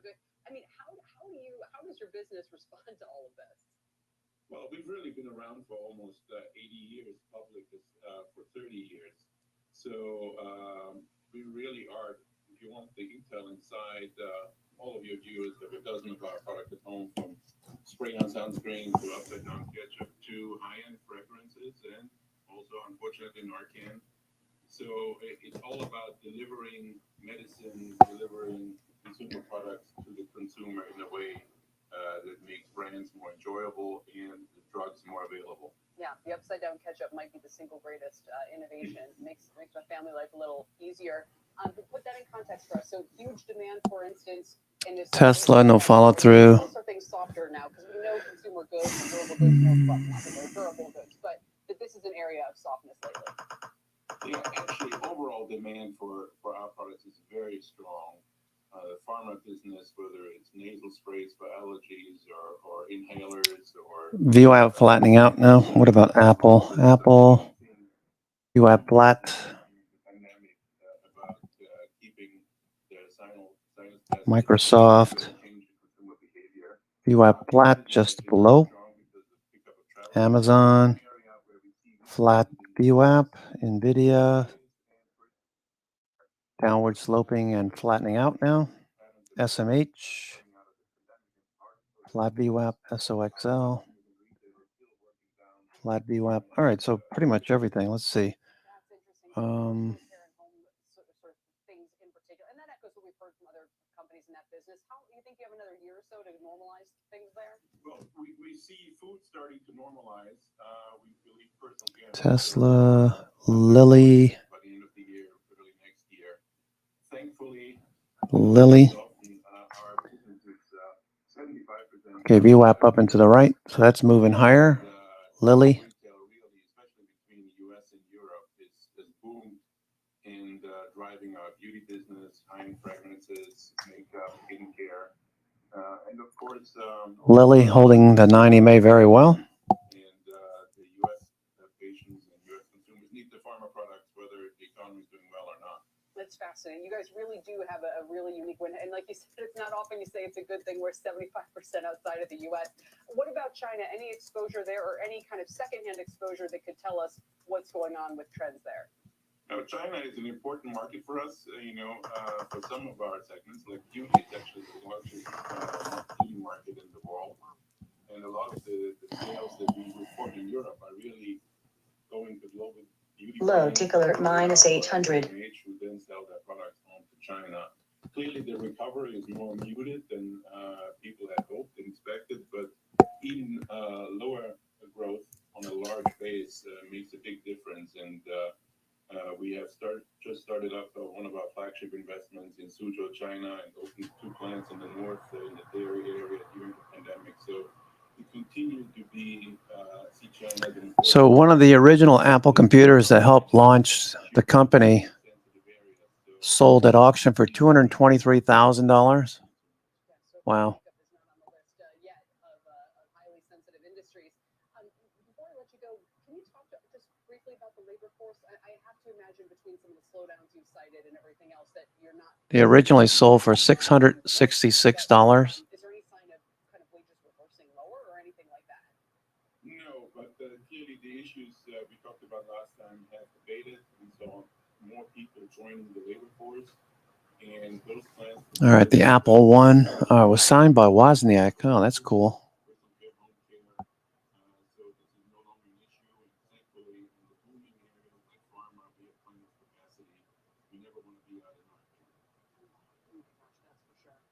Stefan, thanks so much for rejoining us. It's really good to check in with you.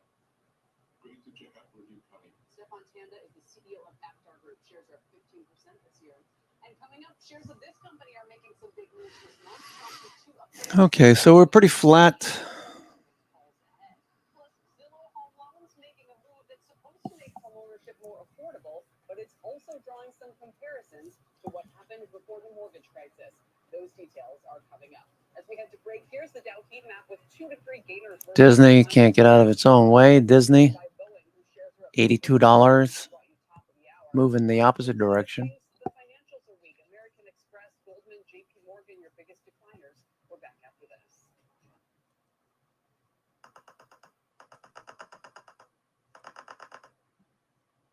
Bristol Myers trying to Low tick alert follow minus through. 800. Bristol Myers, let's see what that looks like. BMY.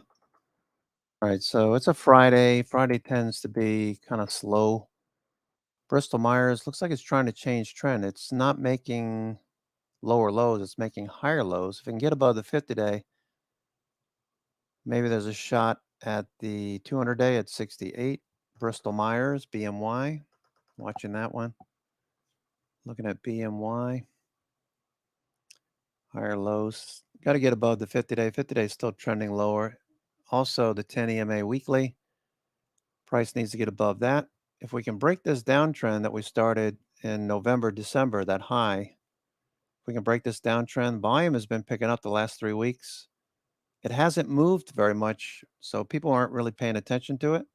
But the volume picked up markedly the previous 2 weeks into this week, so it'd be nice to see this pop back above the 10 EMA. I have January calls on this one, 65s. So it's a little bit out of the money. Those are a 40 delta. BMY. The January 65 is a 40 delta.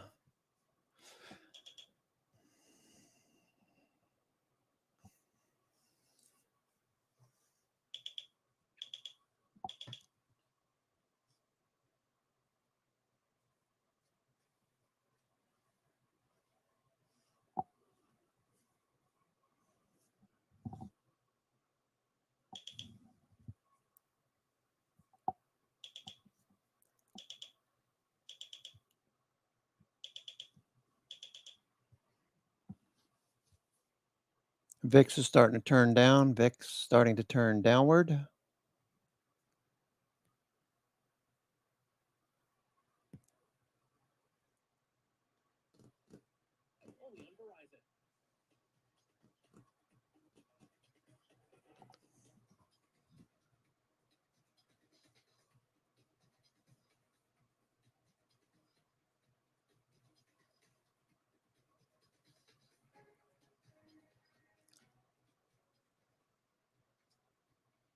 Welcome back, everybody. I'm Tyler Matheson. With your CNBC News update, former President Trump and all 18 co-defendants have met the new deadline today to surrender to authorities in Fulton County, Georgia. All but one were released on bond after being booked. One of the defendants spent the night in jail because he didn't negotiate his bond agreement ahead of time.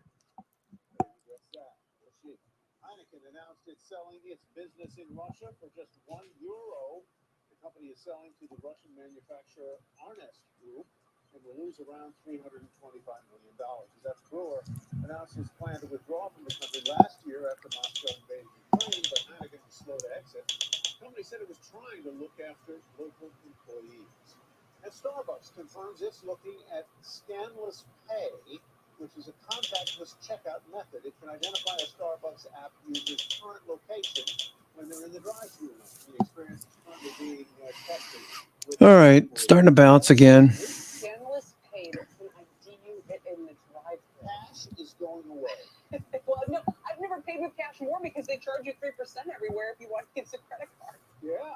A little bit of both. See you soon, Tyler. Thanks. Coming up, home ownership getting increasingly more unaffordable with home prices high and the rate on the 30-year fixed mortgage firmly above 7%. The Zillow Home Loan says there's a solution, and it's raising some eyebrows. We have those details next.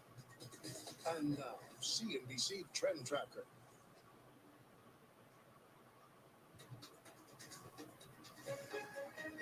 They pulled out of trying to flip homes. So this is going to be an interesting strategy to say the least. And hopefully we are going to see a benefit and there's no systemic risk that takes place. Right. Hopefully for us, potential home buyers or those that are trying to, see their mortgage rates sort of normalize here, we start to see the overall market stabilize because it has been a wild one to watch. But now to shift gears here and look at some news we got just over the last 10, 15 minutes. And that's the fact that Boeing is seeing a nice lift today on reports that we could see it resuming its 737 MAX deliveries in China after 4 years. So walk us through the story, Kevin.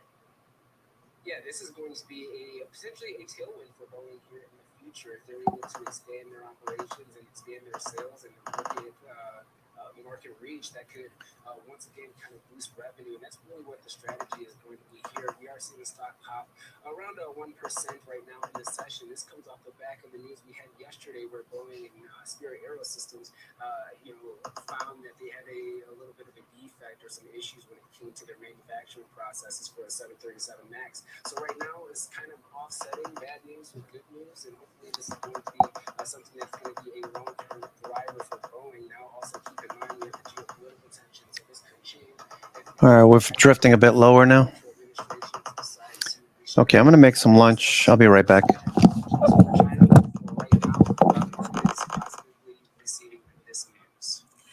Assume that we continue this trend lower at the moment.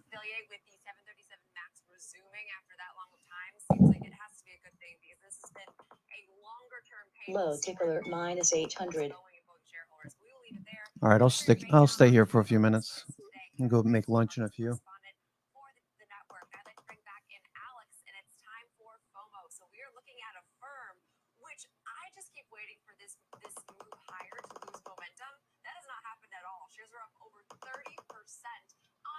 Today after fourth quarter earnings that were strong, but who could have guess that we've seen this outsized move. Yeah, and this is going to be an interesting conversation to water to have and a stock to watch when it comes to how do they do what they say that they're going to do in terms of the margin guidance when it comes to operating expenses and managing cost, as they had a pretty impressive report, though, no doubt about it, beating estimates by 10%, surpassing EPS, and that was on revenue, surpassing EPS estimates by 7%. This is an impressive report for a company that's obviously struggled, but is doing its best to establish sort of a new kind of price regime in terms of trading. And, it's going to be hard for it to ever live up to that initial hype that it had when it first became public, Jenny, when the stock was up in the 150s, 170s for quite some time. But we're not there now. And so it's made a nice, impressive bounce off of its lows. It's done this before, and it hasn't held. But making another attempt here, as it was trading down at $8.62 on its lifetime low. That was at the end of the year last year. It made a run up very, very quickly to start the year to 22 before falling back in a couple of quarters later back to $8.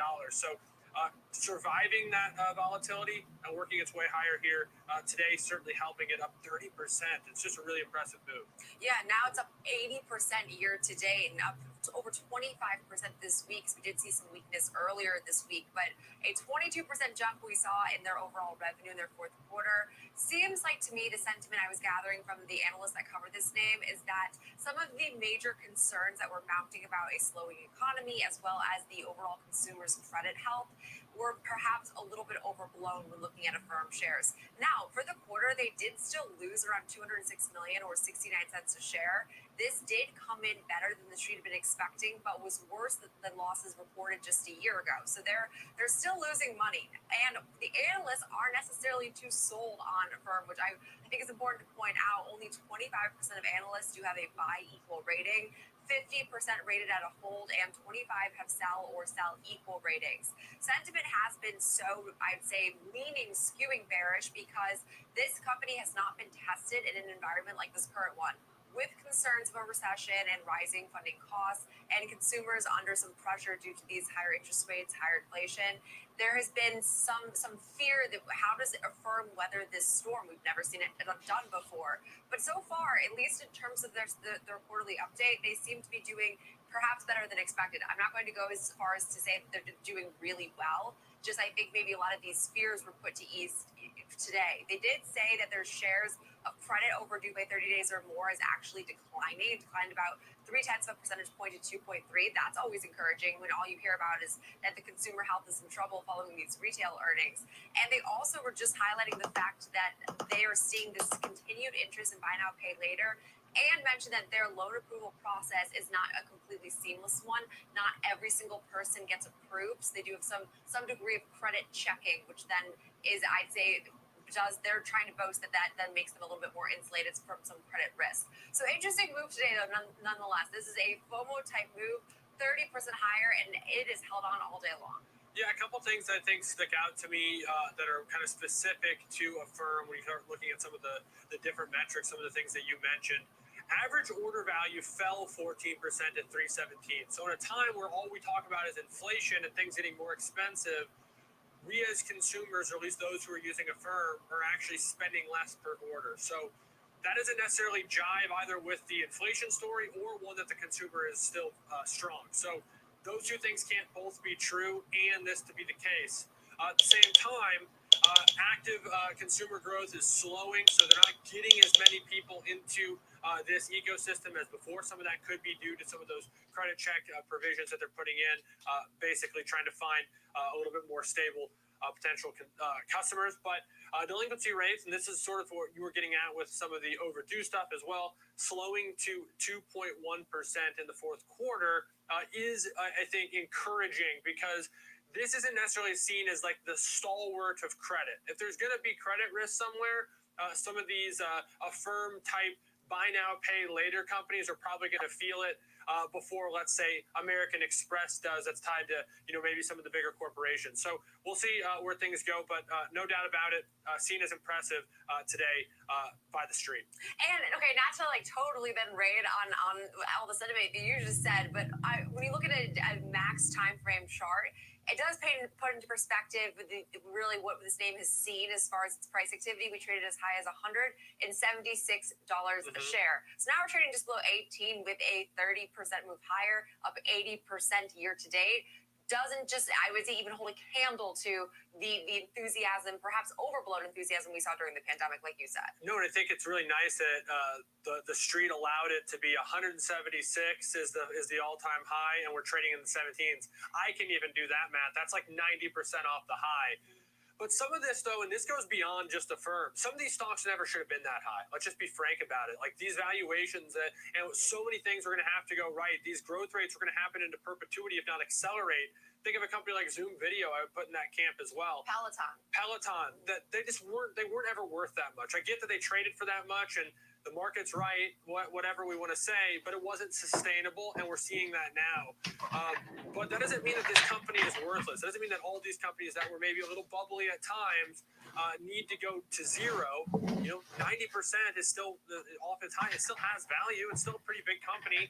If you think about it in terms of market cap, it's still $5 billion. That's still a pretty big company.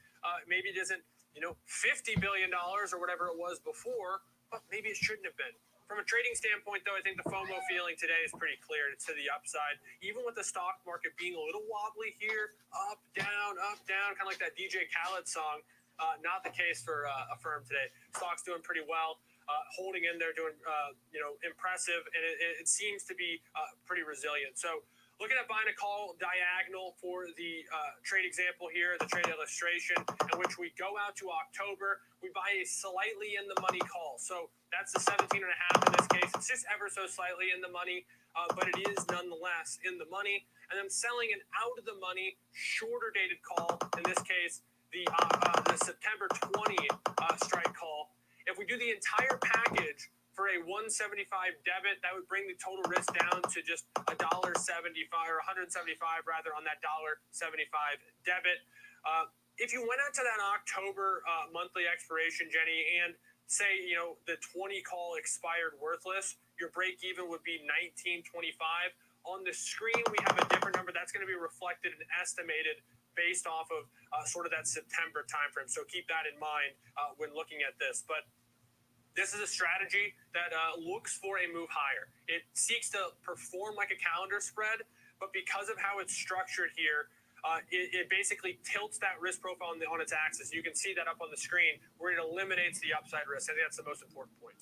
This week we're referencing DJ Khaled talking gas and Abercrombie & Fitch. It's like we are back fully in the early 2000s, and I'm actually not mad about that. So really great breakdown, though, of a way to look at this name that is seeing some love this year, but of course, bigger picture has been beaten down from its pandemic high valuation.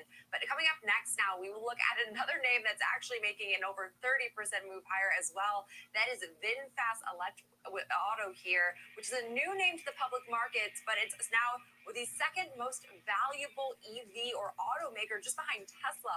We'll discuss that move more with Renita Young coming up next.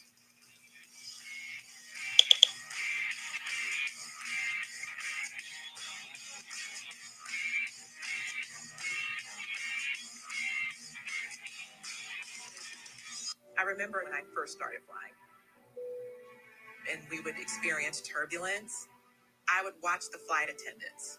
If they're not nervous, then I'm not going to be nervous. Financially, I'm the flight attendant in that situation. The relief that comes over people once they know they've got a guide to help them through, I definitely feel privileged to be in that position.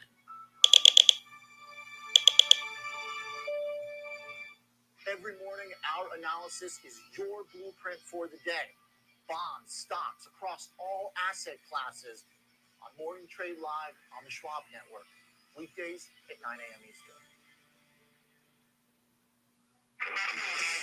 No politics, no noise. From bell to bell and beyond. Available anytime, anywhere, on any device for free. Schwab Network. Get each and every angle, the whole picture. Everything comes full circle on Trading 360. Catch us right here at the New York Stock Exchange on Trading 360, only on Schwab Network.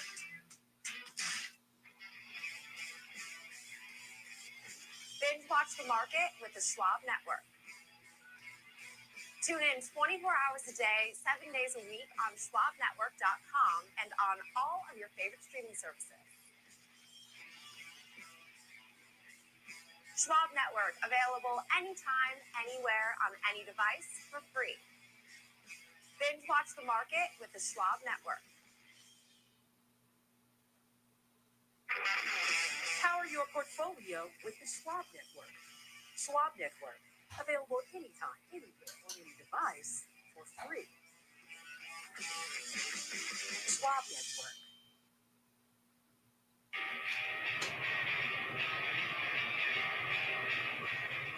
Welcome back to Next Gen Investing here on the Schwab Network. We're talking VinFast Auto. This is stock ticker VFS.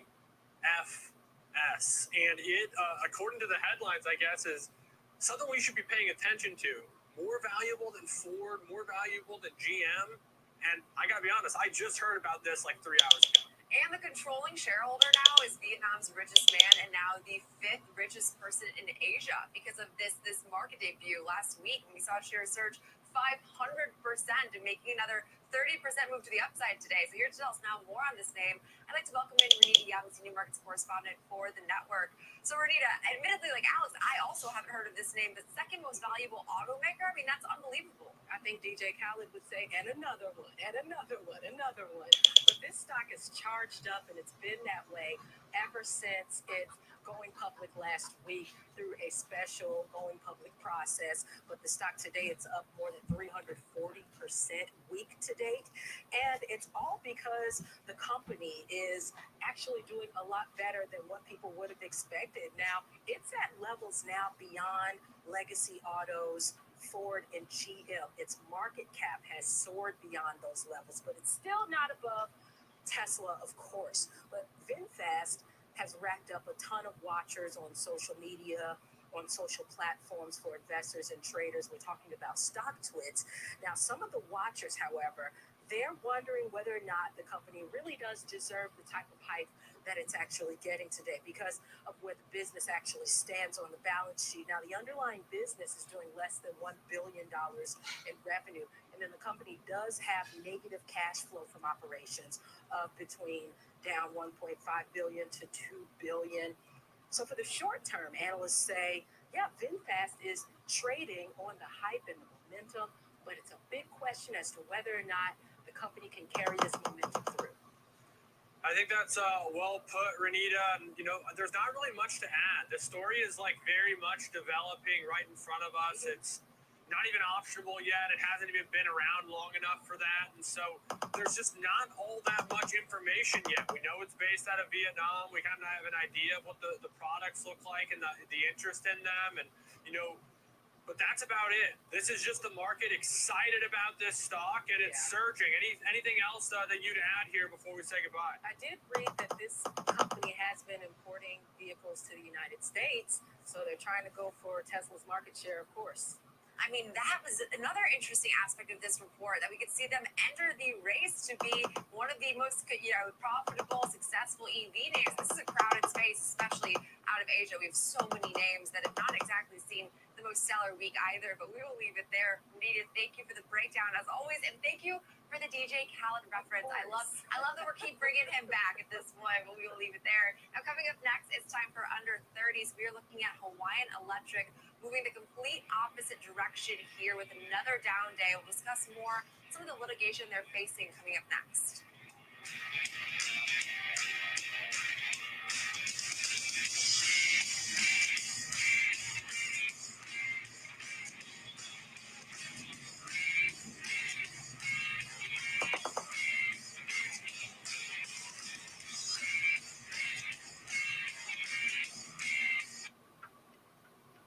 You could think getting commission-free trades is as good as it gets, but you know better.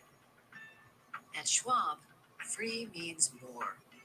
You get commission-free online trades and quality trade executions on our powerful platform, plus the satisfaction guarantee.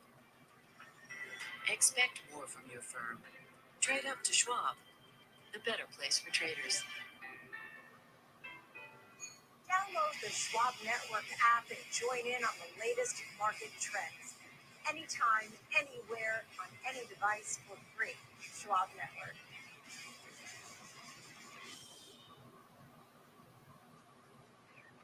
Trading the trending names every day. It's Fast Market. Ready for you, ready to go. I'm Kevin Higgs. Catch me on Fast Market, weekdays at noon on the Schwab Network. Cut the cord on the way you get market news. It's Market on Close. Join me, Oliver Rennick, for the biggest earnings coverage, insights from the smartest minds on Wall Street. Monday through Friday, 3 p.m. Eastern, available anytime, anywhere, on any device for free. Only on the Schwab Network.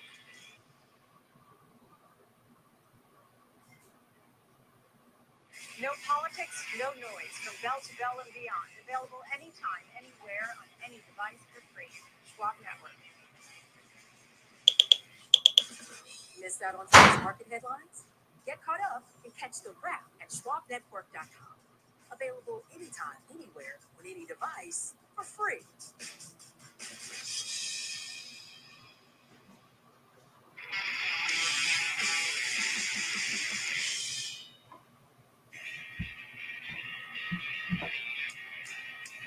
Welcome back to Next Gen Investing. Time for Under 30. Today we're talking Hawaiian Electric. You know, Jenny, it's down just shy of 70% the last 2 weeks. And whenever you, like, this isn't a secret, this story. We know kind of the story, and George will get more into it in a second. But we know that there's fires going on. All right, I'm here with you guys. I'm just eating lunch. Cause and things are going to happen. But anytime you see a stock down 70% in 2 weeks, light bulbs should be going off. Like, there's probably a reason behind that. This is no different. So 70% is a lot. 70% is a massive, massive amount, a material amount, and it's not without reason, I guess what I'm trying to say. Volatility has spiked tremendously. There's a ton of uncertainty in this right now. And I think what's only cementing your point further is we did finally actually get news of this lawsuit that was filed on Thursday. Because prior to this week, it was sort of speculation. They could be blamed, they could not be blamed. I think it was being read that they would be blamed. We did finally get that suit that now they're facing a lot of these damages from the wildfires that did sweep through Maui from August 7th to the 8th. So here to tell us now more on this name and the move to the downside and some of these pretty major allegations that have been made against this company, I'd like to welcome in George Tillis, Senior Markets Correspondent for the network. So George, walk us through the story and also your thoughts when looking at a name that is facing, some pretty major litigation against them. Well, this story is, there's a lot of uncertainty around it. But ideally speaking, look at the language of the market and consider some of the unknowns about this situation. It's still unknown whether Hawaiian Electric was actually liable for starting the fire, or whether there's some contingent claims on a forward basis considering their non-electrification of the grid. In other words, they did de-electrify the grid while the fires are going on. So there's huge amounts of uncertainty and gray areas in terms of liabilities and placing blame, but it also has to be proven in court. Now, if you just look at what's happening right now, Maui County is actually suing the company. I'm not surprised to see that. You're going to see massive numbers of lawsuits.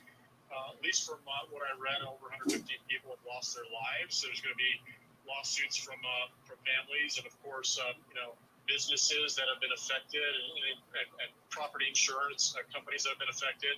So the point is there's so much involved here and so much uncertainty that you have to consider the risks in this company. Now, this is a regulated monopoly, public utility, and effectively, as a regulated monopoly, they're regulated into profitability, but it doesn't necessarily mean that those profits, which are claims that shareholders are due to or have claims towards, are going to be able to participate going forward, considering that the company's liabilities may continue to exceed the equity that the company actually has terms of market cap, which right now stands at around $1.2 billion in terms of common and preferred shares. I suggest that, again, the company is proven to be liable in some capacity. The outgoing contingent claims are probably going to exceed that by 4, if not even 10 times that amount. So the point I'm trying to make here is that despite the fact that Hawaiian Electric will continue to operate, it may end up operating for a short period of time in bankruptcy. And what that means is that common shareholders will be completely wiped out. Most likely preferred shareholders will take a huge haircut, if not be wiped out. And even debt holders, bond holders, which have senior secured claims to those cash flows, will take a high haircut. And some of those bond holders may be wiped out. If you look at S&P, they've got a rating on the bonds or credit rating to jump. And even, again, analysts are very wary of this. Bank of America has an underweight rating with an $8.50 price target, but that's still contingent upon, again, the uncertainty, which, again, can compile on a forward basis from here. We kind of assess this. Obviously, it's a topic of discussion. It's going to get interest. Eyeballs are going to find the name that's down 17%, and then they're going to see it's down 70% and say, hey, this is a value stock. This is a buying opportunity. The stock was just $40, $50. Now it's $9. Of course, we know there's a real reason behind that. It's not an unprecedented situation. PG&E, I believe it was in 2019, was the largest utilities provider in that part of California. Wiped out. So if you're looking at this, George, is the point of emphasis then is like, hey, look, this thing can swing around and ebb and flow, and there's potential trading volatility to participate in. But from an investing standpoint, this isn't all or nothing, it seems, from a common share perspective. It seems highly unlikely if some sort of fault is proven in a court or whatever that standard is, that this is going to be a situation where common stocks are wiped out. That's the thing. I mean, you have to think about the utility as a company. I mean, of course, they're going to lose some revenue from the area that was affected, but they cover all of Hawaii. So cash flows will be there. The utility will continue to operate, but it comes down to who is going to have claim to those cash flows. Well, the residual claims went to equity holders after the bond holders are paid, preferreds are paid, and of course, all of the expenses are paid by the company. But now those claims or cash flows will go towards paying liabilities outside of the company, and that's where common equity holders may get wiped out here. But here's the thing: it may not happen overnight. It may take some time. It could take years for this to play out. And again, questions are: do you want to pay the economic cost of holding these shares for years, having it not going anywhere? And that's what you have to consider if you're looking at this. So there's a huge risk involved in buying shares at these levels, despite the fact that cash flows are very robust still for the business because it is a regulated utility. But it comes down to the capital structure. And again, even post-bankruptcy, they'll reissue new shares, but old shareholders will be still wiped out. And that's something you also have to keep in mind, that even though the company's still going to operate in bankruptcy and afterwards, the existing common shareholders will not have claims to those forward earnings. Yeah, George, I think the really key takeaway, like you said, there's just this added risk now looking at this name. So with the rest of the volatility in the market, it's sort of like, why would you take that chance? But obviously, we'll have to watch the story as it develops and we get more news about some of the lawsuits this company is facing, frankly. But we'll leave it there. Appreciate the breakdown. As always, George Tillis, Senior Markets Correspondent for the network. That also does it for Alex and myself for this whole week of Next Gen Investing, our very first week as officially the Schwab Network. Coming up next, we have the watch list with Nicole Pedalese.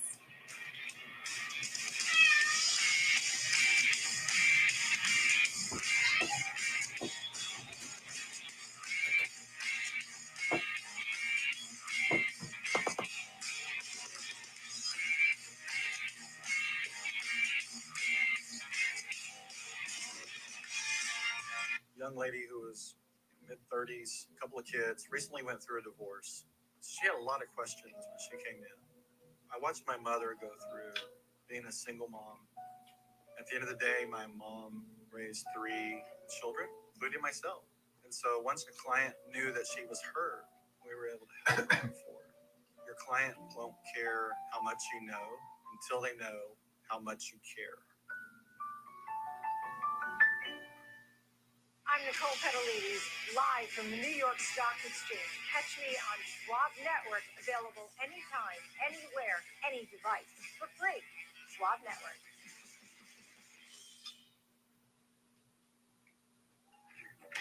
Trading the trending names every day. I'm Tom White, host of Fast Market, ready for you, ready to go at 12 p.m. Eastern on the Schwab Network.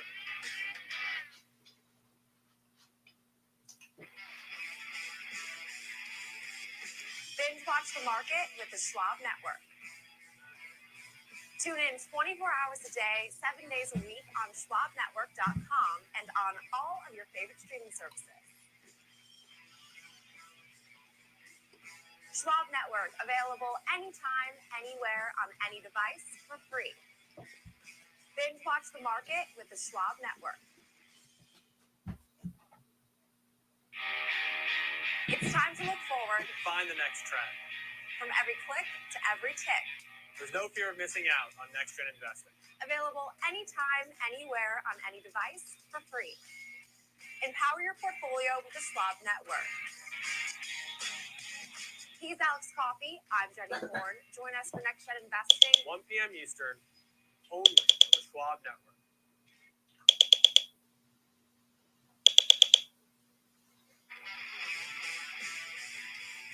Binge watch the market with Schwab Network. Tune in 24 hours a day, 7 days a week on schwabnetwork.com on all your streaming devices. Schwab Network is available anytime, anywhere, on any device for free. No place better than the Schwab Network.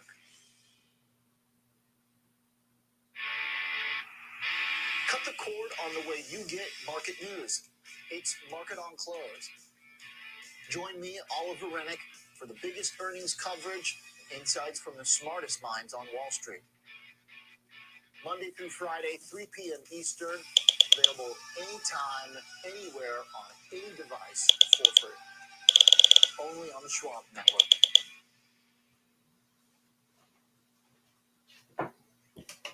Schwab Network's like no other financial media you watch because it's all markets, all the time. It's 100% finance. We look at everything as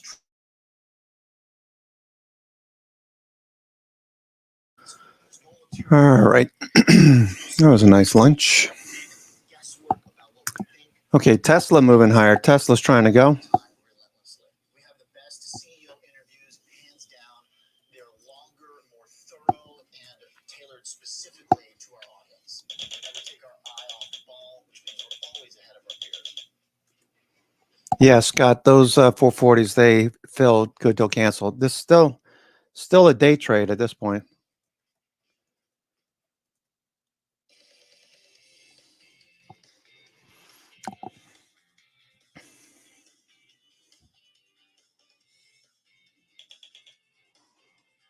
All right, got a nice little rally. Probably get back up to, maybe we'll get to 4,400 this time. Vanter is looking for a sharp reversal, so just be aware of it. Be watchful. Tesla trying to break out.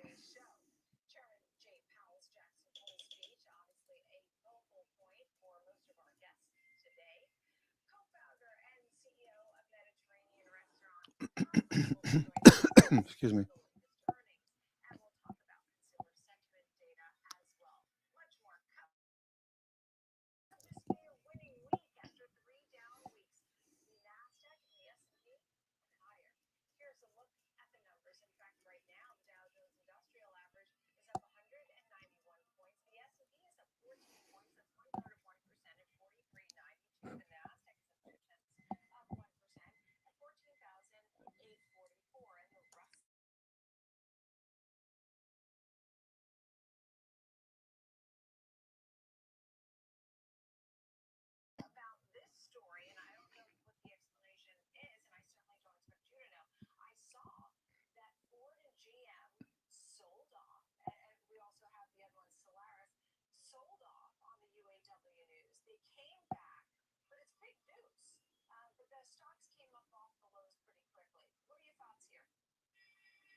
announcement was made that the UAW has approved, basically set the groundwork for a strike and a walkout. But remember, Nicole, a lot of this, the correction in these names has already happened because investors are starting to see the price tag that it's going to be on these names. I mean, the price tag might be hurt the stock more than the actual walkout, but this is going to cause problems. You see it in UPS. You see it in all these different companies. You see it in movies and theaters and television. All right, so flat VWAP, we're not going anywhere. The spectrum, you have a very union-friendly administration, and they are taking their turn at bat to get higher wages across the board. Most stocks I'm just looking at here, not doing much. That these stocks will wait until they see the actual price tag on this deal. But you and I both know, Nicole, the rumors, what we see flying around, Merck. it's not going to be a small number. So in an industry trying to convert to electric vehicles and trying to deal with the profitability of making electric vehicles, this is just another nail in the coffin for these firms. It makes Tesla stronger, and it makes all these companies weaker. Yeah, absolutely. It wasn't that long ago that you and I were talking about the UPS deal for the union. Yes, So you're absolutely right. You're absolutely right. We see Stellantis, Ford, General Motors. These are the names to watch. And no one likes uncertainty, so we'll have to wait until really mid-September to learn more about what really happens if they decide to do something. How about yesterday we had on Dan Ives. He was bullish on Tesla yesterday. He was a bull case, and now he's back out there again, right? Well, you know what it is? In the book of bullish stories about Tesla, this is just one more chapter. And it's suddenly EV chargers are becoming a side business for Tesla that could boom into between a 10 and $20 billion company. Now, Elon Musk thought originally he would just be charging his own cars. He didn't know he'd make chargers so efficient that everyone would adapt to his chargers. So with all the list of things to be excited about in Tesla, like the truck coming out and the energy storage and the full service driving and robo taxis, now you have another chapter of chargers that could become a profitable side business for Tesla.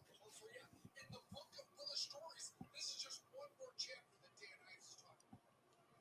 Yeah, without a doubt. I mean, they're talking about $20 billion in revenues because of this supercharger. It's going to add up. It's going to add up. And there's a lot of companies that do something similar. So I'm curious to hear about the competitive landscape there, too. For example, we have one point to charging all the time. It's much of the same. Wait till you see the first time you see a Ford or a GM car charging at a charger that says Tesla on top of the charger. Right? I know it's coming.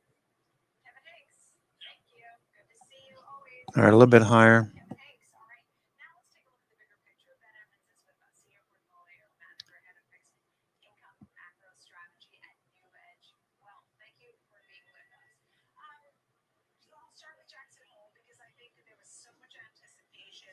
We got a lot of what we expected, right? It sounded for higher for longer, and that they can raise rates if they need to, worried about inflation. So was there anything that really jumped out at you? So it was hawkish in that speech because he did highlight a lot of progress they made, but they have to see more after this inflation come down. Excuse me. And he definitely made a warning there that there's still not enough progress there, that if they don't see enough tightening. Well, I hope everyone's having a good day.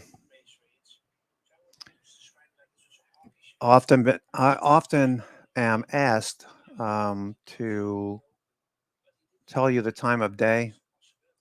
If you look down here in the bottom right, you can see the time of day is right here. Okay, so if you're looking for the time, you think that your stream is behind, just check the time. And if it is, just close YouTube and then start it with a new link, or just click the link in the alerts channel to get it back up to speed.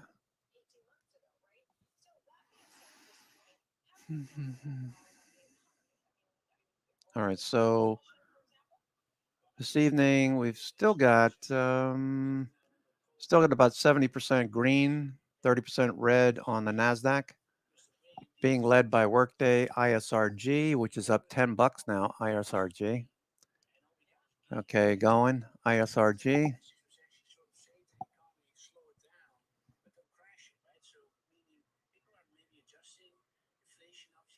What about Splunk? Where's Splunk? Splunk up $1.17. Okay, that's pushing higher.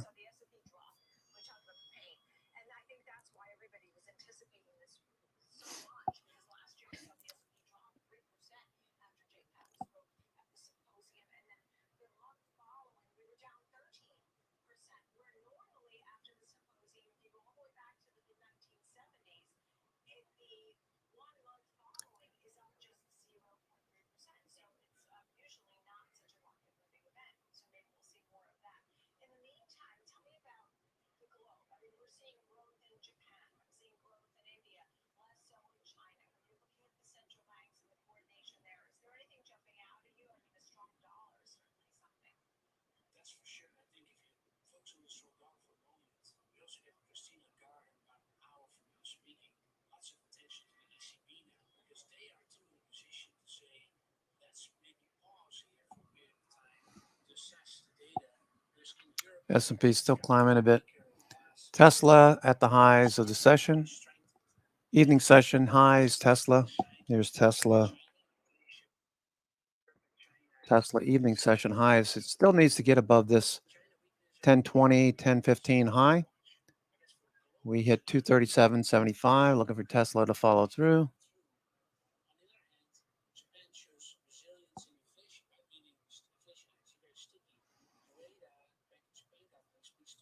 Once again, we've got about 25 to 30 stocks red on the day, NASDAQ 100.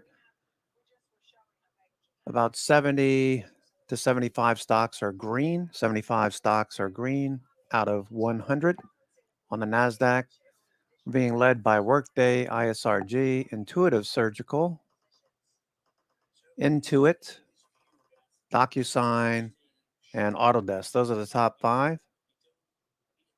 Team Atlassian, Tesla, number 7, ADI, number 8. CrowdStrike and Lucid are vying for number 9 and 10, back and forth. Pinduoduo, number 11. Netflix is number 12.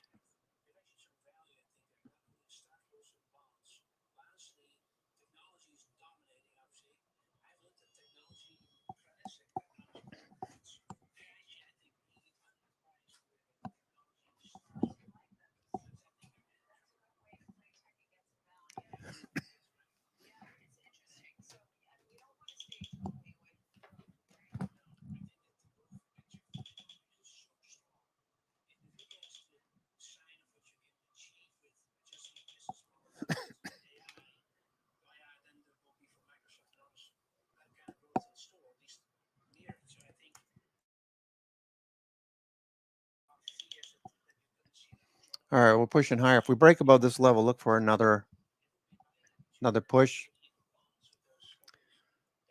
Looking at 44.05.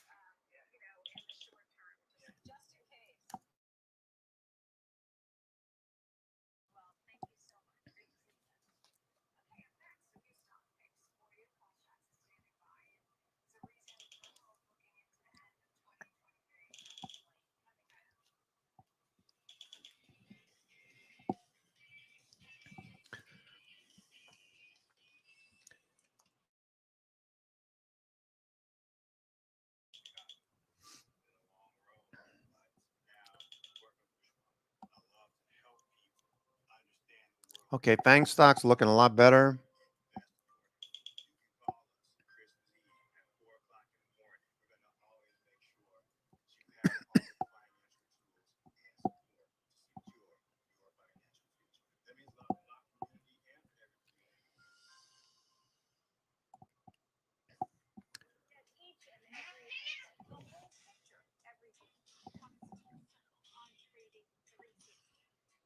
right here at the New York Stock Exchange on Trading 360, only on Schwab Network.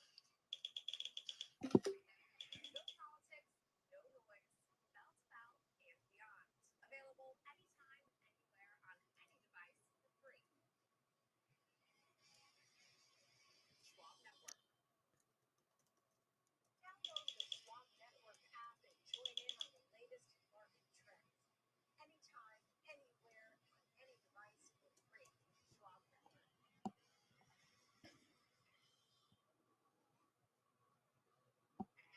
Download the Schwab Network app and join us to follow all the market trends. Schwab Network is available anytime, anywhere, on any device for free. Schwab Network.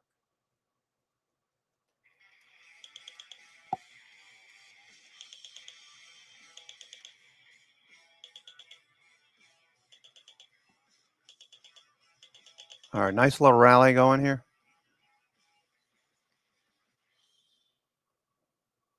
There's no place like the New York Stock Exchange.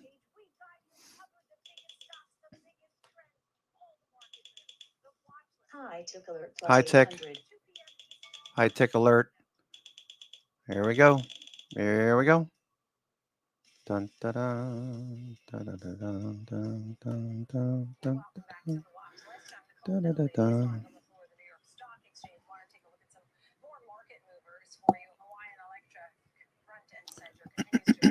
All right, looks good. Got a tickle in my throat. It's driving me nuts.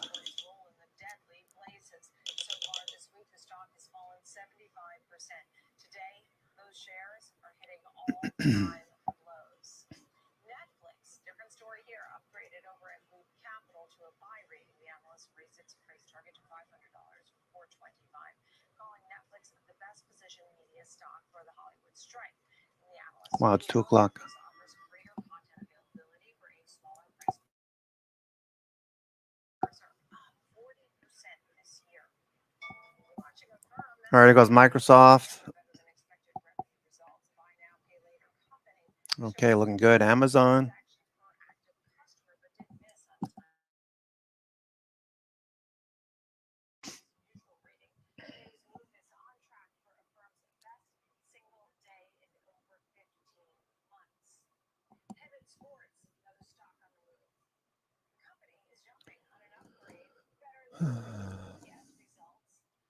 Scott, don't forget, I'm looking for 50 cents or better. And, you know, if I get 50 cents or better out of these SPY calls, I'll go ahead and exit. Bird in the hand sort of thing. We got Google, Apple, everything is moving higher here. Looking good. Microsoft looks good. Amazon. No position in Amazon, but it does look good. Tesla, Google.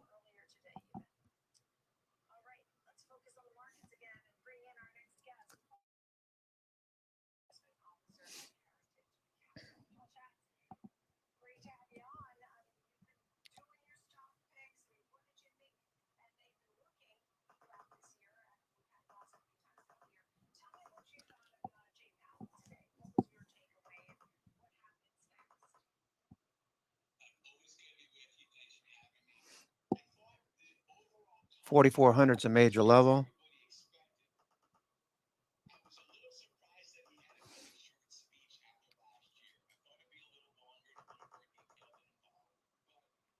Okay, good. Good, Scott.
All right, if we get above 4,400, this thing could run. VIX dropping down. VIX dropping back down.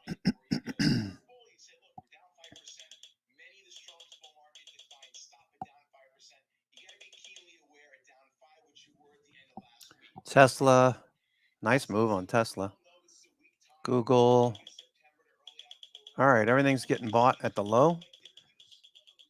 2 o'clock, 2:20 this time of day.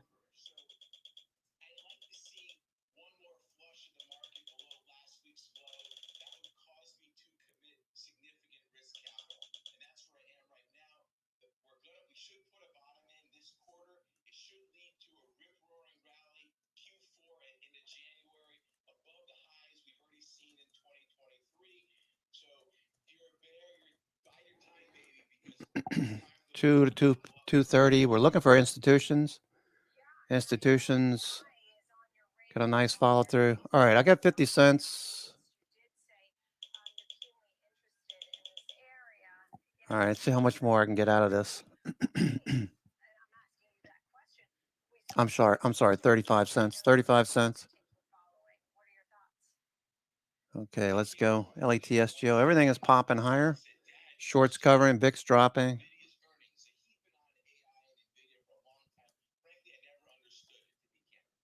Okay, looks good.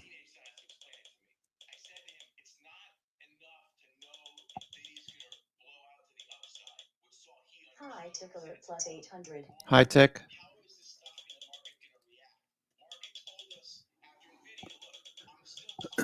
Shorts covering.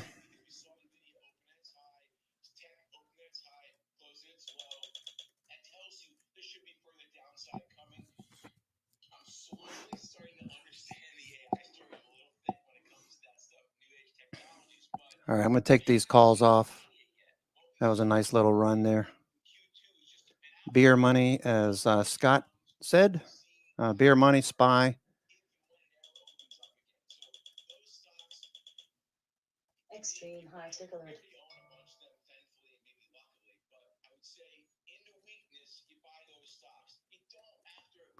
All right, I'm scaling out calls. All right, this looks good.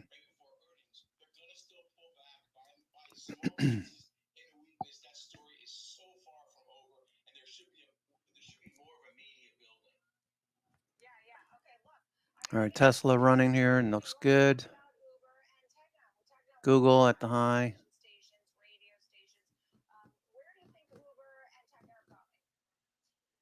S&P, nice move on the S&P.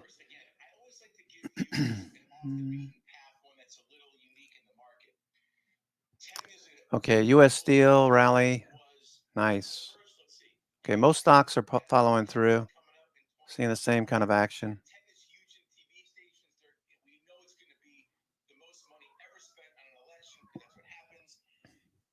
Extreme high tick alert. Extreme high tick.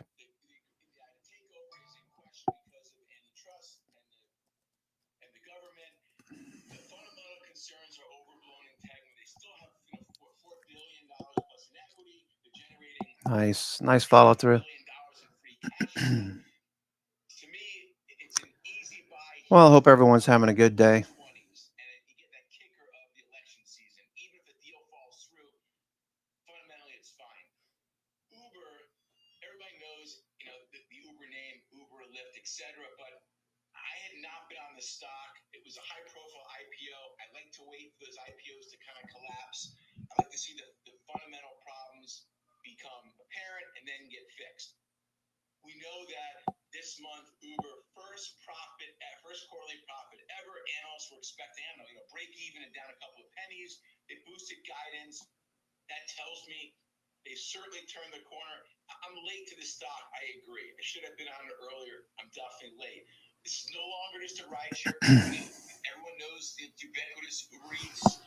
All right, the markets look pretty good. All right, we're starting to see a little profit taking into these wicks showing up.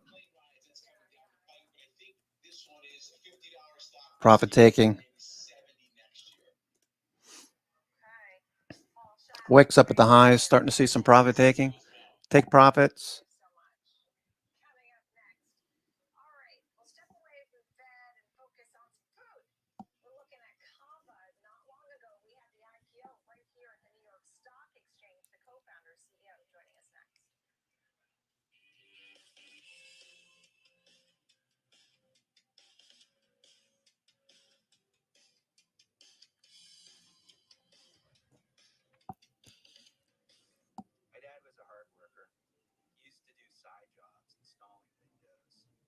bucks a kilo.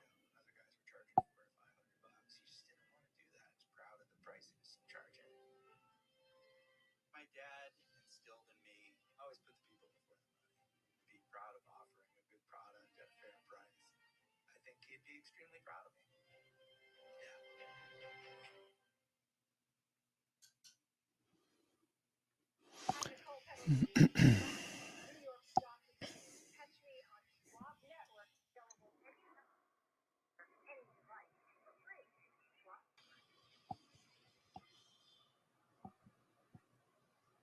At each and every angle, the whole picture, everything comes full circle on Trading 360. Catch us right here at the New York Stock Exchange on Trading 360, only on Schwab Network. It's time to move forward. Find the next trend. From every click to every tick. There's no fear of missing out on next gen investments. Available anytime, anywhere on any device for free. Empower your portfolio with the Schwab Network. He's Alex Coffee. I'm Jenny Ford. Join us for Next Gen Investing. 1 p.m. Eastern. Only Schwab Network.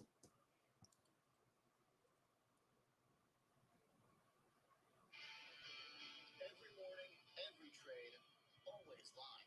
Expert earnings analysis, in-depth technical insights on every changing trend in markets. Available anytime, anywhere, on any device for free. Welcome to Morning Trade Live on the Schwab Network. I'm Oliver Lane.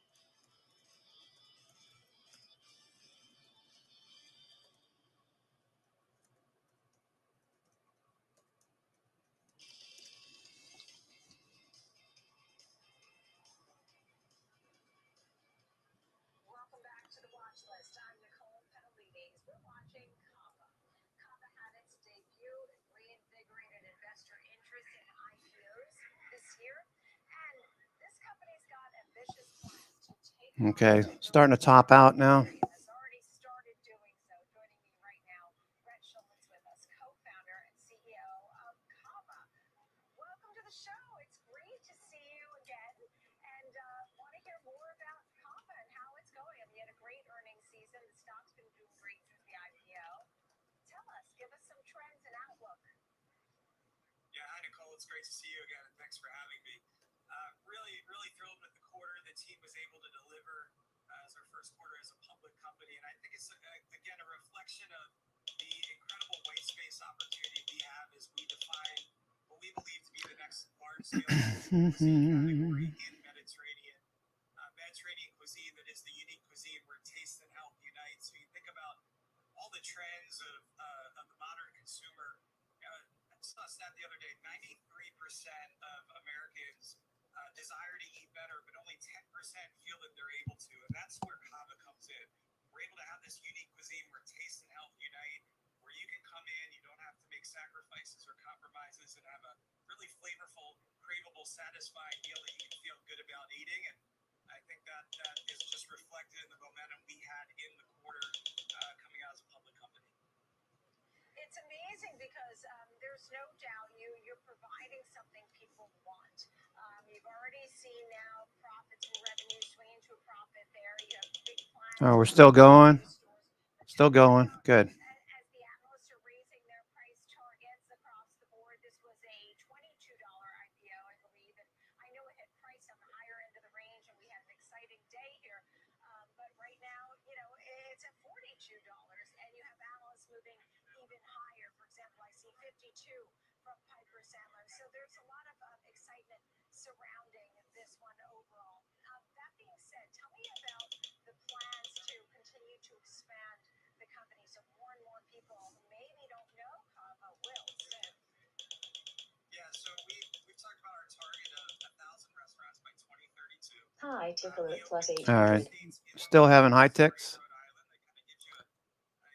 sample of the different types of markets we can succeed in, and that takes us to 24 states that we're currently operating in. So whether we're in Back Bay in Boston or Bryant Park in Manhattan or Birmingham in Alabama. All right, we're still going. Nice, nice. Looks good. You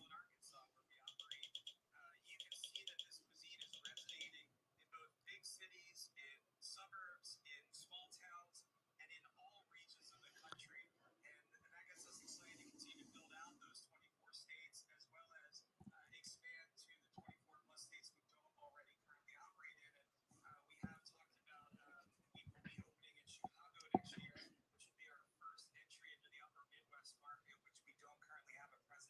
excited to bring our Mediterranean cuisine to those communities. Look, it's a great company. I know you have products in Whole Foods, for example. I often buy the kava tzatziki. I mean, I love that dip. It's a great one. Love it. All right, Lucid spiking. A lot of stocks ripping higher here. Lucid spiking just now. Not to get excited about it. It's only $6, but a lot of stocks seeing shorts covering. Good. Nice way to finish out the week. So we had Tuesday, Thursday were nasty days. Monday, Wednesday, Friday, not too bad. All right, so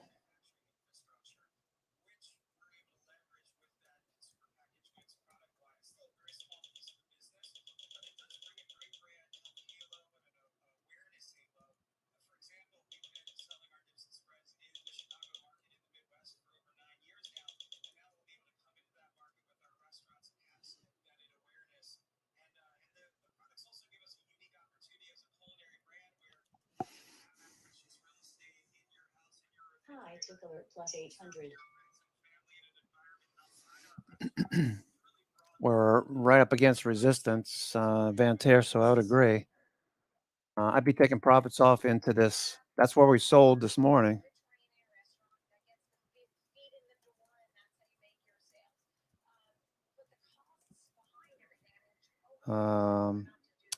Supply.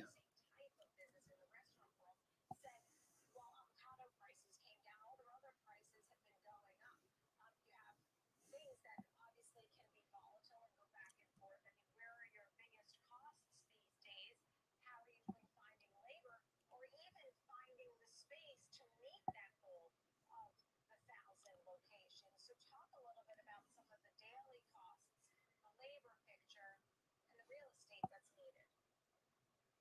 Yeah, so we've been able to expand restaurant level margin while mitigating the price increases we've taken and really work on behalf of our guests to drive that value proposition. And we've been able to do that again with that vertically integrated infrastructure, the other investments we've made in over the years, whether it's our digital infrastructure, our operations, and our direct source supply chain. That really, as we're rapidly growing, we're able to get those economies of scale and create that operating leverage. And then on the labor front, it seems like a lifetime ago, but we took our starting national wage to $13 an hour back in 2016, back when the national average wage was down at $9 an hour. We've taken subsequent wage increases every year since. So we didn't have as much wage inflation as maybe some of our peers had during the Great Resignation and over the past couple of years. So the business had those investments and was positioned to really create that leverage as we scaled and mitigate some of those inflationary pressures that were affecting the industry at large. Yeah, and I know you have a very distinct menu, and that too can be a draw for certain shoppers too. I really love speaking with you, Brett. Glad you're able to join us on the show. Wishing you and the team continued success there at Cava. Wonderful Mediterranean and healthy food too. Brett Schulman, thank you. Thanks, Nicole. Co-founder and CEO of Cava, Brett Schulman. All right, still ahead in the second half of our show. Dive into this one. Extreme high took alert. High took alert plus 800. It's all coming up. We'll be right back.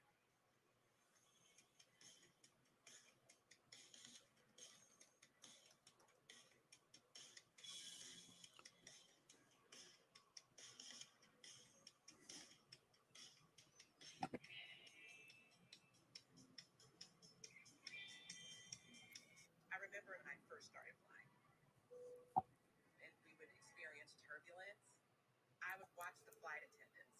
They're not nervous, and I'm not going to be nervous. Financially, I'm the flight attendant in that situation. The relief that comes over people once they know they've got a guide to help them through, I definitely feel privileged to be in that position.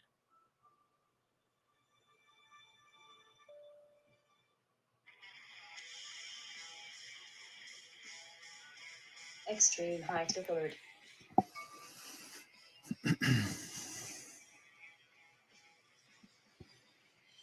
All right, we continue this move higher. Okay, nice. Right up into that morning high. It's a good indication of strength the way we keep going here.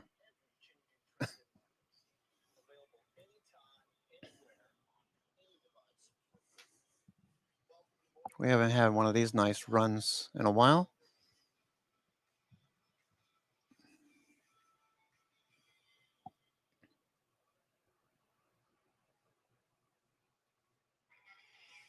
Empower your portfolio with the Schwab Network. Available anytime, anywhere, on any device for free.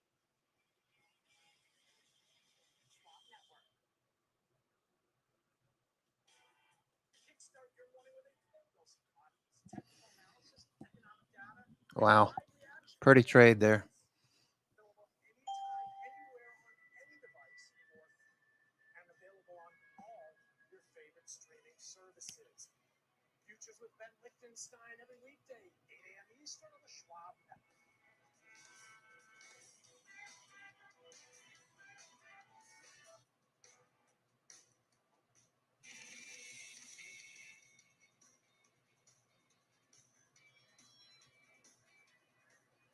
Welcome back to the watch list. I'm Nicole Petalides coming to you live from the New York Stock Exchange. We may be bucking the trend here. We've had 3 down weeks for the S&P and the Nasdaq, and we've had some tough days too. August is a down month, but we may have a winning week here. If we hold on to these levels, you can say that the Nasdaq and the S&P have snapped the sell-off and could see some weekly gains. Right now, the S&P is up 0.8%, 44.12. The Nasdaq 100 is up almost 0.9% at 14,946. The Dow, though, negative for the week, but gaining 312 today, 34,411, and the Russell up almost 0.75%. Let's bring in Ben Lichtenstein, senior futures contributor. Look, we've had an incredible week of lots of earnings. We've had a downtrend for the month of August. We got Jay Powell today at 10 a.m. What have you been watching? Because we got a lot of what we expected from Powell. And I noticed the dollar, for example, that was something that jumped out at me. Absolutely. Multiple focal points as we head into the end of the week. Nicole, you mentioned a few of them. I've really been watching dust settle for all of it and the price activity related to it. I think the best place to begin is with, the strength we're seeing as we head into the end of today's session after the news from Fed Chair Jerome Powell, the comments today, the market's faring pretty well. I mean, we did see some selling earlier. Well, initially a rally, then a sell-off. But look, here you can see the sell-off on the right side of your screen. Today's weakness limited in terms of its ability to take out the lows from last week, right? So down to 43.56, but unable to take out the lows from last week. Actually, we're looking at the futures. The SPX got to 56, but last week's lows in the SPX 43.35. Here, the futures 43.50. I did notice the NASDAQ down to 14,715. We also got down to 1831 again after comments from Fed Chair Jerome Powell. But take a look here, Nicole. You're going to see all of this relatively contained. You mentioned the Dow and how it's still negative on the week. I think you said, I'm not surprised. It's been kind of a sleeper weak link in the chain today. It did trade below last week's lows. It's the only one of the 4 majors that was able to take out last week's lows. But as I look at the VIX, 40 at 16.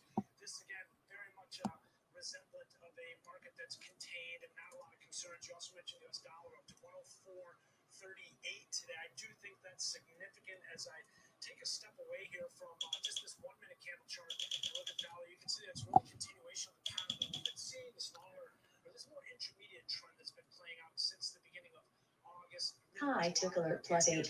Back up to 104, and then just to show you where we are in the bigger picture, look, we just rejected a key lower level. So tying it all together, Nicole, I'm not surprised to see the Dow a little bit weaker than the other majors because I was talking about how oftentimes it weighs on the multinationals.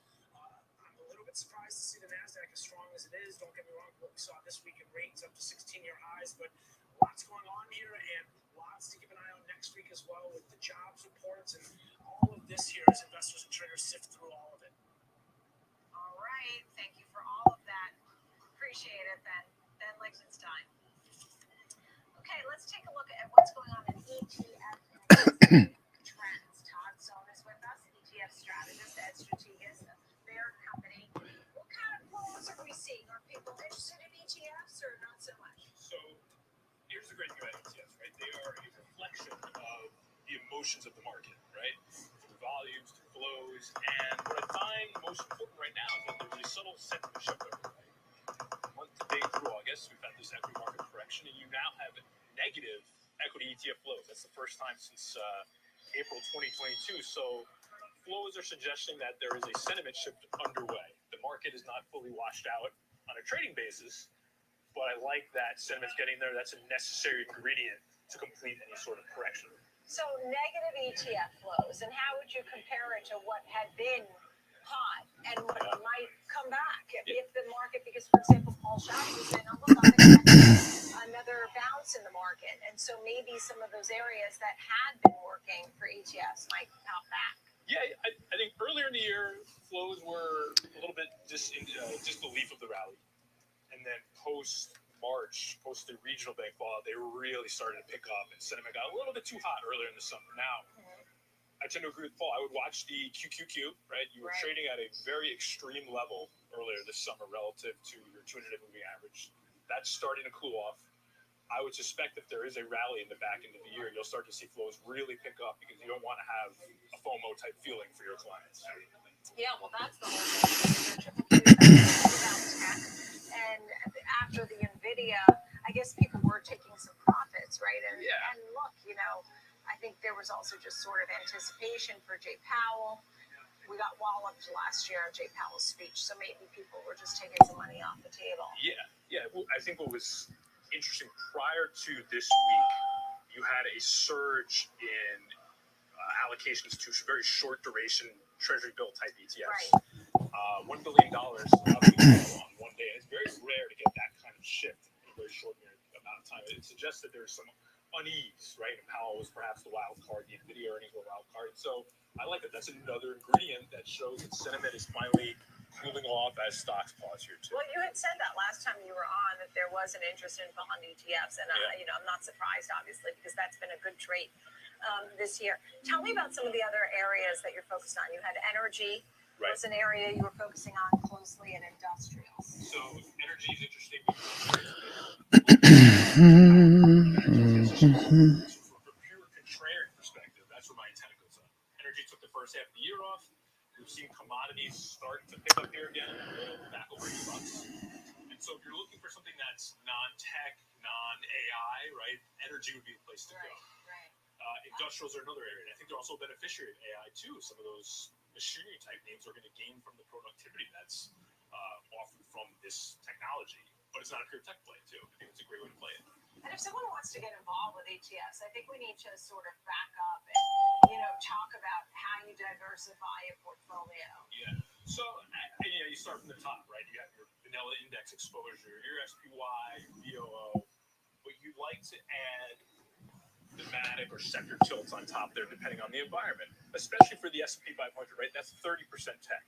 So adding some energy there, which is only about 4% makes sense to get that value tilt away from the growthier side as well. And then there's bonds. I mean, short duration vehicles are offering 5% right now. Investors are in love with those products. How do you feel about the market overall? I mean, look, we heard from Jay Powell the likelihood of a rate hike increased for the month of November. Okay, more profit taking up there. So hopefully you took some profits off. Tesla made it up to 238.50, it looks like. 238.20. Need to get through 242 to trigger a daily buy signal. Probably get that next week. Looking for that next week. Tesla. Okay, NVIDIA. Back to VWAP. All right, not a bad day.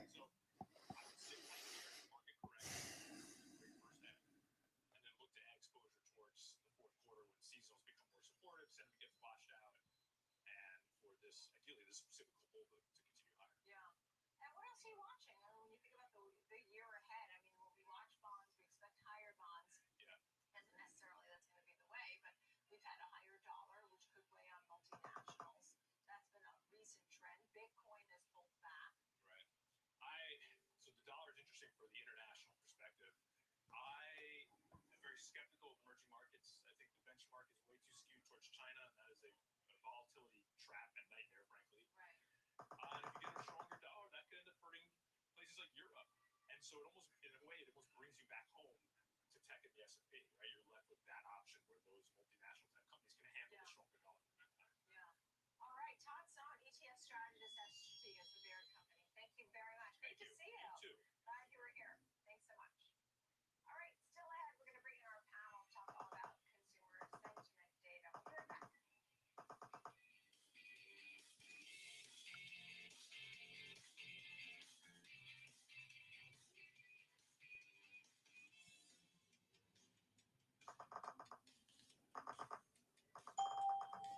All right, more selling, more profit taking.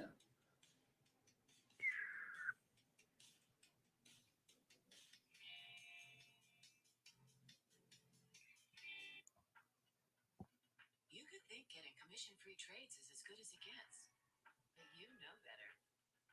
At Schwab, free means more. You get commission-free online trades and quality trade executions on our powerful platform. Plus the satisfaction guarantee. Expect more from your firm. Trade up to Schwab, the better place for traders. Download the Schwab Network app and join in on the latest market trends. Anytime, anywhere, on any device for free. Schwab Network.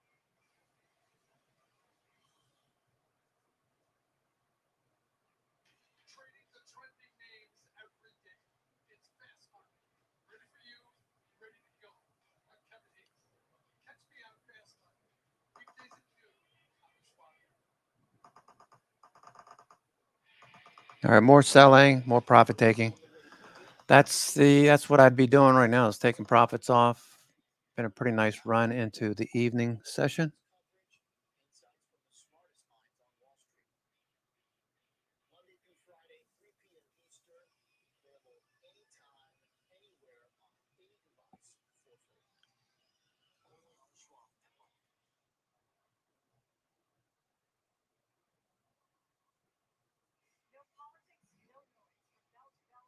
Okay, looks like profit taking, but there's a chance we bounce again and keep going.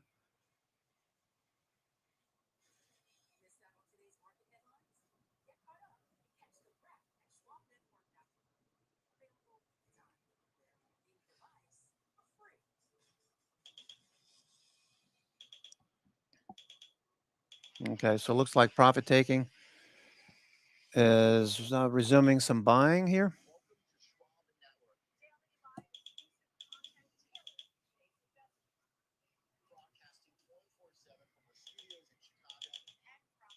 Okay, Bitcoin's been out of it. No help from. Okay, Tesla looks like it wants to keep going. Tesla gets above 242. That would trigger a buy signal on a daily. Okay, so let's see what the 4 hour looks like. 4 hour. That's on a buy signal, the 4 hour. Tesla 4 hour is on a buy. The hourly has been on a buy since Monday the 21st. Tesla. So that continues to show strength.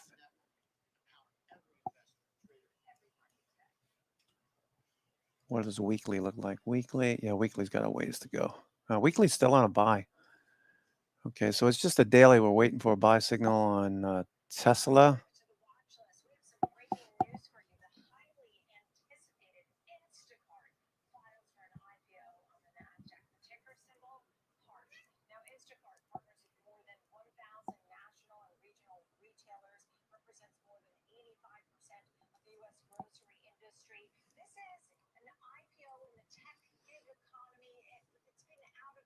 XPEV tagged the high of the day at 1750-ish.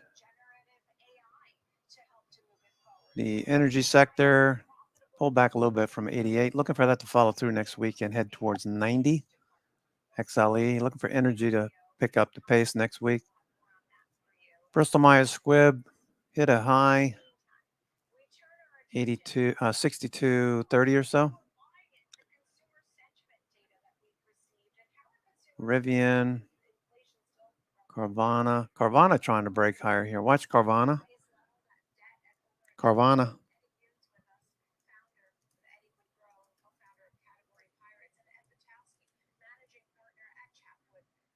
Trying to go there, Frano. Carvana's trying to go.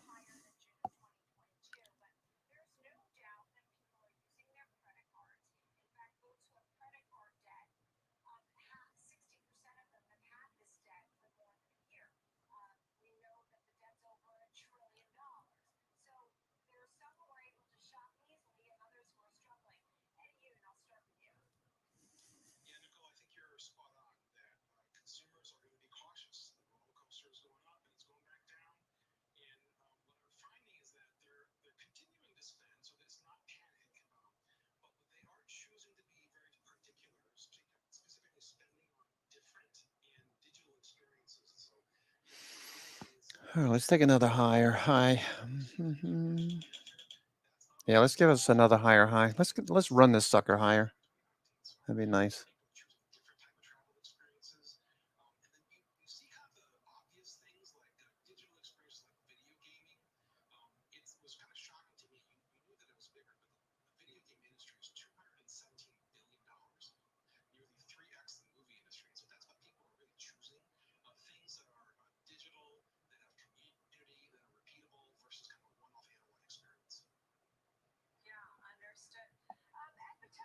All right, not able to get back above the high yet.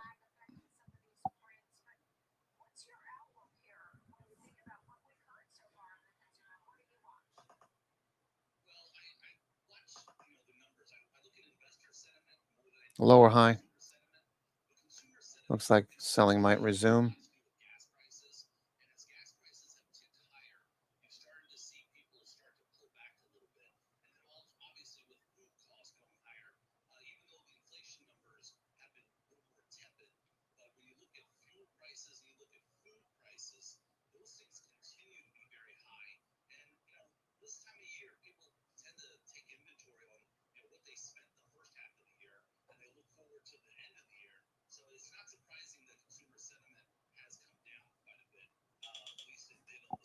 Okay, got plenty of time.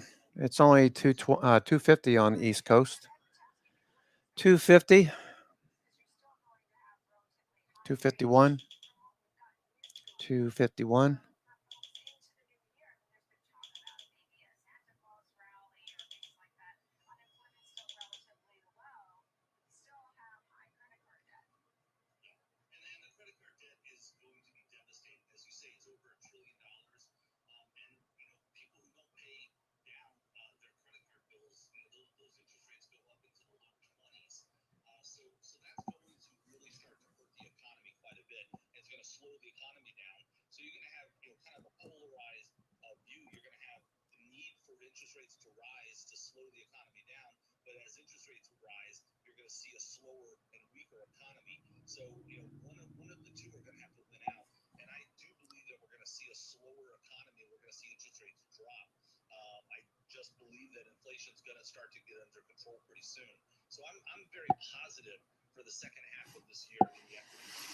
All right.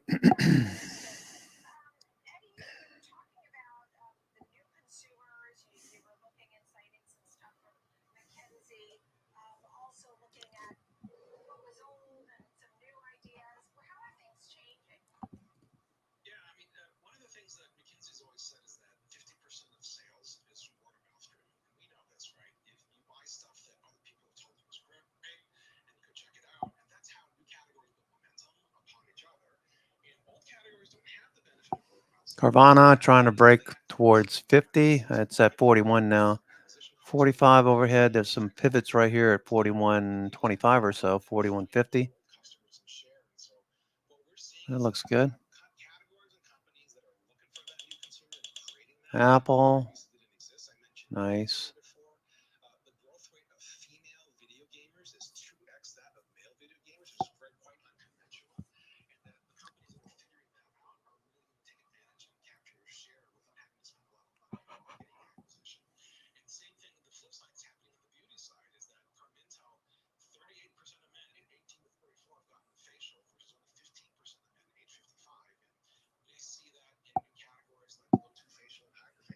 All right, so we had a few minutes of profit taking there. Looks like we're going to take the high road again.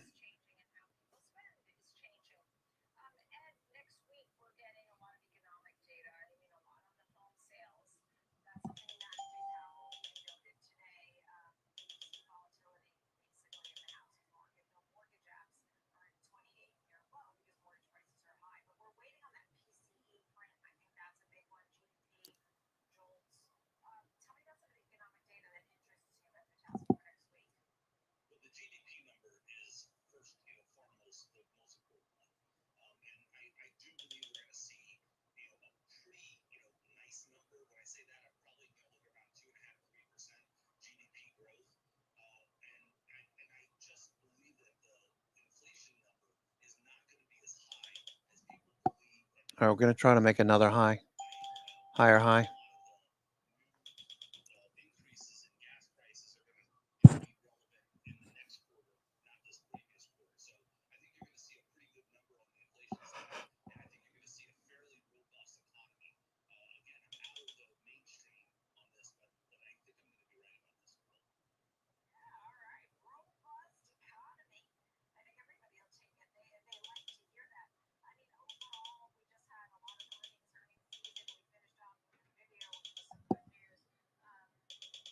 All right, we continue.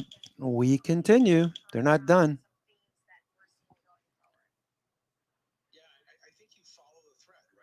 Squeeze a little bit more juice out of this lemon. All right, there goes Tesla. Tesla going for a new high in the evening session. All right, looks good. Go for it. Goose it. Goose it.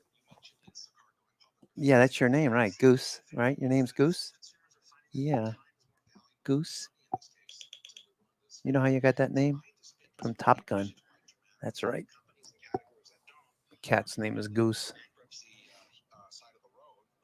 You hungry? Want some treats? Here, here's some treats.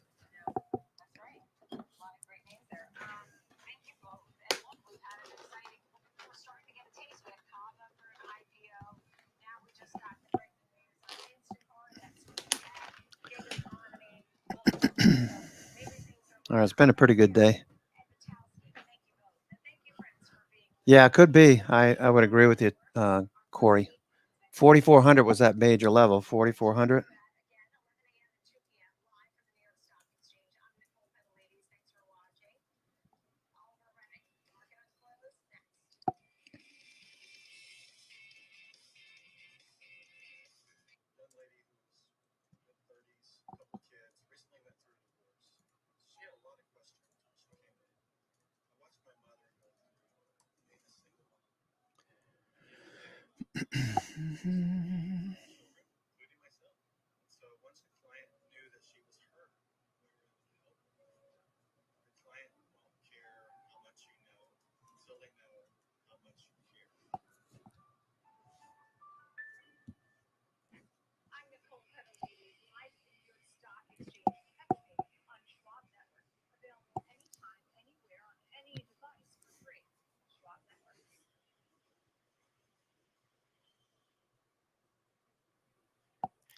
Trading the trending names every day.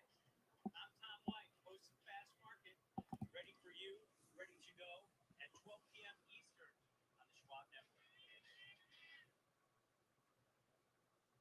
At each and every angle, the whole picture, every day comes full circle on Trading 360. Catch us right here at the New York Stock Exchange on Trading 360, only on Schwab Network. Welcome to Schwab Network. Daily live exclusive. Come on, let's take the highs. Let's take the highs and take everything with it. 24/7 from our studios in Chicago.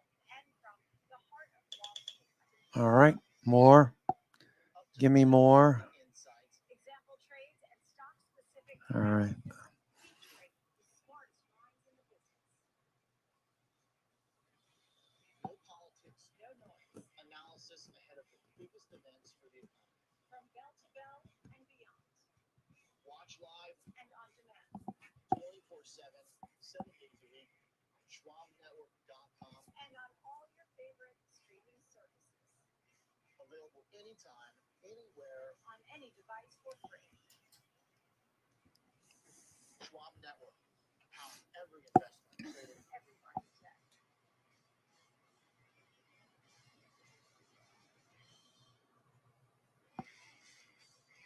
Binge watch the market with Schwab.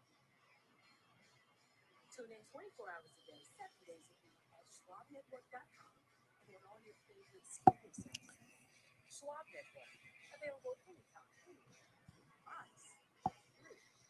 Schwab. Be part of the latest commodities action on Futures with Ben Lichtenstein, weekdays, 8 a.m. Eastern on the Schwab Network. Available anytime, anywhere, on any device for free.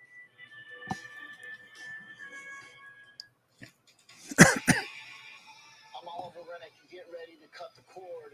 Market on Close is coming up.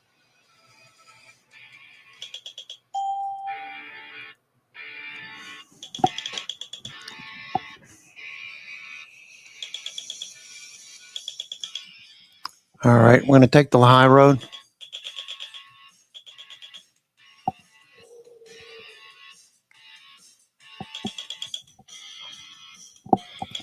New highs.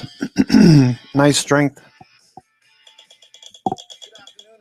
High took alert plus 800. Friday, I'm Oliver Rennick. We got an hour left in trading. Bulls look like they're about to pull it off here. After wavering, they've found their footing, and now stocks are rallying into the bell. Pretty nice little bounce back. Still below the highs of the session, but we're getting pretty close there after a swinging response to Jerome Powell's statement at Jackson Hole. Certainly not as aggressive as it was a year ago, but did start off with the reminder that 2% really means VIX dropping off. Let's see what the dollar is doing. NYMO finishing up good.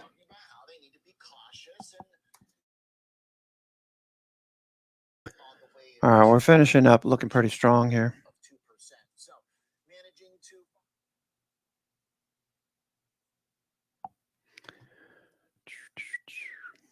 Hope everyone's having a good day. Had a bit of a reversal. They were down and then they started to rise. 424 is the yield on the 10-year. All of that, of course, happening in the wake of the Fed chair's big speech out in Jackson Hole. Takes us to our talk of the tape. Dollar, pretty big drop in the dollar. Still above 104, but 40 cents off the high of the day. VIX at the low of the day. 10 years flat, middle of range. Ahead of us, and today, of course, it's all about the Fed chair. What'd you make of the speech, first and foremost? And what do you think this market reaction now says about it? Well, first of all, there was really nothing new that he said in the July FOMC meeting. In fact, I was disappointed because what's happened in the market, as we all know, is that yields have risen, real yields have risen, real growth has risen, and the reason that real growth has risen is because productivity has been so strong. He didn't address any of that. He seems almost stuck in that mode. Real growth is higher. That means more workers, more pressure on wages. That means we might have to go higher. All right, a little bit more profit taking at the high. S&P a little bit more profit taking. That wick right there, over here on the left. That's right where we hit the highs this morning. Okay, so that's where we hit the highs. We just tagged it again. I think some people got a little bit nervous at the beginning. The market sold off. Now they said, hey, you know what? There's nothing new. We're going to gain back what we worried about yesterday. Market down 300, now up 300. I got to be honest with you, Professor. I heard, and I don't know, maybe I was hearing the wrong thing. I heard a Fed chair who suggested that maybe the bar is a little higher to actually do more than some others would like to believe. And I say that because of these words, quote, uncertain about the lags, might be significant further drag in the pipeline. He also mentioned the risks of doing too much.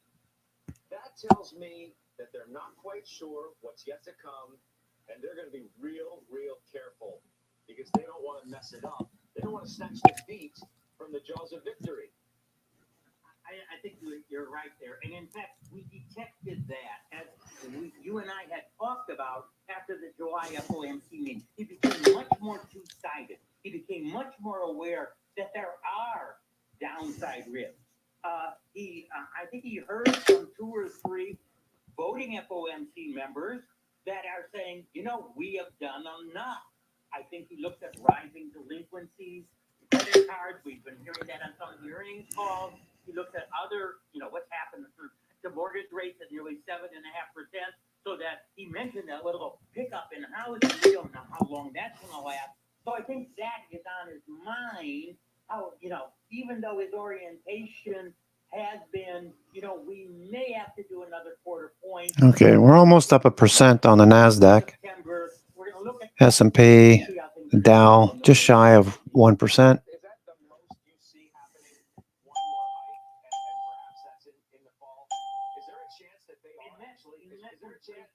Is there a chance they're actually done? There's a chance that they're done, and unless the inflation news turns dramatically worse, and the only way we can really do that, if the dollar goes way down, which has been going up, if oil keeps on going up to 100, 110, 120, although they're supposed to ignore, food and oil as being more temporary, if commodity prices begin rising, which they really have, now those have stabilized, to be sure, but we're not seeing the inflation in those components and housing, particularly that we saw in 2021 and 2020 and 2021. So unless those things happen, of which there's no sign, it's got to be at most one and done. And if there's a little bit more of that downside risk and saying we can hold off, then it's done and done. What about the correction? Is it done? Right, we're down, well, I don't know, 4% or so on the S&P from the the recent high. Do we have to go further lower? What's your guess?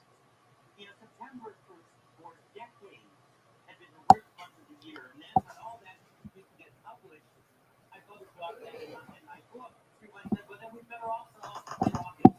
It's September. All right, so fading a bit, a little bit more profit taking at the high. We're into power hour. I would just go ahead and take the rest off. Just, be done with it. Enjoy the rest of your weekend. Collect some beer money, as Scott called it.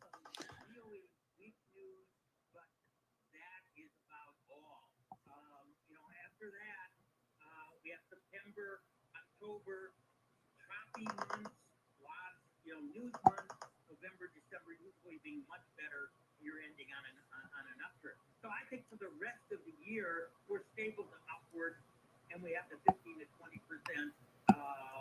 rise. And if he doesn't raise it anymore, and his inflation falling, it could be 20, 25% for the full year.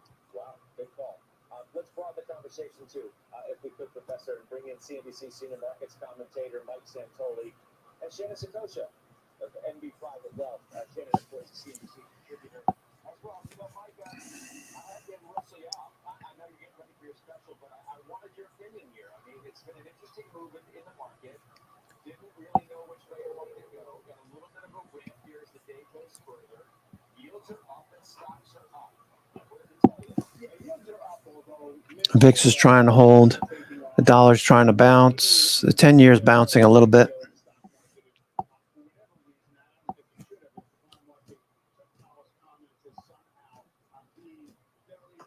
NVIDIA back above VWAP.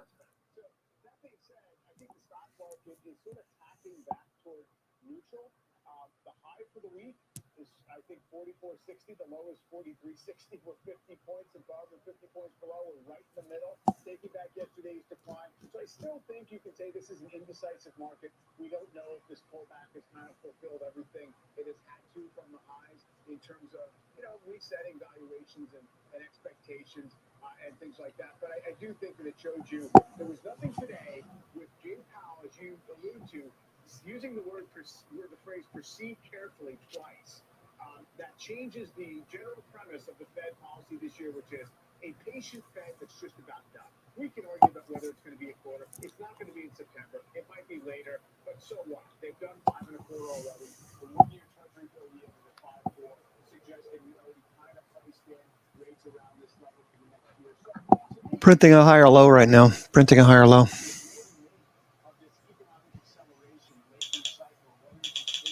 Bitcoin not helping this week. We could have used some Bitcoin upside. Speaking of upside and risky assets, let's go take a look at junk bonds, J and K. Okay, if you're a bullish equities, you want to see J and K moving higher, junk bonds moving higher. Okay, there you go. Junk bonds are above the 50-day. Junk bonds making a higher low.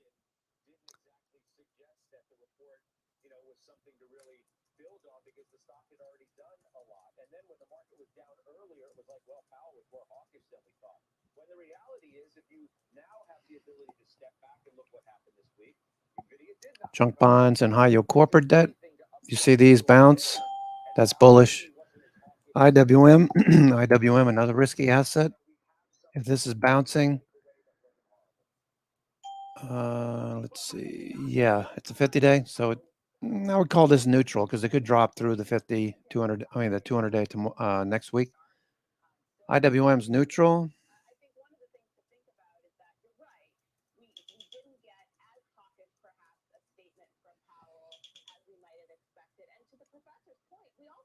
Sprint. S as in Sprint? I thought T-Mobile already bought them. Oh, that's a difference. Sentinel-1. All right, so it changed symbol names. Okay. Used to be Sprint, right? Sprint used to be S, I believe.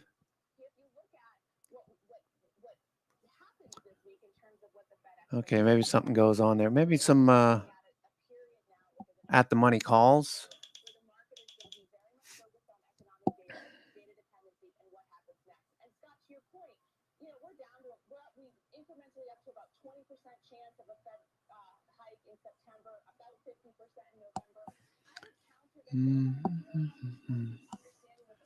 Okay, so IWM, IBB, biotechs need to bounce. Okay, range bound, IBB. Bitcoin, as we mentioned, is not giving you a signal. If anything, Bitcoin is giving you a bearish signal. It's that support right along in here. There's a breakout level right here, 25.2. We came down and tested it. We bounced. Came down and tested again. You could make the case, no, I was going to say head and shoulders, but this is kind of ugly. This 24 level, 25 level needs to hold. If it drops below, then Bitcoin's probably out of it. New York Stock Exchange advanced decline. Let's see what that looks like, because more stocks were rising than declining this morning. Let's see if that's still the case. Okay, yeah, so we're starting to turn. Okay, and you see what the previous chart said? Okay, we got the turn. We've got the turn, folks. This is starting to turn.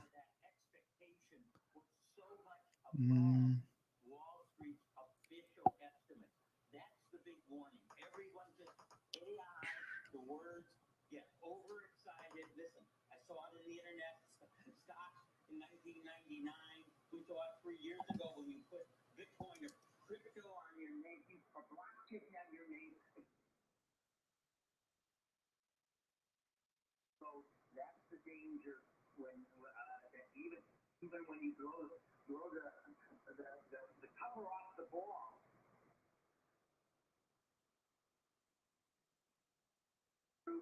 I think no different.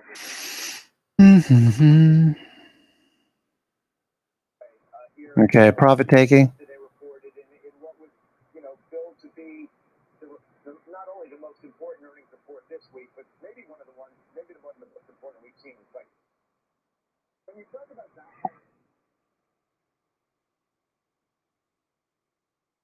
just in terms of for it having.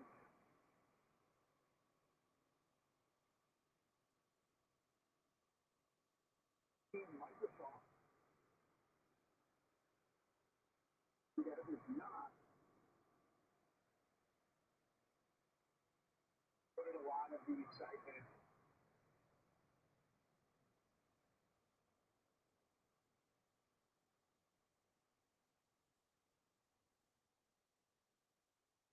All right, we got 46 minutes to go. 46 minutes.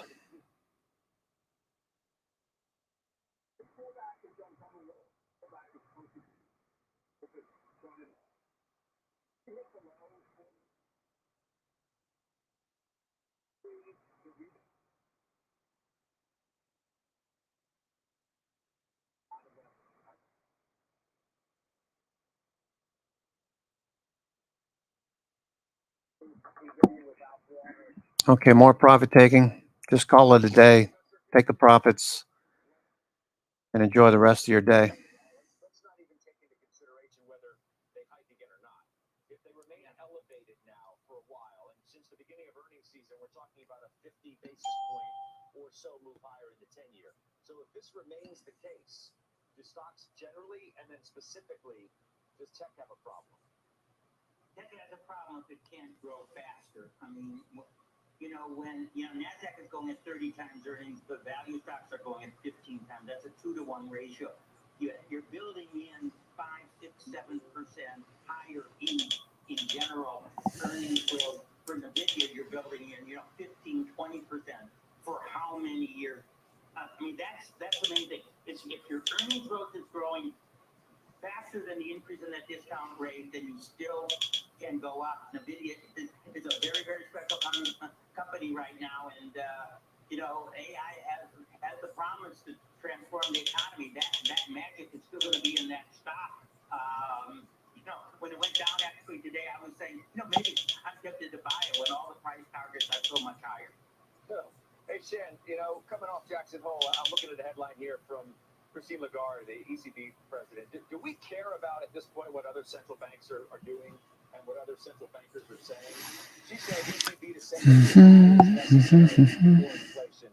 Okay, they'll do. All right, so this looks good. 3 o'clock. Yeah, I think we need to care, Scott. I mean, I think we need to care as it obviously affects yields here in the United States based on, kind of relative yields and what's available. There's been significant movement in the currency market. We have the Bank of Japan really engaged, if you will, from a currency perspective in a way that they really haven't ever been. And so there's a lot of policy questions there. I think most importantly, though, is just trying to determine, where's that tipping point? Where's that inflection point where valuations are so high here in the United States that regardless of kind of incrementally tougher conditions in a place like Europe, when do you make that choice to increase your allocations there? And certainly as it relates to the strength or relative weakness of the dollar. And so all of these things, we have to understand that we're entering into a period, Scott, where we're not going to see as much sort of collusion, if you will, in the nicest way of saying it, between central banks. We're going to start to see divergence in policy, and that has a lot of implications if you're allocating, whether it's in the United States or outside of the United States, and also between equities and credit. My team is a little bit taking stock tonight with Josh. I'm going to let you go prepare for that. I'm going to see in market zone, of course, but just give us an idea of what this week has left you guys with to chew around. Well, we have, a long-time NVIDIA shareholder. We're going to get Josh's take on exactly how that stock is traded, but also trying to sift through the week's news and look ahead to next week and tell you what you should be more concerned about and what you can dismiss, maybe move off your pile of worries that are not a big deal. We'll do that in game show form. All right. Well, we'll look forward to that. That's Mike Senso. We'll see you later. Professor, and lastly to you, before I let you go, I'd like your last thought. I mean, now we get NVIDIA out of the way, get Jackson Hole out of the way. We do have a bit of an air pocket of news. We don't think the Fed's going to do anything in September, though you never know. But we do enter what you've already suggested is a historically treacherous time for stocks. Yeah, but as Mike said, next week is actually a huge news week. We get K-Shore, only price index. We get the money supply. We of course get the Friday payrolls. We get the JOLTS report. These are things, of course, that Powell has quoted. We get the second estimate of GDP. We get revisions. I can keep on going on. I won't. But you're right. We had a gap for about 10 days on important data. Next week is good shape for what's going to happen in September. Well, you've made good points as always. Professor, I appreciate the time as always. Shannon, we'll see you soon as well. Shannon Satoshi, you'll see me a little later on in the market zone, of course. Let's get to our question of the day. We want to know what you think. How many more times will the Fed hike rates this year? Who cares? Twice or none at all? Head to CNBC Closing Bell on X, formerly known as Twitter, to vote. The results are coming up a little later on in this hour. In the meantime, we check on some top stocks to watch from Christina Partsinevelos. Christina. Thank you, Scott. Well, shares of Affirm are jumping today after reporting earnings this morning. We had a revenue and profit beat well past expectations, and this is a buy now, pay later firm. They also improved their full year outlook. Of note, the company CEO said gross merchandise volume is growing despite the headwinds of inflation and, to your question, higher interest rates. Shares, though, are up a whopping 30%. But definitely a different story today for shares of Hawaiian Electric, which are plunging after news that the Maui County is suing the company for damages related to the island's wildfires that have left at least 115 people dead. The suit alleges Hawaiian Electric left its power lines energized despite warnings of high fire risk. The company tells NBC News it's disappointed the county chose such a litigious path. Shares are down almost 20%, trading at $9.51. Scott? All right, Christina, thank you. We'll see you in just a bit. We're just getting started right here on Closing Bell. Up next, trading Tesla. That stock has had a steady run higher this year, up more than 90%. How about that? Star analyst Dan Ives now out with a new note on the EV maker. He's drilling down on what he says could be its next big growth catalyst as well. He'll join me right after this break, live from the New York Stock Exchange. As I just said, you're watching Closing Bell on CNBC.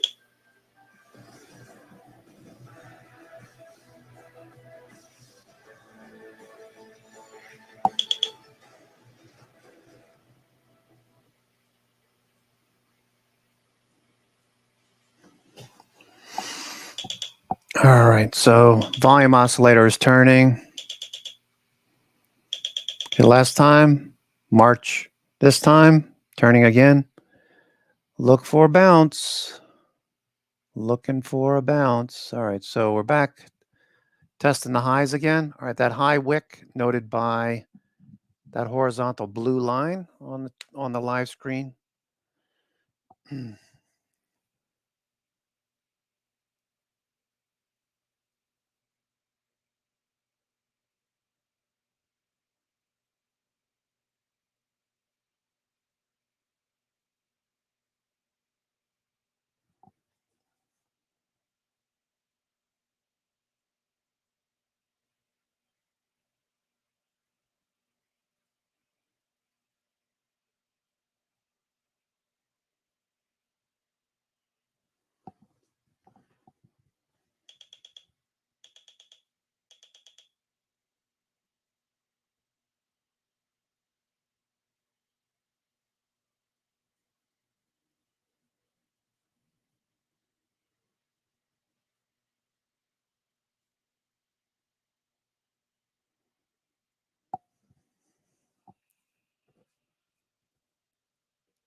All right, we're breaking higher. Let's see if we can break out and run this sucker higher.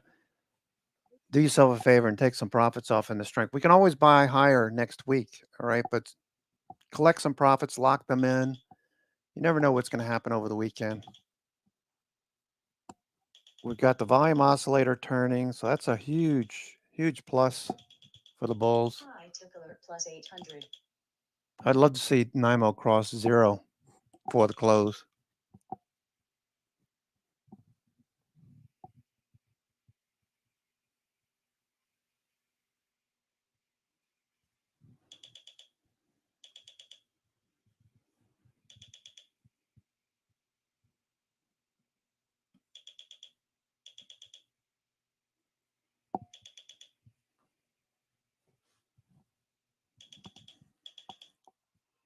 Here we go. Here we go.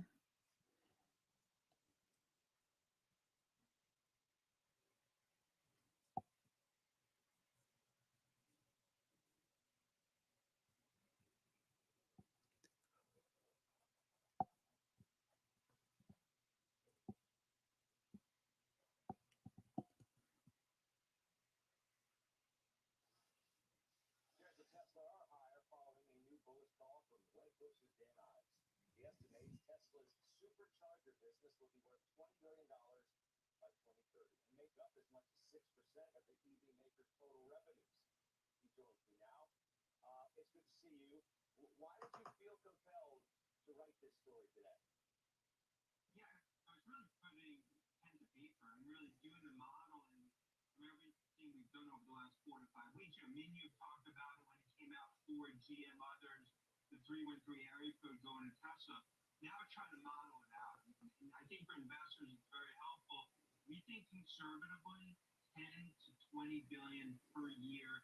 I think it's probably on the latter part by the end of the decade. I think it's significant. This is the next stage of monetization for the Tesla ecosystem. Yeah. How do you get to those numbers?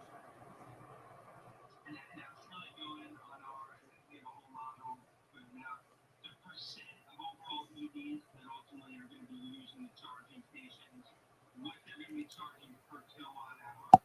And then the important things, guys, that most of the bears will say, well, today everyone just charges at home and they charge their home.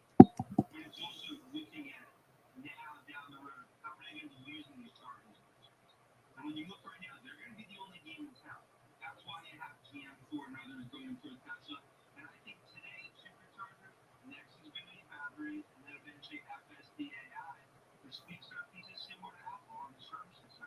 just the early stages of most contested monetizing. Where are we on the roadmap of price cuts in terms of Tesla, which Elon Musk is clearly.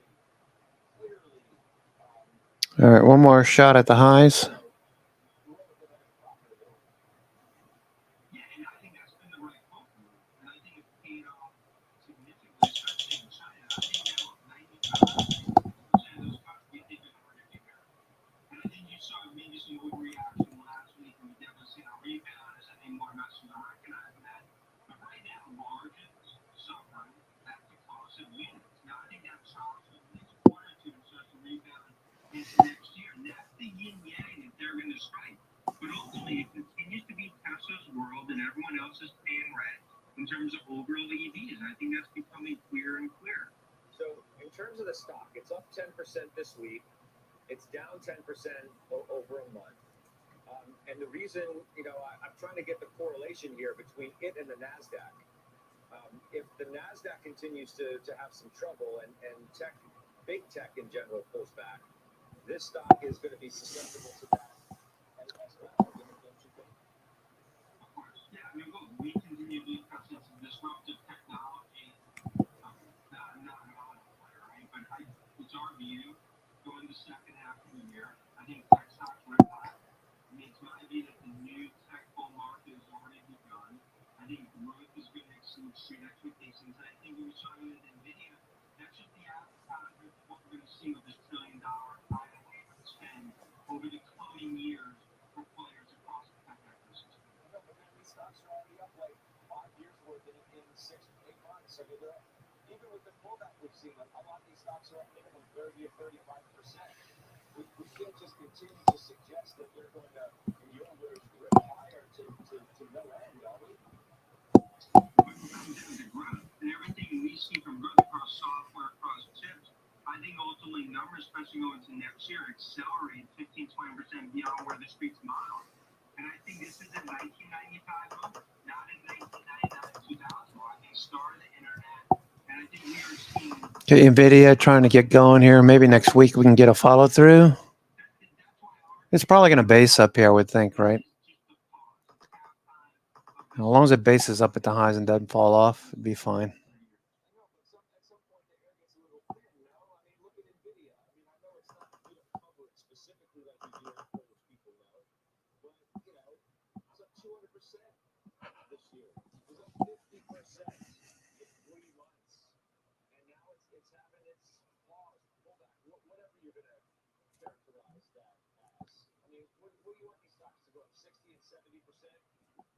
For the year?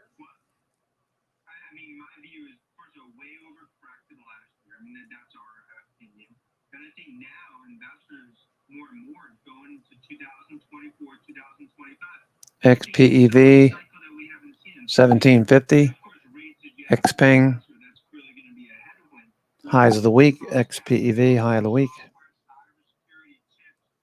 I view this as a time where we view it as the start of a new tech bull market, not the time where we're hiding because of valuations. I think these stocks grow into their valuations over the coming years. Okay, we'll leave it there. Thank you. I appreciate it very much. Thank you. Up next, raising the red flag. Singapore G Capital's Michael Kyle is still facing a recession. He is flagging the alternative opportunities for your money. With this uncertainty, joins me after the break. And later, Instacart heading for its public market debut. Learning more details now about that company's S1 filing, what it could mean for the IPO market in general. Jose Bell, right back.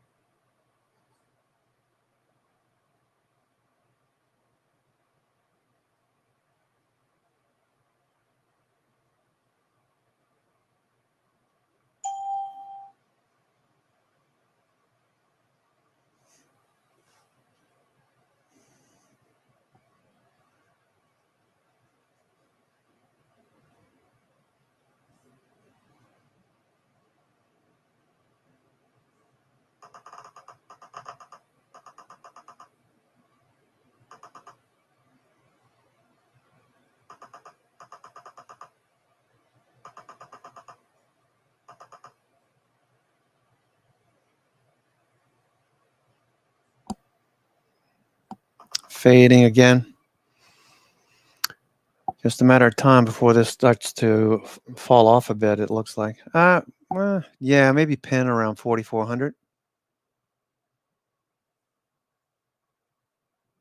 It's where most of the puts and calls are, 4,400.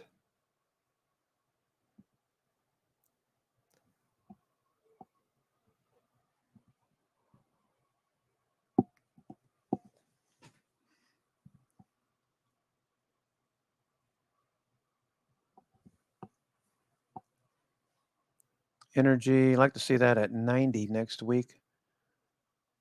Middle of next week or sooner. Look like energy could get through and tag 90.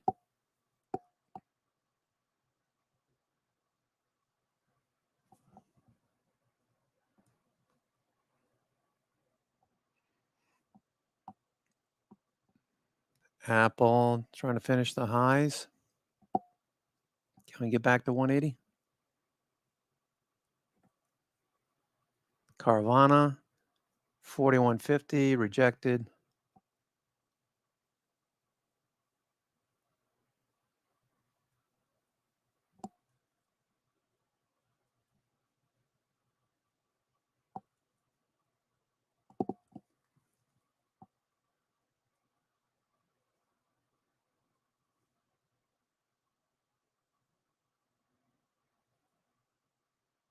Splunk trying to take the highs of the day.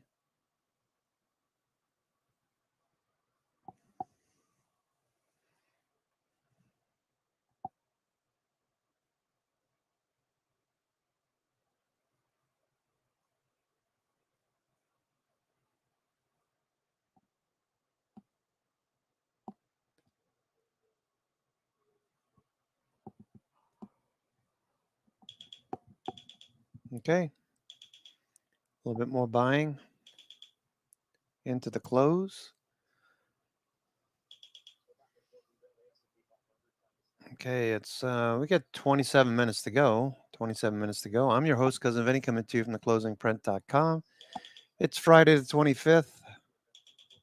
OPEX.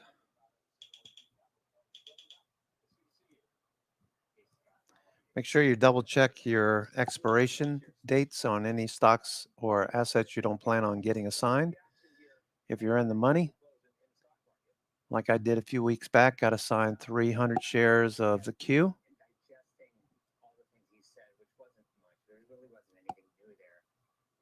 The missed opportunity that I kind of see is that he could have been a little more hawkish than he was.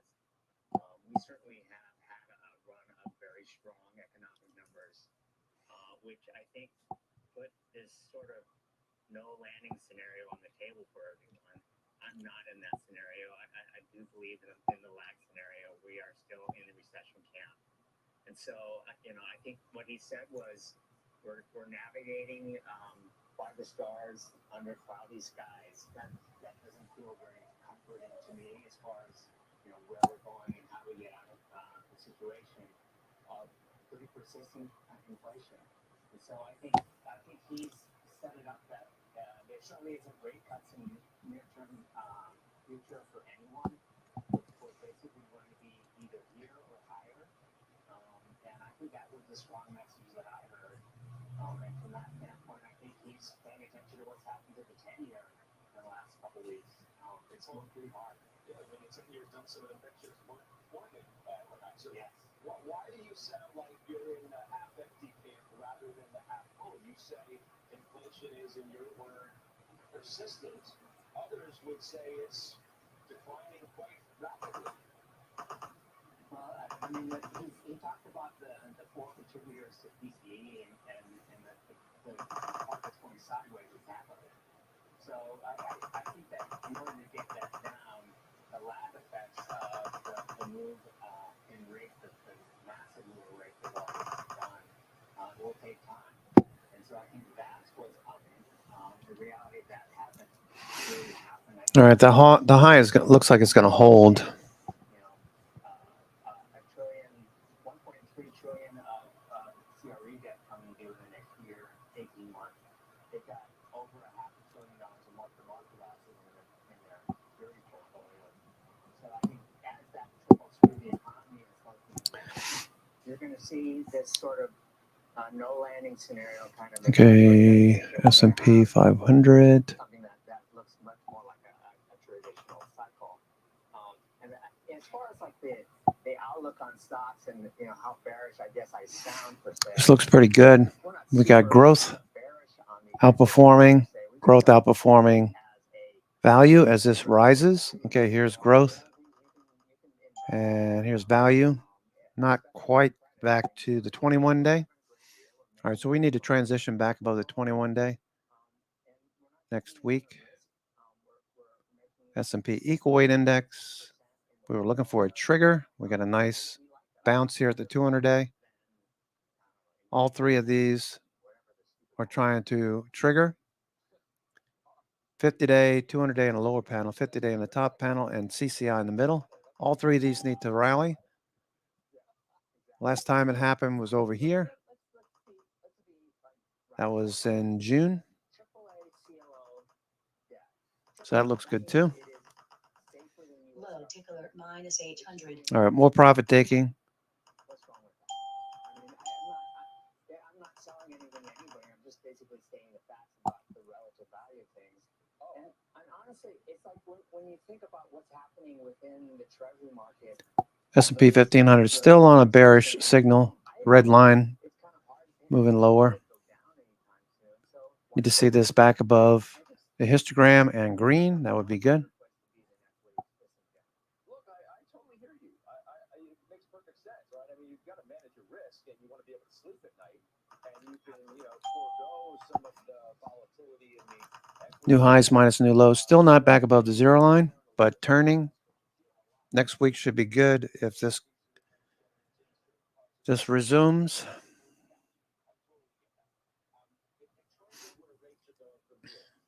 All right, let's back to the S&P. S&P pulling back.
stay stronger for longer than you think, and inflation comes down at a similar clip to which it's already come down, and that enables the Fed to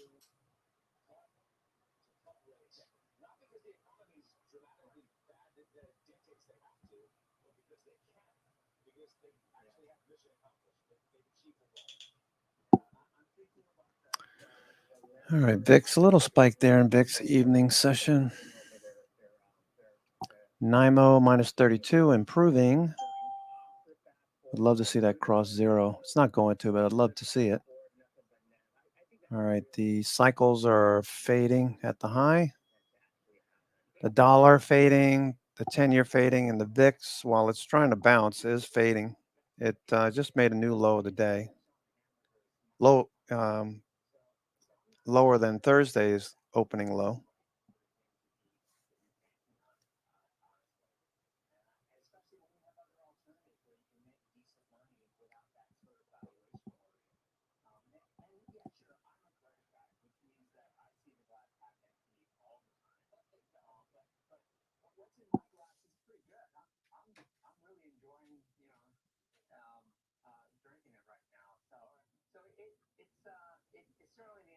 time. I think as we start to see the weakness in the economy, we'll see where that goes. I don't think Fading a little bit more. We'll leave it there. I always appreciate our conversations. We should have them more often too. Well, thanks for having me, and thoughts and prayers out to our friends in Maui. So good to see you, Scott. Yeah, you as well. Mark, you be well.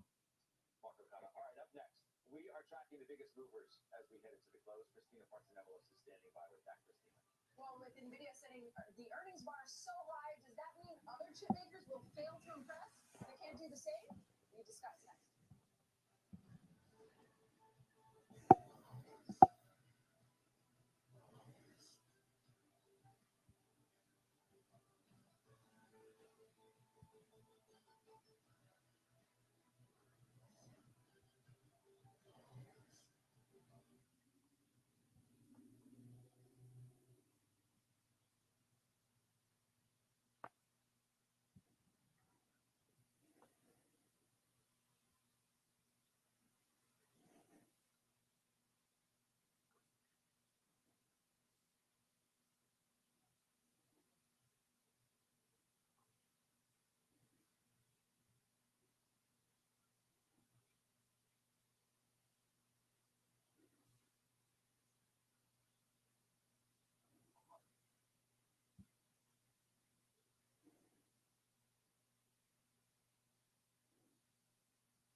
All right, Apple trying to make a new high.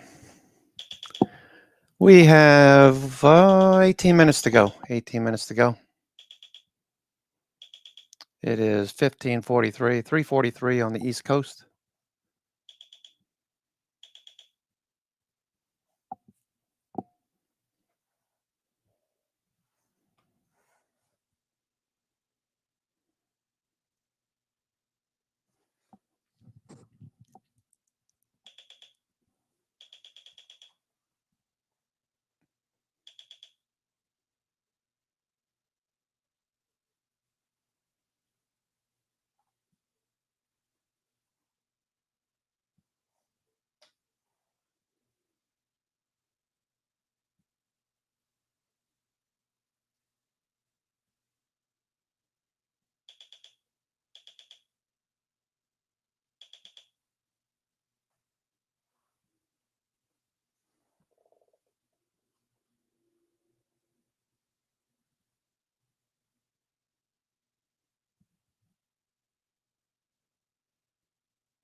Okay.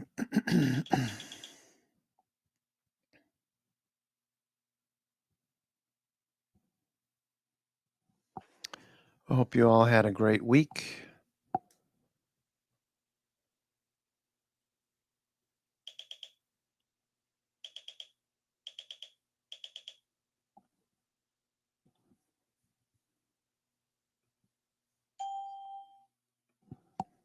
SPY.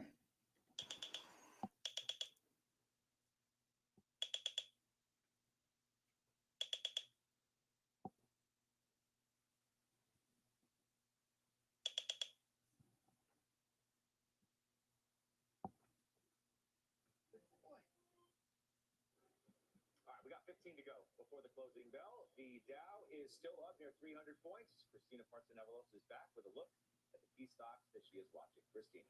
Well, let's talk about Marvell Technology. It had a tough act to follow after NVIDIA's earnings, and it didn't impress investors after reporting a drop in second quarter earnings and revenue, which did also include a drop in data center sales.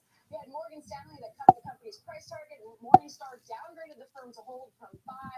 Marvell's shares are down about 6% right now, one of the worst performers on the NASDAQ. But we will have the Marvell Technology CEO coming up on Closing Bell Overtime in just a bit. You can see just at 4 p.m. Matt Murphy. Switching gears, HR software provider Workday posted an upbeat outlook that had analysts raising their price targets, citing promise from what else? Artificial intelligence. Mizuho bumped their price target to 260 from 250 as an example. Workday management did attribute the increase in 2024 subscription revenue guidance to early renewals by customers and, quote, tremendous growth within its budgeting business. Shares are up almost 6% right now.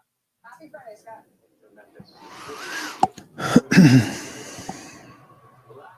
NVIDIA pushing through VWAP.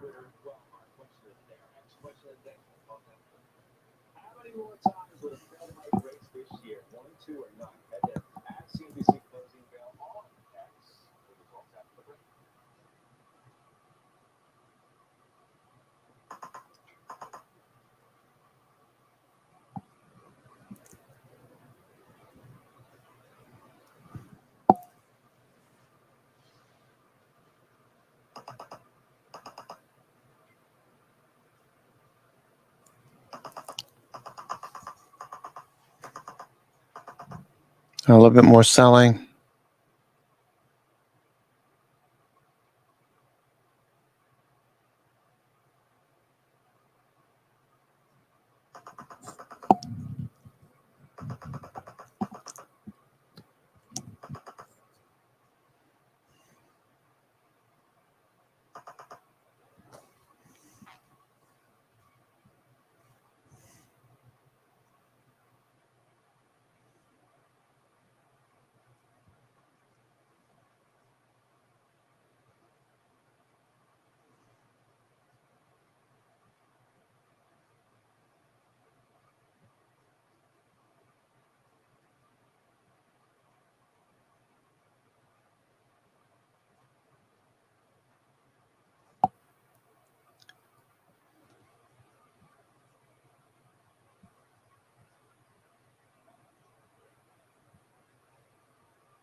All right, so we're fading. Low tick alert minus 800.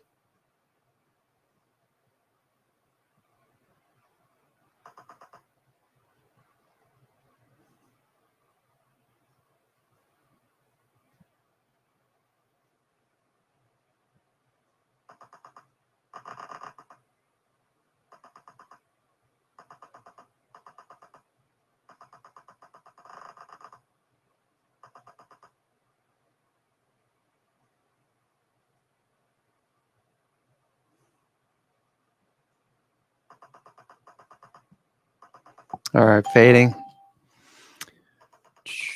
Back to support, 4,400 with 10 minutes to go. Extreme low tick alert.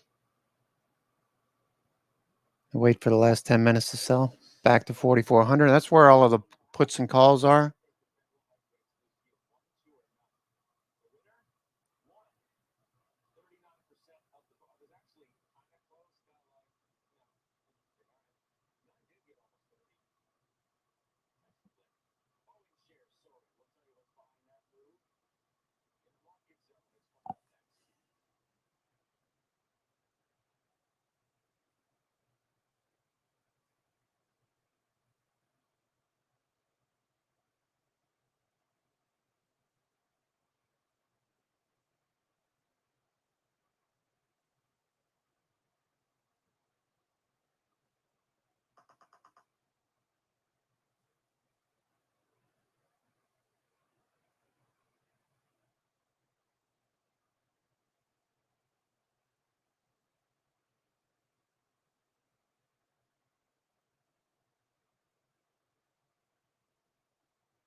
8 minutes to go.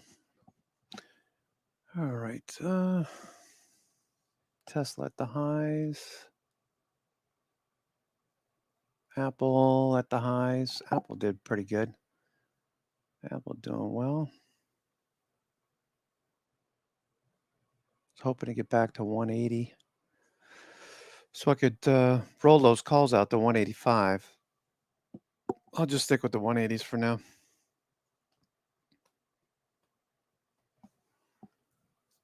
Actually, the 180s for January are going for $12 offer, $12. Apple, the 180 call. I'll stay with December.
More fade. I'm not doing anything this time of day. Hope everyone had a good week. Monday, Wednesday, and today, up into the highs, was really good.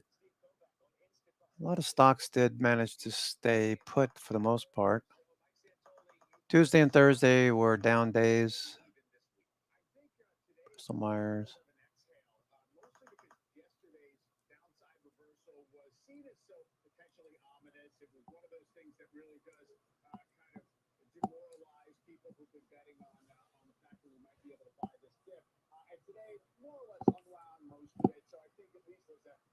Of a new negative in the markets today, and also a roughly as expected message from Jay Powell in Jackson Hole. You know, bond yields are where they are. They've been a challenge for the equity market, but they haven't burst higher for in the last couple of days. I think all that together, leaves the S&P 500 up a little bit in the middle of its weekly range, and still kind of in wait and see mode. Seasonally defensive, but otherwise not really showing too much stress just yet. All right, Phil LeBeau, Boeing was down about 3% or so yesterday, at least at one point on the, concerns about the 737 MAX again. And now Nice little rally here. what's the bounce back due to? Well, it's a report that came out earlier today from Bloomberg saying that Boeing is preparing to resume deliveries to China. And remember, when you're talking about the 737 MAX, as you take a look at shares of Boeing, this is the reason why the stock moved higher. If they could start resuming deliveries there, it would have huge implications for the company. When you look at Boeing, We got 5 minutes to go. Double check your closing positions. If you have options that are closing in the money, you don't plan on getting assigned, make sure you check 8:25 expiration. in the Seattle area. The question is when that actually takes place. If you take a look at shares of Boeing and Airbus, remember how important China is. Scott, the bottom line is this. The Chinese airlines need more planes. They need new airplanes. And they have MAXs on order. It's just a question of when the geopolitics align and China says to the U.S. August 25th expiration. Start to take these planes again. Phil, good stuff. Thank you. Phil LeBeau. Now to Steve Kovac. Instacart filing within the last hour or so for an IPO. What do we know? Yeah, Scott, tech IPOs, they're coming back. We had ARM, the chip designer, earlier this week, and now here's Instacart. They're filing today to go public under the NASDAQ, under the ticker CART, C-A-R-T. Some highlights from the S1 filing, 2022 revenue, $2.55 billion. That's up 39% from the year before. And net income, it is a profitable company, $428 million in net income for 2022. And ad revenue, this is a relatively new business for Instacart. In 2022, that was $740 million. That was up 29% from the year before. Now, the company, though, has seen its private valuation slash multiple times last year. It was $39 billion at the beginning of 22. Got 4 minutes to go. Less than 4 minutes to go. Just double checking my 825 options. I don't have anything left. Okay, cool. CEO Fiji Simo in a letter to potential investors in this filing, highlighting the potential market, saying groceries, that's a $1 trillion industry, and only 12% of that happens from online orders. Says that could double over time. And as for that valuation, Scott, we'll see where they price, but $10 billion is quite a haircut for that company. Yeah, no doubt about that. The sign of the time. Mike Santoli, baby steps for IPOs. Better than no steps at all. No, for sure. And these are exactly the sorts of deals that you would expect to see be on the front edge of a reawakened IPO market, which means 2 minutes to go. Less than 2 minutes to go. Just double checking my expiring options here. I want to make sure I don't have anything in the money. obviously was a public company before, owned by SoftBank, has anchor investors, kind of an industry standard in the sweet spot, arguably, of some of what's going on in tech. So those are the easy sells, and they will probably get out there. And maybe with any luck, with some rational initial pricing, because that's the other thing you want to look for when deals are starting to pick up again, is whether, in fact, the bankers, the underwriters want to make sure that they get out there with a decent valuation cushion. So we'll see if that's the way it plays. All right, thanks to Steve Kovac, of course, as well. All right, Mike. We said you got this big special tonight, taking stock. It's with you and Josh, and you got to look ahead to 1 minute warning. 1 minute. Look ahead. Salesforce earnings next week. You got some important data on the calendar for sure as well. Yeah, Salesforce definitely an interesting input in terms of the leopard trying to change its spots to AI. We'll see if that works. Jobs number at the end of next week. PCE seemed to get previewed today, but we got to see how the bond market absorbs all of those things. I think the other piece of it is we haven't seen a real rush to the defensive parts of the market. Even though we've been choppy, we've been volatile, we've been down 5%. It's not about buying safe haven sectors. Cyclical still hanging in there okay. Even though the credit market's going Okay, folks. Hope you have a great weekend. The weekend video will be out about 2 p.m. on Sunday. Be sure to check that out. I've been posting it in the email I sent out later in the day, but you can check it out during the day earlier. Just log into Slack, and it's in the video, Vinny's alert channel at 2 o'clock. All right, I got a hard stop. Have a great weekend, everyone. I'm your host, Cousin Vinny, coming to you from theclosingprint.com. It's Friday, the 25th of August, 4 o'clock, closing bell.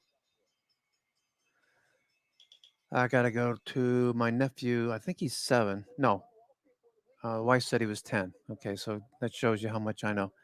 He's 10. Have a great weekend. Take care, and we'll see you on Sunday. Ciao.